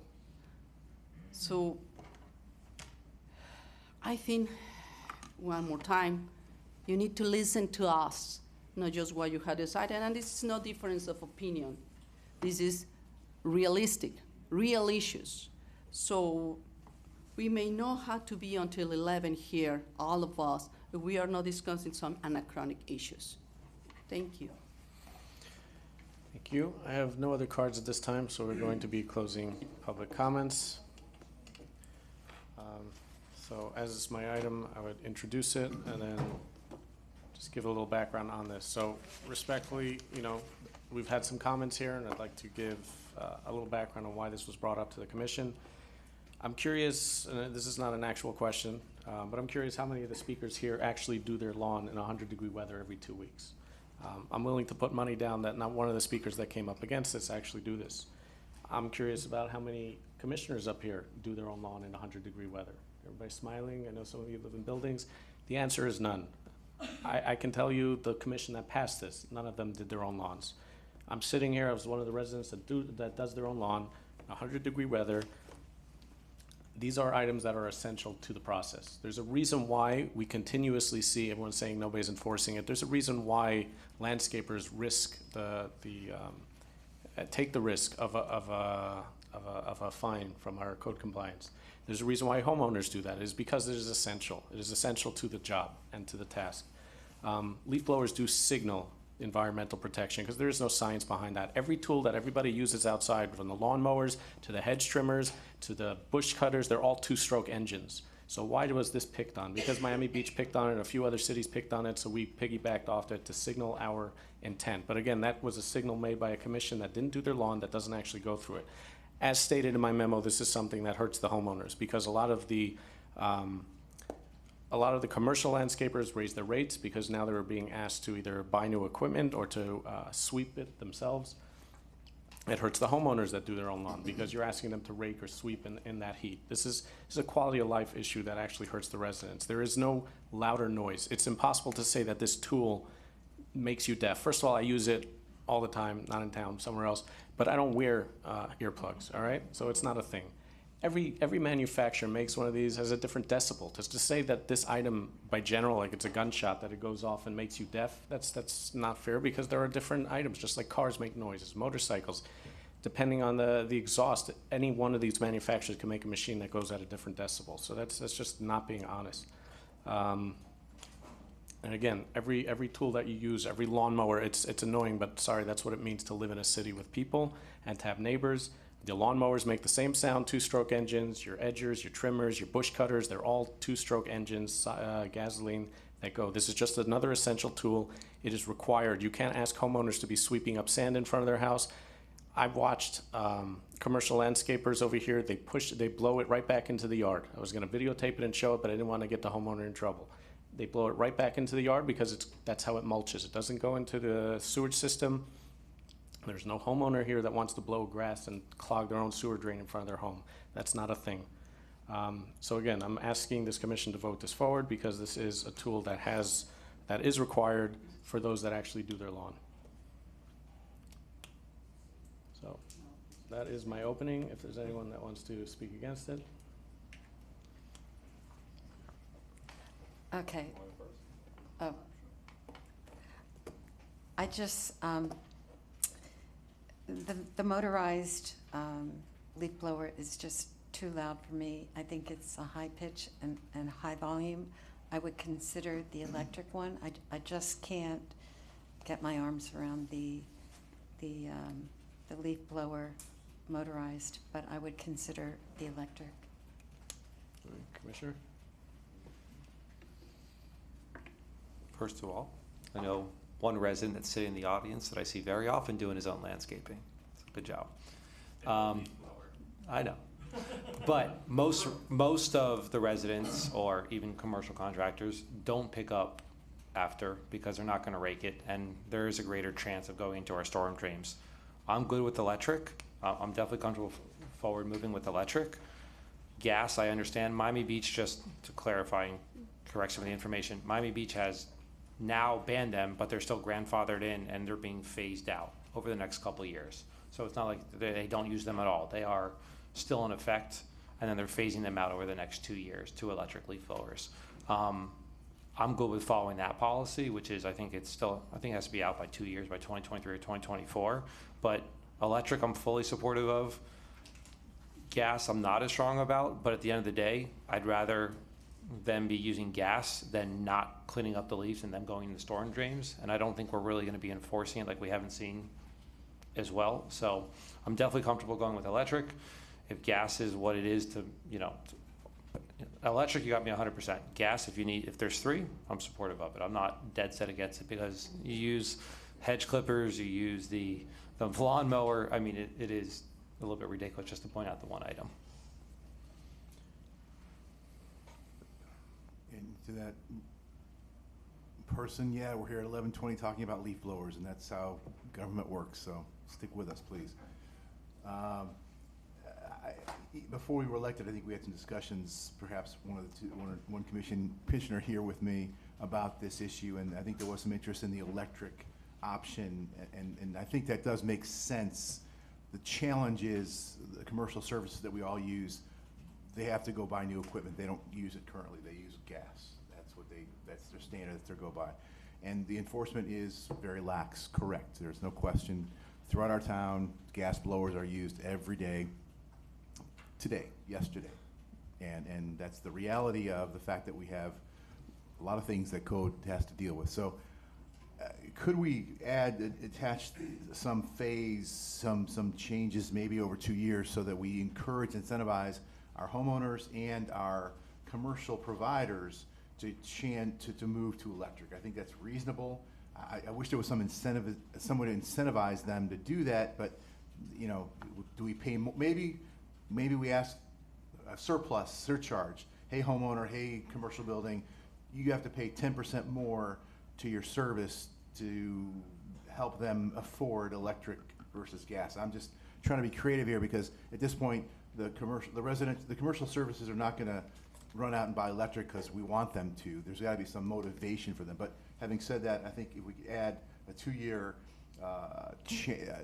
move away and into electric, I'd be in favor of that. All right, so do you want to modify your motion? I'll modify it to go with the 2-year gas to electric like Miami Beach is to follow their ordinance.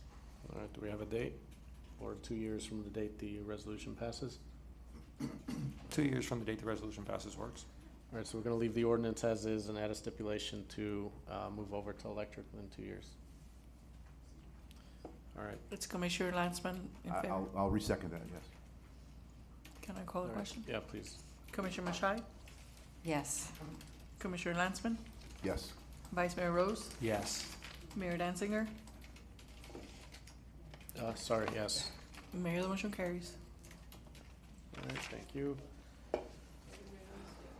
Item 4B3. Mayor, I need a motion to extend the meeting. Make a motion to extend the meeting for 20 minutes. I will didn't say second that. You did. Second. All right, all in favor? Aye. All right. Those that don't want to sit here are free to go home. Okay, excuse me, this is the third time I'm asking you to please. Thank you. Now we forget where we're up to. 4B3. This is ordinance to increase minimum percentage of Florida-friendly landscaping required to 40%. Madam Clerk, if you'll read it in. Yes, Mayor. An ordinance of the Town Commission of the Town of Surfside, Florida, amending section 9090 and 9095 of Article 8, landscape requirements of Chapter 90 of the Town Code of Ordinances to increase Florida-friendly landscaping in the pervious areas of single-family and duplex dwellings, providing for severability, providing for inclusion in the code, providing for conflicts, and providing for an effective date. Item 4B3. All right, Commissioner Lansman, if you want to. Hopefully we'll get through this quickly. This is first read. We discussed it a month ago. Encouraging, requiring new construction homeowners to verify and ensure that they utilize Florida-friendly flora, trees, shrubs for their home from 20% to 40%.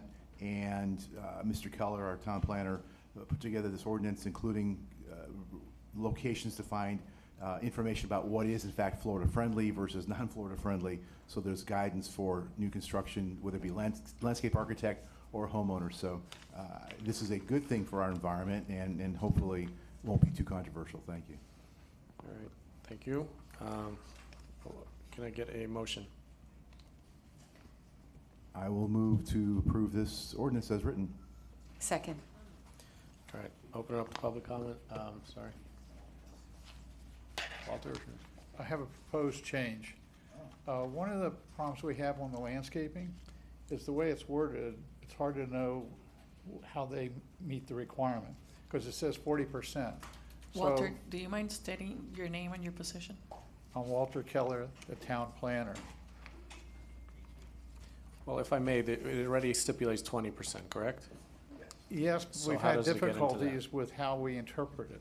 Because what's really important when we do landscaping on the lots and stuff is really the shrubs and trees, not necessarily the grass. So the way it's worded, somebody could put 40% in the grass and all the trees are something else. So what I've suggested that you do is add in 40% of the required trees and shrubs to items 90, 90, parentheses 1, 2, and 3. I will agree to amend the motion to specify shrubs and trees and add that to section 1, 2, and 3 under 90-90. Our town clerk got that. Yes, I'm sorry, through the mayor, just a comment. Mr. Keller is proposing changes to sections 2 and 3, which are multifamily and other development uses. And unfortunately, that is outside the scope of the title of the ordinance, which deals only with single-family homes. So we could bring a separate ordinance if that clarification is needed. The intent was single family, so I think let's go with this, and if we need to, for the multifamily addition, do a separate ordinance.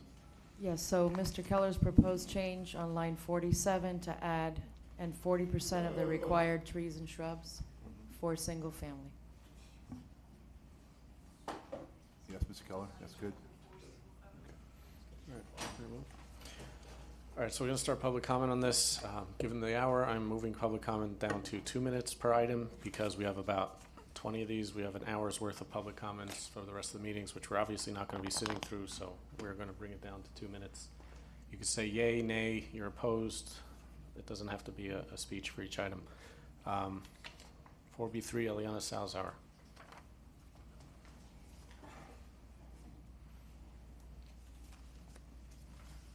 Eliana Salzar, 9317 Bay Drive. Obviously, I'm supportive of having Florida-friendly landscaping. I'm very disappointed that someone proposing Florida-friendly landscaping just voted okay for 2 years of gas-powered leaf blowers. I think that all of the Florida-friendly landscaping in the world is not going to be able to clean the air of the toxins that you've just Please unleashed on stick the to the neighborhood. item on the agenda and stop wasting our time. Thank you. You're wasting my talk life and and you my go- health. Are Okay? you going to stick to the item or are you going to sit down? I'm done talking about Thank this. you. Have a seat. Thank you. All right. I think we're ready to vote on the item. Public comment is closed. There are no more cards for this. I'm ready. Madam Clerk, call the roll. Commissioner Lansman? Yes. Commissioner Mashai? Yes. Vice Mayor Rose? Yes.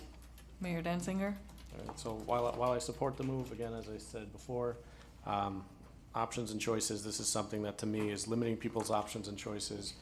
The list of Florida-friendly landscaping changes frequently, so, for my own good conscience, I'm gonna vote no, but it's fine. Mayor, the motion carries. Thank you.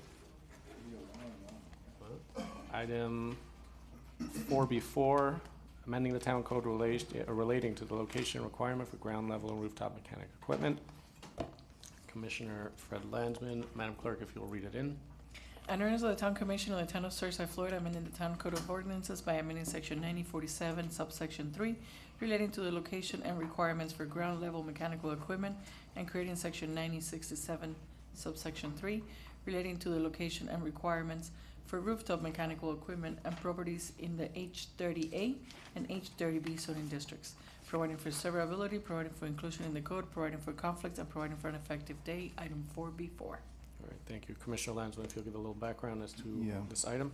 As per our discussion a month ago, this does two things. It helps to encourage and require that when there's a new home construction, that baffling and cover is surrounding the HVAC, the air conditioning that is placed either on the rooftop, if that's part of the design, or on ground level. So again, it's more aesthetically positive for the neighbors, and there's sound baffling to decrease sound because we want to decrease sound when possible throughout our community. And then it also, because of the sound baffling, because of the cover, We are we're taking out the extra 5 feet of setback that was required previously, which was to help neighbor to neighbor have further distance between my HVAC, my AC unit, and the neighbor, which was 15 feet. Both setbacks for both houses is 5 feet, so you had to have extra 5 feet, which did challenge some architects and where we put this based on that 5 feet. So we're reducing that 5 feet, so we're only at the setbacks, but again, sound baffling and material to cover to make it more aesthetic for your neighbors. Thank you, Commissioner. We will open up public comment. Joel?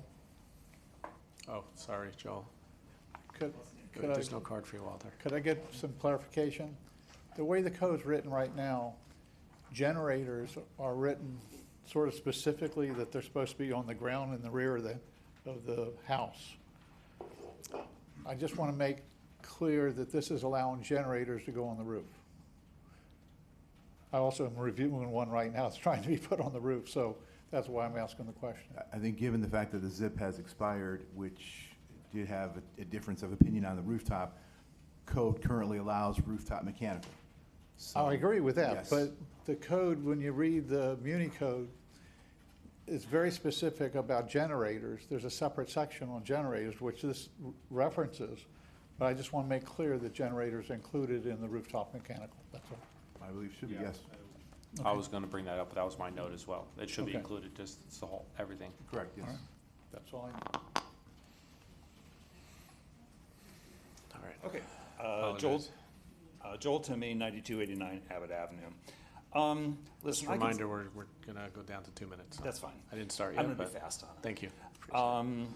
I can speak to a lot of these issues. This particular one was kind of interesting to me because I was listening to the meeting a month ago when you talked about this, and there was this whole premise that, well, air conditioning units are more quiet than they used to be, and if we baffle them, that's going to make them even quieter, and so therefore, why do we have to have the 15-foot setbacks for these units still? It's not necessary.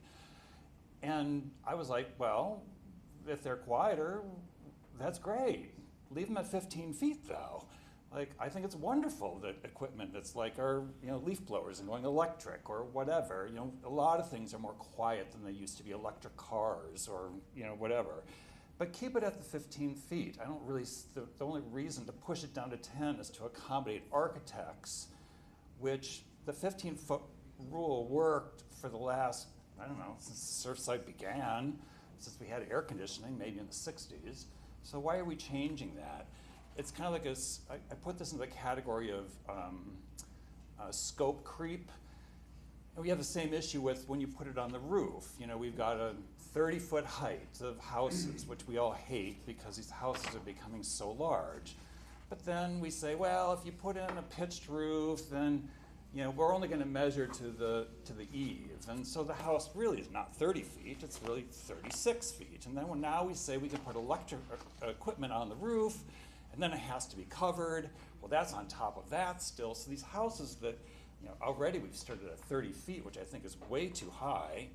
And all of a sudden we're going higher and higher and higher. And so all these things, while they seem small, they're adding to this kind of bulk of these houses, or the changing of the houses that, quite frankly, I find unnecessary. I'm glad that air conditioners are more quiet, but leave them at the 15 feet. If you got to put them on the roof, I don't like it, but I'll leave it. Anyway, thank you. Thank you, Joel. Aliana Salzauer. Aliana Salzauer, 9317 Bay Drive. I agree completely with what Joel just said. I cannot understand why someone would want any equipment 5 feet from the property line. The requirement has been 15 feet, and that has worked.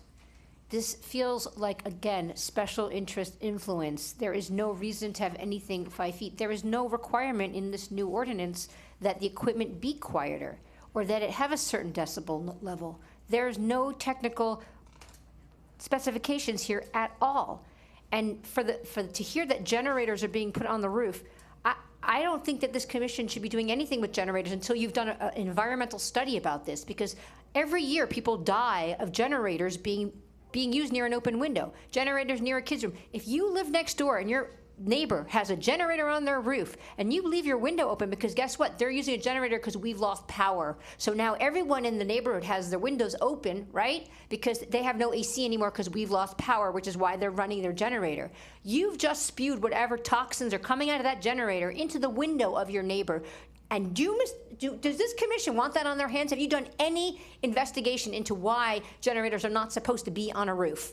Okay, no. You cannot take something that seriously that puts health in jeopardy. At least defer that item and have the attorneys look into that, because that is not a decision to make here, okay, at whatever time it is, midnight, putting the lives of the residents at risk. You've already done it with the gas plow or the leaf blowers, and now you want to do it with a generator? I'm glad you're sitting here smiling, Commissioner Rose, okay? I'm glad you think it's funny. The health and welfare of this community is important, and that needs to be a priority, not accommodating contractors, not accommodating builders, not accommodating big money. Health and safety of the and welfare of the residents first. And this ordinance does none of that. I agree you should be baffling and doing the noise stuff for the air conditioners. That's fine. You want to put air conditioners on the roof, that's one thing. Generators, I believe, do not belong anywhere near a roof. Thanks. Thank you, Mrs. Salzauer. Horace Henderson?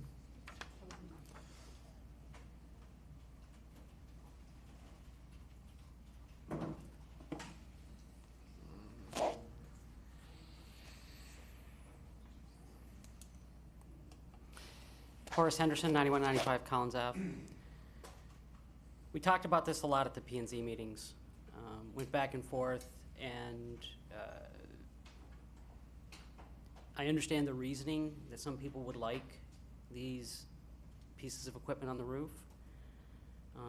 One of the things that was never talked about that I think is important is that half of the town looks at the roofs of the single-family homes and would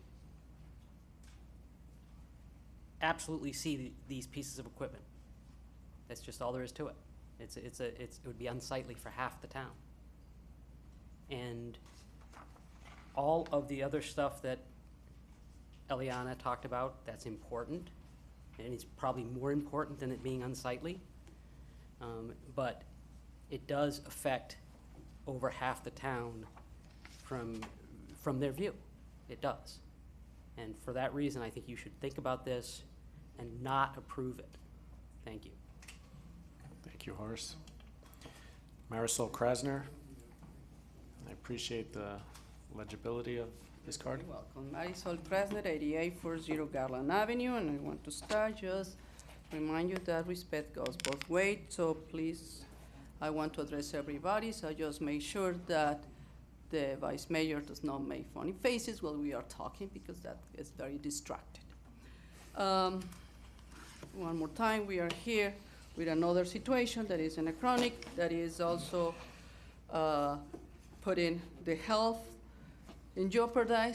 But my question is, Mr. Shalmon Dassinger, and everybody here, Ross Jeff, Marine Messenger, Fred Landsman, and Andrew White.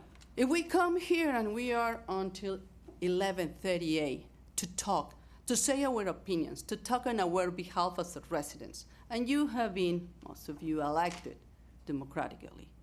When we come here to talk, if at the end, this is not about opinions, this is about our will as a residents that eventually you're not gonna be there, you're gonna be here. Why we had to come to talk about this issue? If you already make decisions for us instead to hear what we had to say, that's why we elect you, no? That was the idea, that you hear our voices, not that make decisions for us, because we did not elect you because you were capable to take these decisions. We elect you because we thought that you will hear our voices. So please, let's keep attached to that. Thank you. Thank you, Marisol. Again, I'm going to please ask the speakers to stick to items on the subject of what we're talking about. George Kouslis, our last resident. George Kouslis, 9225 Collins Avenue.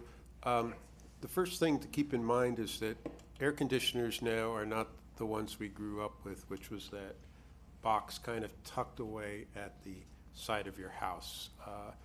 Because of the building codes now, the bottom of that air conditioner has to be 6 feet above the ground. It's going to be on a stand if it's in the backyard. And the top of the air conditioner will actually be above the ceiling of this room. So somebody's looking at this tower now, which, okay, you can wrap it in another decorative tower, and the problem gets kind of compounded. It's either in the backyard of somebody, or it's, if they have a side yard that's far enough away, it's off to the side of the other house. An alternative is to put it onto these second floor recesses that the zoning code requires of most houses, in which case it's like right up there opposite the other house's bedrooms or something. There is no great solution here, but the best solution is actually to put that equipment up on the roof in the center of the house. Then you can probably get it about 10, 15 feet away from any side edge of the house. So that puts it another 20 feet away from the property line and 25 feet away from a neighboring house. That's the best place to put it. And right now, with careful drawings and sight lines, you can do a lot to hide a lot of it, not all of it, but it will get hidden. But that's where you want to put this stuff. Thank you. Thank you, George. There are no other items here, so we're going to close public comment. Commissioner Landsman, this is your item. If you want to start discussion on it. Mayor, if I may, if it's gonna take more than 2 minutes, I'm gonna need another motion. to Make a extend. motion to extend for 10 minutes. Second. All in favor, say aye. Aye. Any opposed? The motion carries. To my fellow members of the commission, yes, there's a handful of folks that seemingly oppose everything that we try to do, but they don't represent the 6,000 residents. Many people aren't here to share their opinions and thoughts, so this is again a positive step. Sound baffling material around the units. The units are contemporary, current. The technology is much more advanced than it was 10, 20, 30 years ago when some of our houses were probably built. Rooftop is allowed and encouraged, and yes, you have the ability to put it further away from your neighbor if it's on the rooftop. Does it add volume to your roof? It does, but again, it's got to be somewhere. We need our air conditioning units here in Florida. The sound baffling material around the unit plus the more advanced unit will reduce sound. 5 feet is not going to make a tremendous difference with those changes to technology. So this does give options and choices to architects and builders to be more creative with where they put this equipment, and I do think it'll be an enhancement for our community. All right, I just have one question. I think everybody's ready to move forward on it, right? As one of the residents stated, like, I think most of the stuff in here is very good. I just had one question as far as why and what was the reasoning for reducing from a 15-foot down to 5 feet? Again, it was to give, I think, you know, our residents, new residents are building pretty much to their setback and utilizing every square foot. If they do that, it becomes challenging as to where to put this equipment because it can be pool equipment, it can be a generator, it can be obviously air conditioning. So this reducing it by the 5 feet, which is not, again, going into your setback or the neighbor's setback, does give the builder or the architect more options and choices about where to place the equipment. And again, by requiring the baffling, the covering, it won't be seen, it won't be as loud, and it does give those builders and those architects more options.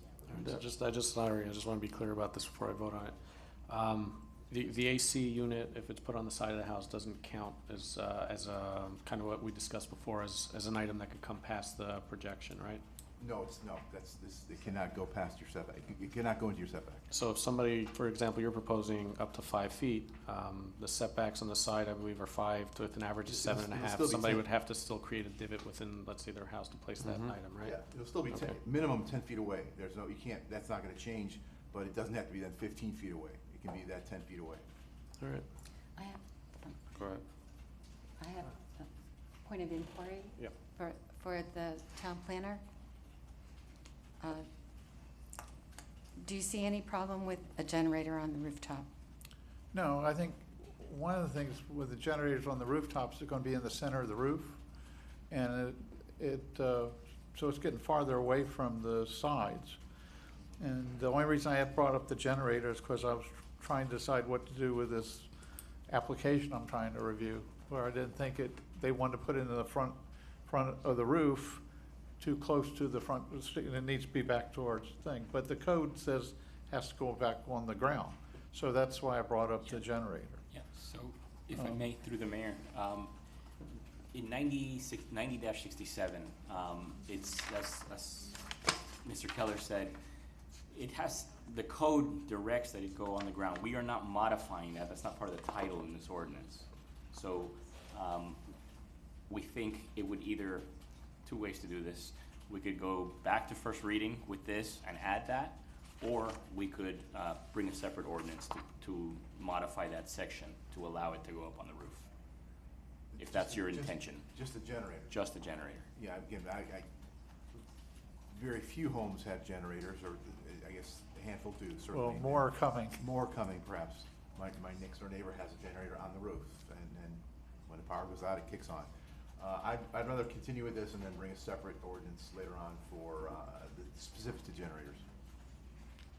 I think it's a good idea. We don't want to create any more, we don't want to create an ambiguity in the code, so I think we pass this one and then bring the second. This actually came from the P&Z board, from the architects on there that said, this is common sense, that there's cutouts in houses, we should be putting them in there. The new equipment has a higher SEER, is more efficient. We cover it, so it was actually derived from the P&Z board, which I think we should support, and that's why this was brought forward. This did not come from this commission. This actually came from the P&Z board. I've been at all those P&Z meetings, and they brought this item forward, and we're following their lead after discussing it. And everything they said, we put in there, and I'm supportive of it.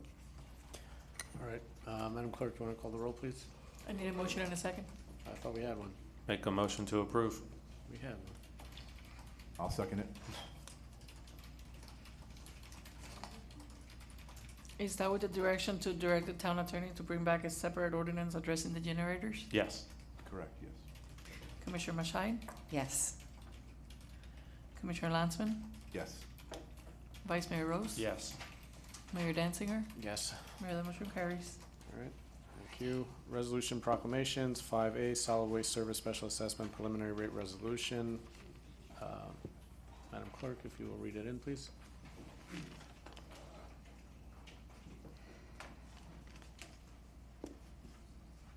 Yes, Mayor.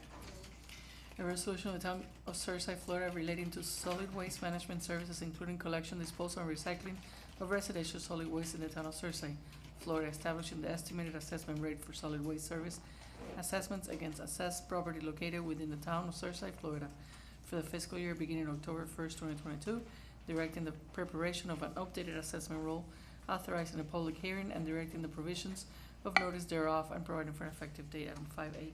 All right, thank you, Madam Clerk. Mr. Manager, if you will, this is your item, if you'll bring it Thank you, forward. Mayor.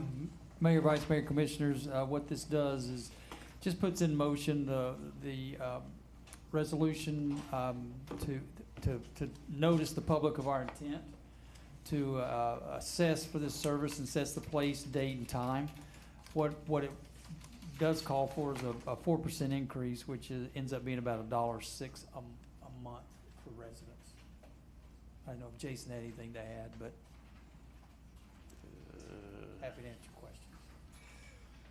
3-minute, 2-minute timer. Thank you, Mayor, Vice Mayor, Commissioners. Yes, as the town manager said, actually, the next two items. Your name and title for the record? Yes, thank you. Jason David Green, Assistant Town Manager and Chief Financial Officer for the town of Surfside. Thank you. As I was saying, the next two items, A and B, go jointly together. As we went over, this goes back to the May commission meeting when I discussed our 5-year projection. This goes back to the, I believe, May commissioning when our external auditors raised concerns with the health of the fund for solid waste and water sewer. So we are proposing a 4% increase for the single family assessment. Miami-Dade County is increasing theirs 5% to almost $500. Ours is only going to be increasing to $331.42. And then the next one, and I don't know if you're taking them all jointly with public comment, but that would also be increasing 4%. Thank you. Through the mayor, did the previous commission ever, in the last 2 years, do a rate increase? No, there was never a rate increase for solid waste, but quite honestly, there really wasn't too much of a need. We had a very healthy fund balance, and as it's been through on several occasions, is COVID and some consumer habits have changed. Where we had a positive $600,000 fund balance, we're negative $242,000 as of the end of the last fiscal year. So when all the hotels and everything shut down, that really caused a lot of financial difficulty for this fund. And going forward, there's been a lot of changes. People are working at home, more Amazon, more online purchases, causing more trash, 6 days service, things like that. So, With this change, how long would it be before we get out of the red? as we talked about just at the 5 o'clock budget hearing, this 4% doesn't even get us really too much into the black. This will be probably a multi-year process. We'll evaluate this every year, but this, just like anything that we usually pay for, is something we'll look at annually, and we'll probably have annual increases for a couple of years. But right now, we're confident just requesting 4%, but more than likely we'll be back in 24's budget asking for something similar, at the very minimum. All right, thank you, Jason. I know this is something that we've all talked to death with you on the side individually here at the budget meeting, so I think we're ready to vote and move forward with this item. Was there a motion? I don't believe there was a motion. Can I get a motion? I'll make a motion to approve this. All right, is there a second? Madam Clerk? Commissioner Lansman? Yes. Commissioner Mashai? Yes. Vice Mayor Rose? Yes. Mayor Danziger? Yes. Mayor, the motion carries. All right, thank you. Item 5B, which is technically Actually, linked- Mayor, I need Yes. a motion to extend the meeting. Motion to extend the meeting 20 minutes. I'll second it. All in favor, say aye. Aye. Any Aye, aye. opposed? The motion carries. All right, item 5B, solid waste commercial rate adjustment. This was just what we did just now, but for the commercial property. Mr. Manager, I assume that's the sum of it? Go ahead, Jason. Yes, thank you. I don't believe I need to state my name for the record. Excuse me, I will need to read the title of the resolution first. Thank you, Madam Clerk. A resolution of the Town Commission of the Town of Surfside, Florida, approving and adopting an increase in commercial solid waste rates, providing for implementation and providing for an effective date, item 5B. All right, thank you. Since there is no public comment, we're going to move forward. Can I get a motion? Sorry? Motion to approve. All right, I'll I second. take that back. Is All there right. a comment? No, the motion is fine. A second. Mr. Henderson? Thank you.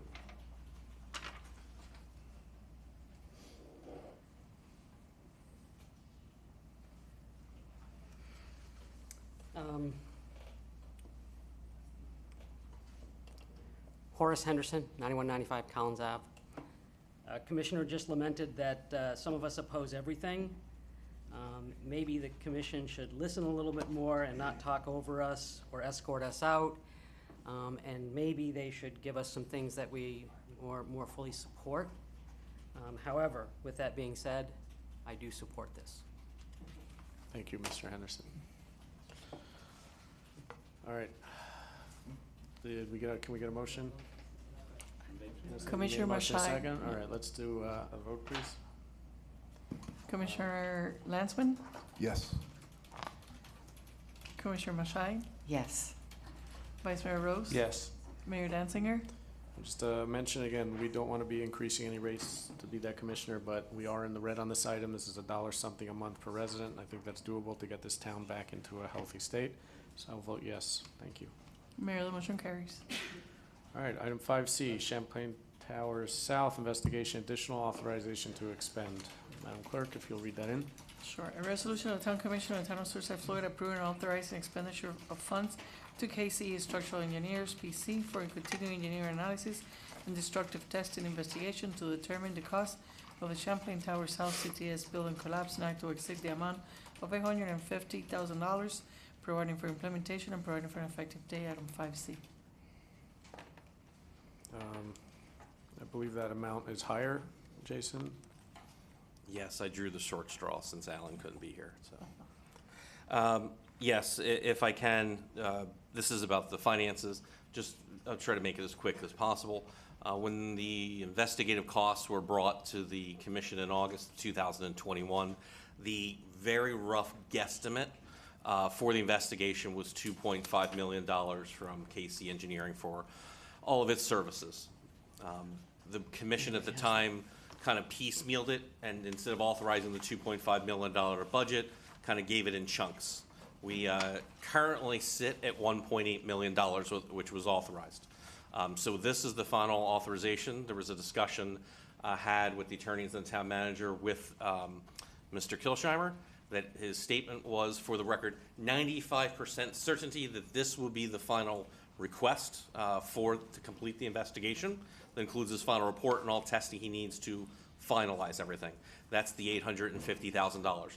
If you add that to the 1.8 million, that's 2.65 million. So that's 150,000 more than the guesstimate from 11 months ago, which is only about 5%. I don't think that that's that off bad, let's just say, for a very complex investigation. So a little bit surprising. So that's where we are for the 850,000. The one item that is not mentioned here, which was just brought kind of to our attention, was an item that we thought would be covered by the $2 million settlement payment, but that ended up not being part of that for various reasons. That is about a $361,180.27 charge that came for the joint, our share of the joint investigative costs during the litigation. Now remember, we were never sued, but we were a party to it. It was a complicated item. It was brought before a prior commission. They gave a $500,000 hard cap. And they said it would come out of the 1.8 million, though that was never part of, let's call it, the Kilsheimer investigative thought process. So the final number was closed out, and we came back with that 348. So this just kind of came to our attention, actually, since some of the briefings were happening. We had to go back and talk with you about that. So technically, the total to complete everything related to the investigation and the town, cover the town's previously approved share of the joint costs will be $1,211,180.27. So what would be needed here, and I'm kind of linking this to 5E, which is the budget amendment, is the 850 authorization is the one part, and the second part, the 361,180.27, is a payment to the receiver, effectively, to cover that. So the 850 would be for the KC investigation, and the other amount, the 361,180.27, would be the authorization. So we'd have to modify that reso to confirm that authorization. And thus, we would also amend budget item number 7, the line item for the 850 to that amount, if so moved by the commission. All right, let me ask you, you mentioned that this is it, and then we will have a full report and an understanding. That is my understanding from our expert. 95% chance this should be it. You know, we've expended most of the 1.8 million that has been authorized. We just, there's been a large... Is this the extent of the finances or the extent of the investigation? Because my understanding is he never made it to the warehouse yet. He's been here and said, we've asked him where he's holding this investigation. He explicitly told us that he hasn't even gotten to the warehouse, so he hasn't begun, because there's materials he hasn't gotten to. So how are we gonna get a final report? You're saying we will... From the cost side, cost perspective. From the cost side. So For we're not going to be getting to a conclusion. It will be a final report that would come to a conclusion. That is my understanding of it. To a conclusion of the collapse by studying the ground, without studying the materials in the warehouse. I can't speak to, again, unfortunately, our expert had a medical issue, was not able to get on the plane to be here. We'll obviously be here for the August meeting to give a more detailed technical update on the specifics of that. Tony, I'm sorry. Yeah, I'll just add, Mayor, through the mayor. We still haven't given up on getting access to the warehouse. He has had initial access to the warehouse, preliminary access. He knows what's in there. He knows what he wants to look at. Now we have to get permission from NIST to get in there, but we still haven't given that part of it up. He's done extensive testing on site. There's been the joint protocol information that he's gotten from the on-site activities. That was the joint part. So he's got a lot of information already. He needs that piece. My question was because he stated at a prior meeting that he cannot come to any conclusion until he's in the warehouse. Yeah, I can't speak to that today. When we asked him, he said this amount of money is 95% that it's all he will need to get to a final answer. With Now- the actual technical analysis to those aspects of it, he would have to answer in August. I don't have that specific answer. This is there a really a money back financial, this is guarantee really for a this, or no? financial decision tonight, but that is his statement that this 850 will cover to a final investigation and presentation for the commission. All right, can I get a motion to open up the item?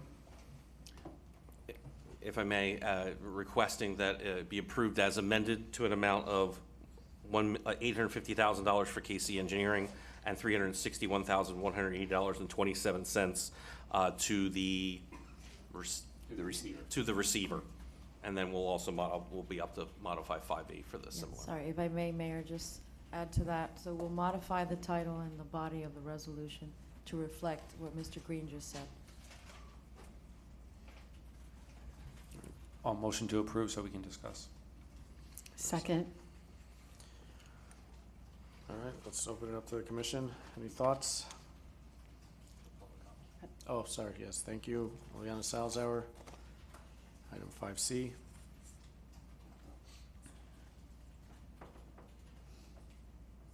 Eliana Salzauer, 9317 Bay Drive. I think we need to stand by our commitment to get answers here for what happened. I think the families that lost loved ones deserve that. I think our residents want to know. Our residents need to know for their own peace of mind. So, you know, this town seems to be hemorrhaging money on many, many other things that are not as important as life and death. This is something that I feel strongly about. If you want to wait to hear from Ellen directly next month, but I would urge you to not reject this. We don't want to leave something half done. Thanks. Thank you. Jeffrey Platt.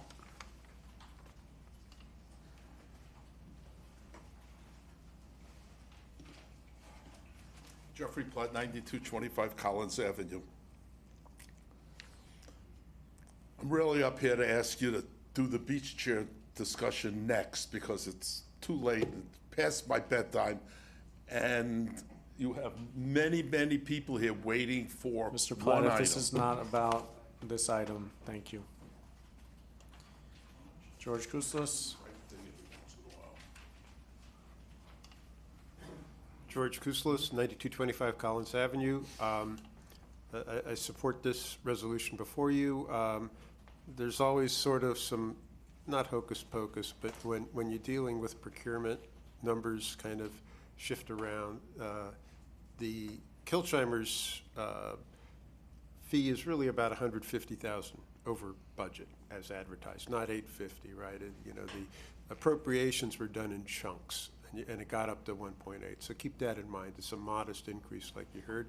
And the 361 is a little bit less than the 500 that was projected. So the numbers are trending well. They're big, but they're doing well, and this will yield valuable information. And I would also think that what he has gleaned from the site, when he's ready to issue his report, rules out a lot of things. It's the off-site that will yield other information about what was in the building, but what the investigation's taking place on site obviously will rule out certain things. So that's valuable information, and also all the information he's gleaned from the drawings and whatever, so he understands what the building was supposed to be, and off-site will teach him how it ended up getting built. Thank you. Thank you, George. Ben Jacobson. Ben Jacobson, 9455 Collins Avenue. You know, I live in a condo, and this obviously hits home, making sure our places are safe.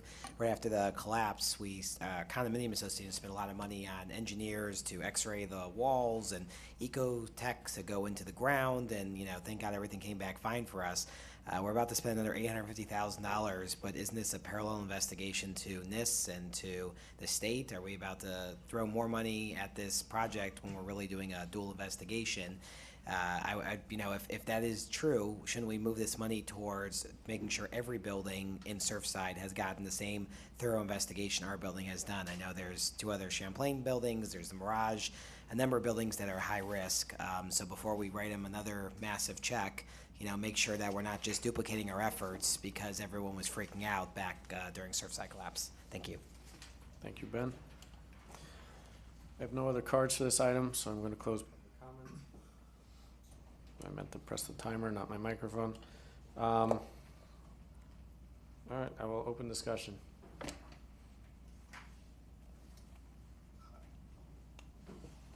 I agree. We absolutely have to have a final report that gives whatever information is available. NIST could be a report 5, 10 years down the road. They do look at things differently from what I understand. Mr. Kilsheimer is looking at it specifically to help us understand why this happened as best as he can evaluate that. I would have preferred 100% certainty that this is the last expenditure. 95% still leaves 5% for another request. Having said that, we owe it to our residents, which we are all residents, to get as much information as we can as soon as possible, so I would be in favor of this. Commissioner? I'm definitely in favor of this. I believe in that we have the best person on this, and I think we just have to follow it to the end. No question about it. I'm in favor of this as well.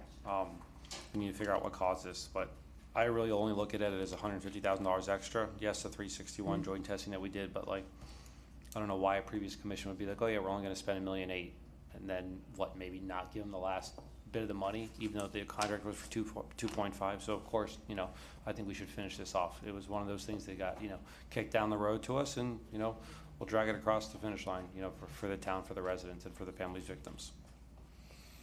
All right, so I just want to touch on something that one of the speakers said, that there's kind of a duplicate effort going on, all right? Mr. Kilsheimer is behind this investigation. That means they do the investigation onto the property. When they are done, Mr. Kilsheimer gets to look at it. They are doing investigation, non-intrusive investigation onto the leftovers or onto the rubble.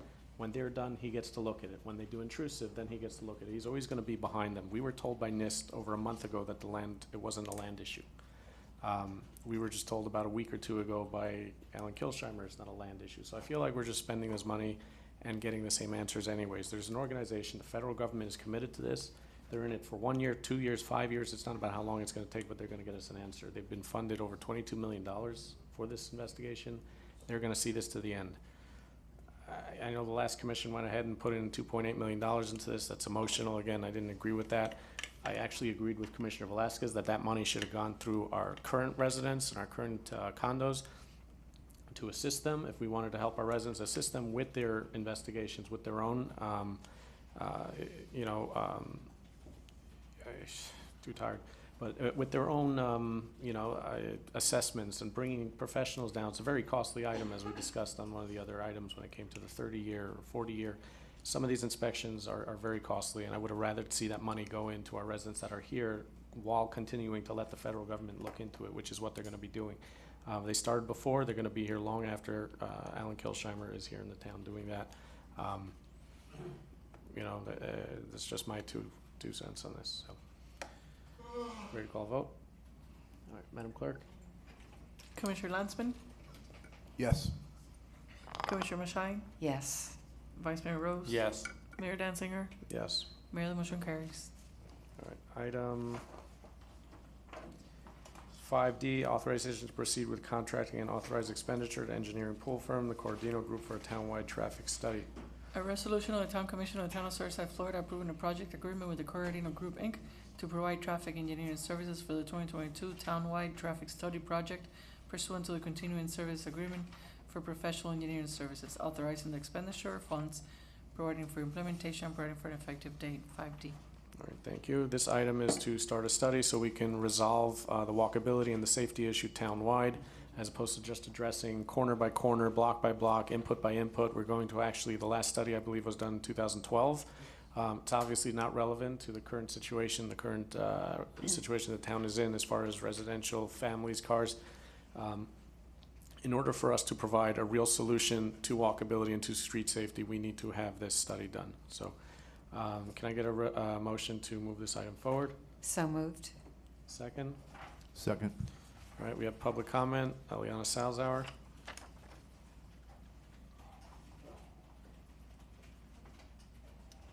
Eliana Salzauer, 9317 Bay Drive.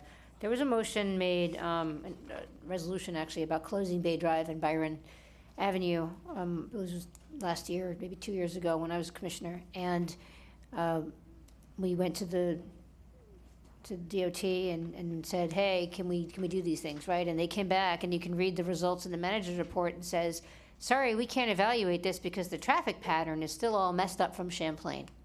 So why would we be spending money to commission a traffic study that the same organization will reject? This traffic study is going to come up with solutions. The Department of Transportation is then going to reject those conclusions for the same reason they rejected our request to close Byron and Bay Drive, because the traffic patterns right now are not regular. They are still apparently damaged by Champlain. I believe they're probably damaged by the construction going on over at Bell Harbor Shops. So before you spend 1 minute or 1 nickel on a traffic-wide study, you need to make sure that the results are going to be accepted as factual in order to support the changes that we want to make, whether those changes be additional stop signs, dead ends, traffic circles, whatever else you guys have in mind. What this traffic study should not be concluding are the words parking garage. And every time I see the word traffic study, I feel like all you want to do is say, oh, we need a parking garage. So just say, we're spending money to get someone to tell us we need a parking garage. So hopefully that's not what this is. But before you look at, again, the traffic patterns, ask the town manager what he was told by the Department of Transportation and the people that are the county that's overseeing this. If they're not going to accept your results, why do a traffic study? Thanks. Thank you. Mayor, I need a motion to extend. We get a motion to extend 20 minutes. Motion to extend 20 minutes. Second. Second. All in favor say aye. Aye. Any opposed? Mayor, the motion carried. All right. George Kouslis. George Kouslis, 9225 Collins Avenue. As you said, the old study is 10 years old. The data is probably 11 to 12 years old. And you need to do it. Too much has changed between then and now. And every other complaint you hear about in town, or at least every other meeting, has something to do with traffic. People cutting through, people doing this, we can't walk around. So you need to study. Thank you. Thank you, George. Marisol Krasner.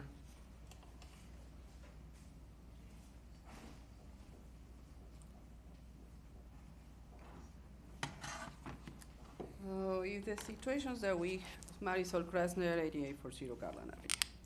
If the situation were just the traffic that could be addressed in the study of the 2011, I would like to go to positive stuff to make a study on the traffic thing. It will be great, but we have that the major problems of traffic are for people walking on Fridays and Saturdays.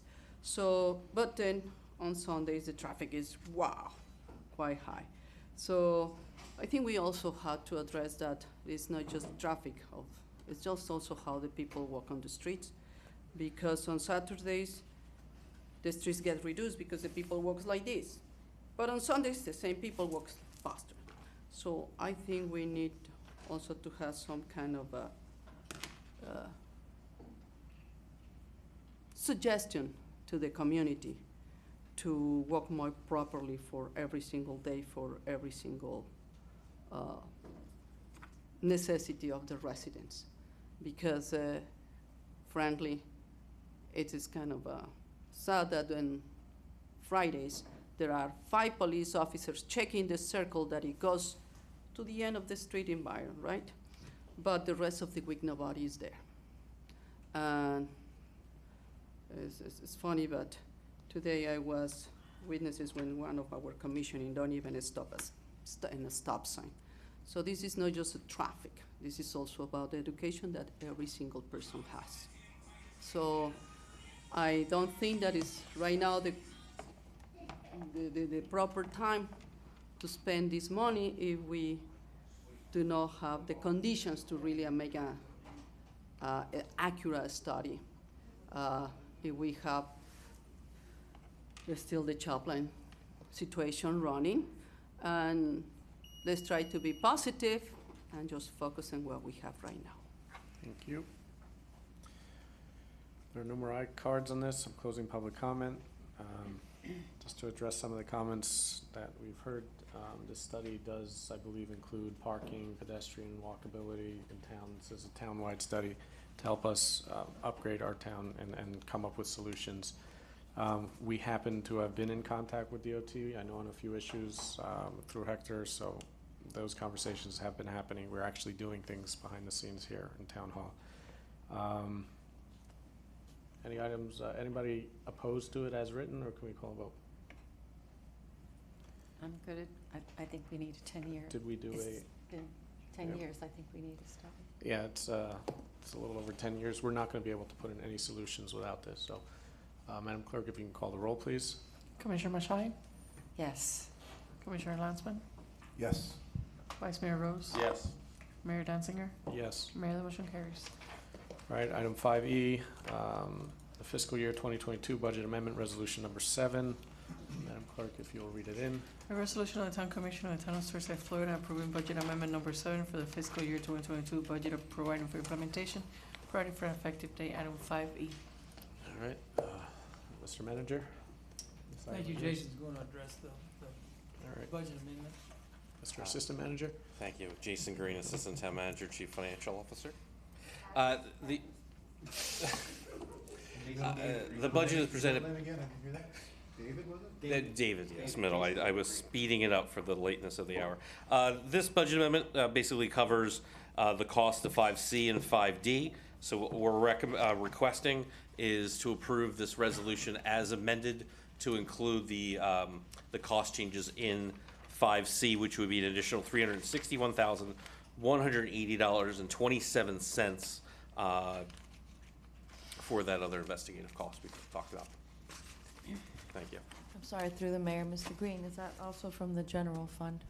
Yes, these funds would be covered through the general fund. Motion to approve? Is there a second? All right, Madam Clerk. Unless, I'm sorry, is there any input from the? There is no public comment. Okay. Madam Clerk? Yeah, I get Commissioner to say that. Lansman? Yes. Commissioner Mashai? Yes. Vice Mayor Rose? Yes. Mayor Danziger? Yes. Mayor, the motion carries. All right, Thank you. good and welfare was done. Thank you, Jason. Item 7A, Town Manager's Report. Read it all, baby. Read it. Yeah, you're gonna have to extend a couple of times. No, I'll be fairly quick. I know everybody wants to hear me talk, almost midnight, but, one thing I really want to talk about, it was brought up a little while ago about the park, 96th Street Park. You know, just for the record, we do put this in the town manager's report every month. Prior to the collapse, the previous commission approved the funding. My staff, my team got this project somewhere around February, March. Then we had deposit for the collapse. So in approximately 8 months, we had the project out for bid. It is coming. So when I hear the things about 10 years and stuff, they don't really know all the facts. Post me coming here, we really got on this and started pushing the buttons and hitting all our marks and getting things ready for our citizens.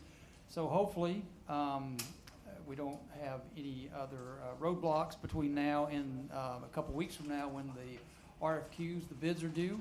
We'll have a special meeting hopefully toward the end of August, and we should be able to break ground sometime in September. So we are, you know, really moving at warp speed on something that usually takes a little longer. So I just want to highlight that.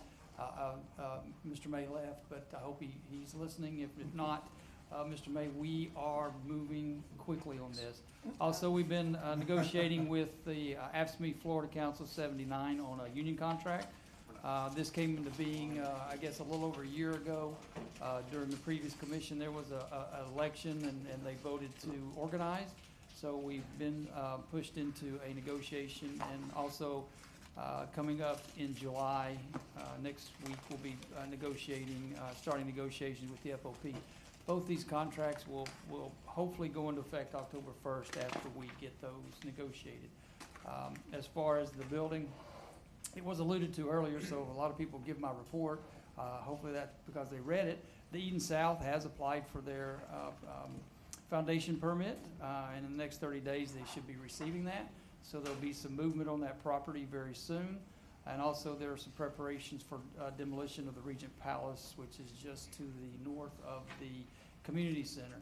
A couple projects that I'll have heightened interest in because they're all both right outside of my office, so I'll be watching those constantly. I think some of the things that building department is moving toward going live with their online applications to make sure that we are more efficient. We're going to be renovating down there in the front lobby, so we'll be doing some growing pains.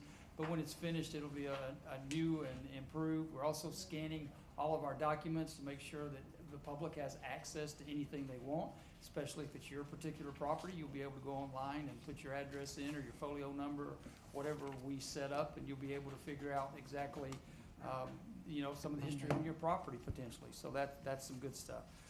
One of the things I really want to, in closing, this is Parks and Recreation Appreciation Month. I know we appreciate all of our employees, but the state of Florida or the country has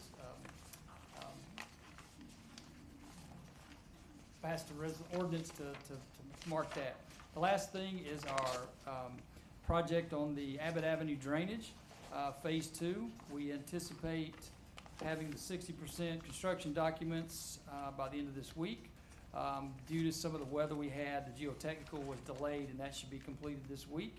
And also weather related, but the test holes were already completed in June, and the exploration and location services for structural should be completed this week. So we are moving fairly quickly. They should meet their August 2022 deadline to be able to bring this before the commission. That's all I have. All right, Mr. Manager, if I may, a couple items, Yes. just to get some updates on. DVAC committee, did that move forward? Yes, we had, haven't seen anything. excuse me, Mayor, we had a meeting this week. I don't know if Commissioner Maishai wants to speak to it. She and I met with a couple of our staff members to kind of lay out some groundwork of how we want to proceed. We're going to pull some of the business owners and property owners downtown into a meeting to start talking about the walkability and the plan. Walter disappeared, and the plan that Walter's working on for our city. So we are again another project that we're pushing forward that this commission should be pleased with. Also like the tot lot, just to kind of add that, the tot lot, the tennis center, some things that are we're going to be under construction.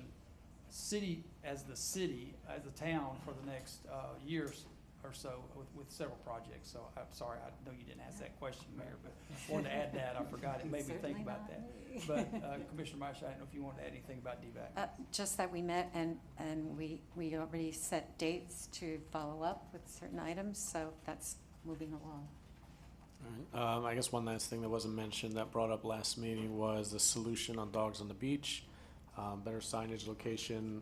I know I heard from you and Hector that things were moving on that. If you can give the community and some of the other commissioners an update on that. Yes, through the mayor, we have ordered some signs. They should be coming in soon. So we're going to do some another education program. But one thing that I think part of that, because I know the police usually do some of this with some of their crime related issues. You see something, say something. If you see something, give us a call. Let us know. Call the number at the police department if it's after hours about a dog on the beach. We cannot absolutely be everywhere, and we would like to be everything to everyone, but it's hard sometimes. But we were more than happy to respond if we get a call. We think it takes a village sometimes to do some of these things, but we have ordered more signage. It's going to be a little more tasteful. It's not going to look like a lot of sign pollution all of a sudden goes up. Matter of fact, you'll notice it, but it's some smaller signs that we're going to put in strategic locations so people can notice them and recognize that dogs are not allowed on the walking path or the beach. Thank you, Mr. Manager. I have a question. Are fines attached to these signs? There's a reference to the fines for the dogs on the beach. There's not a fine for the bicycle on the path, but there won't be a reference to the ordinance there, but there will be on the signs for the dogs. Just to be clear, the item dogs on beach doesn't mean we're adding more dogs to the beach, right? Okay. Mr. Platt, I know. All right, 7B, Town Attorney's Report. Yes. Thank you, Mayor. I'll try to be brief. Starting on page 13, we list the various resolutions, ordinances, and agreements that were prepared this past month. As you can note, there was a significant amount of items, including 6 ordinances, if you tally them up.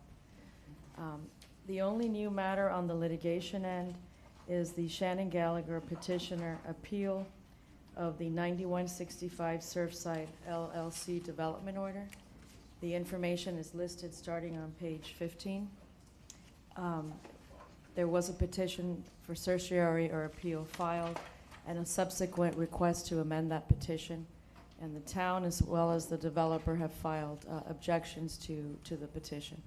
So that's it in order to be brief unless anyone has questions. I'm happy to answer. A couple of questions, if I may. FAA update, I know the hearing was June 6th. No Did we hear update, Mayor, no ruling or decision yet from the 11th Circuit. I hear that's good news, that it wasn't rendered quickly, so I'll notify the commission as soon as we have a decision. All right, what about any movement as far as the lawsuit with Grand Beach? The lawsuit with Grand Beach, there's really no movement. I think the plaintiffs are waiting to see if the changes to the beach furniture address some of their concerns, and that may or may not resolve the litigation, but we're sort of on a holding pattern. All right, I think one of the last ones that we spoke about when he got into office was the Solomar. There was somebody representing the Solomar with water drainage. Yes, there is summary judgment motions filed. In that case, there really are no issues of fact at this point, so we expect the hearing on the summary judgments to occur soon, and we'll keep you advised as well. All right, thank you. Any questions? Yeah. Mayor, if I could just clarify one thing, the DVAC committee did not meet. It was Mayor, Commissioner Maishai and a couple of staff members. It wasn't a formal public meeting. We just had a meeting to get organized. So I just wanted to clarify that for the record. Thank you for the clarification. All right, unfinished business and new business. Seeing that there is none, we will move on to mayor and commission staff communication. Item 9A, update on improving walkability and pedestrian safety within the residential area.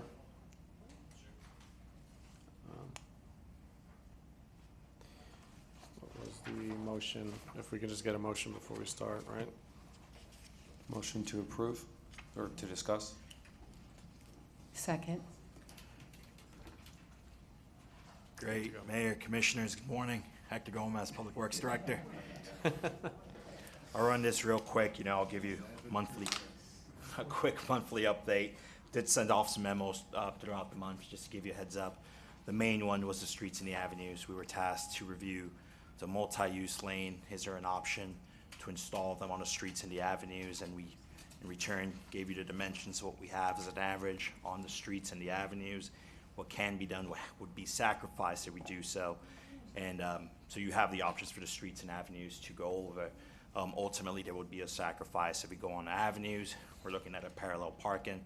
If we go on the streets, we're looking more on some kind of vehicular travel way as well as some kind of parking spots. So that's that. We installed some new signages throughout the town. It's pretty much share the roads, kids at play, animals. You've probably seen them throughout, so if those work, great. We could deploy more. We kind of went a little passive at first just to get the scene out there. Additionally, the traffic study, that was approved just now, so we're going to be geared up towards that. We'll provide you an update on the traffic study as part of this update, so you'll be receiving that. We do know the traffic study is over the course of a little bit over a year, and we'll try and consolidate that a little bit right now with ultimately finalizing the contract with the Corradino Group, so that's going. And lastly, that's tied together with the 88th Street stop signs. We did receive a final decision from the county stating that those signs do not meet the current peak criteria to keep those, and those are the 88th Street from Abbott Avenue all the way to Bay Drive.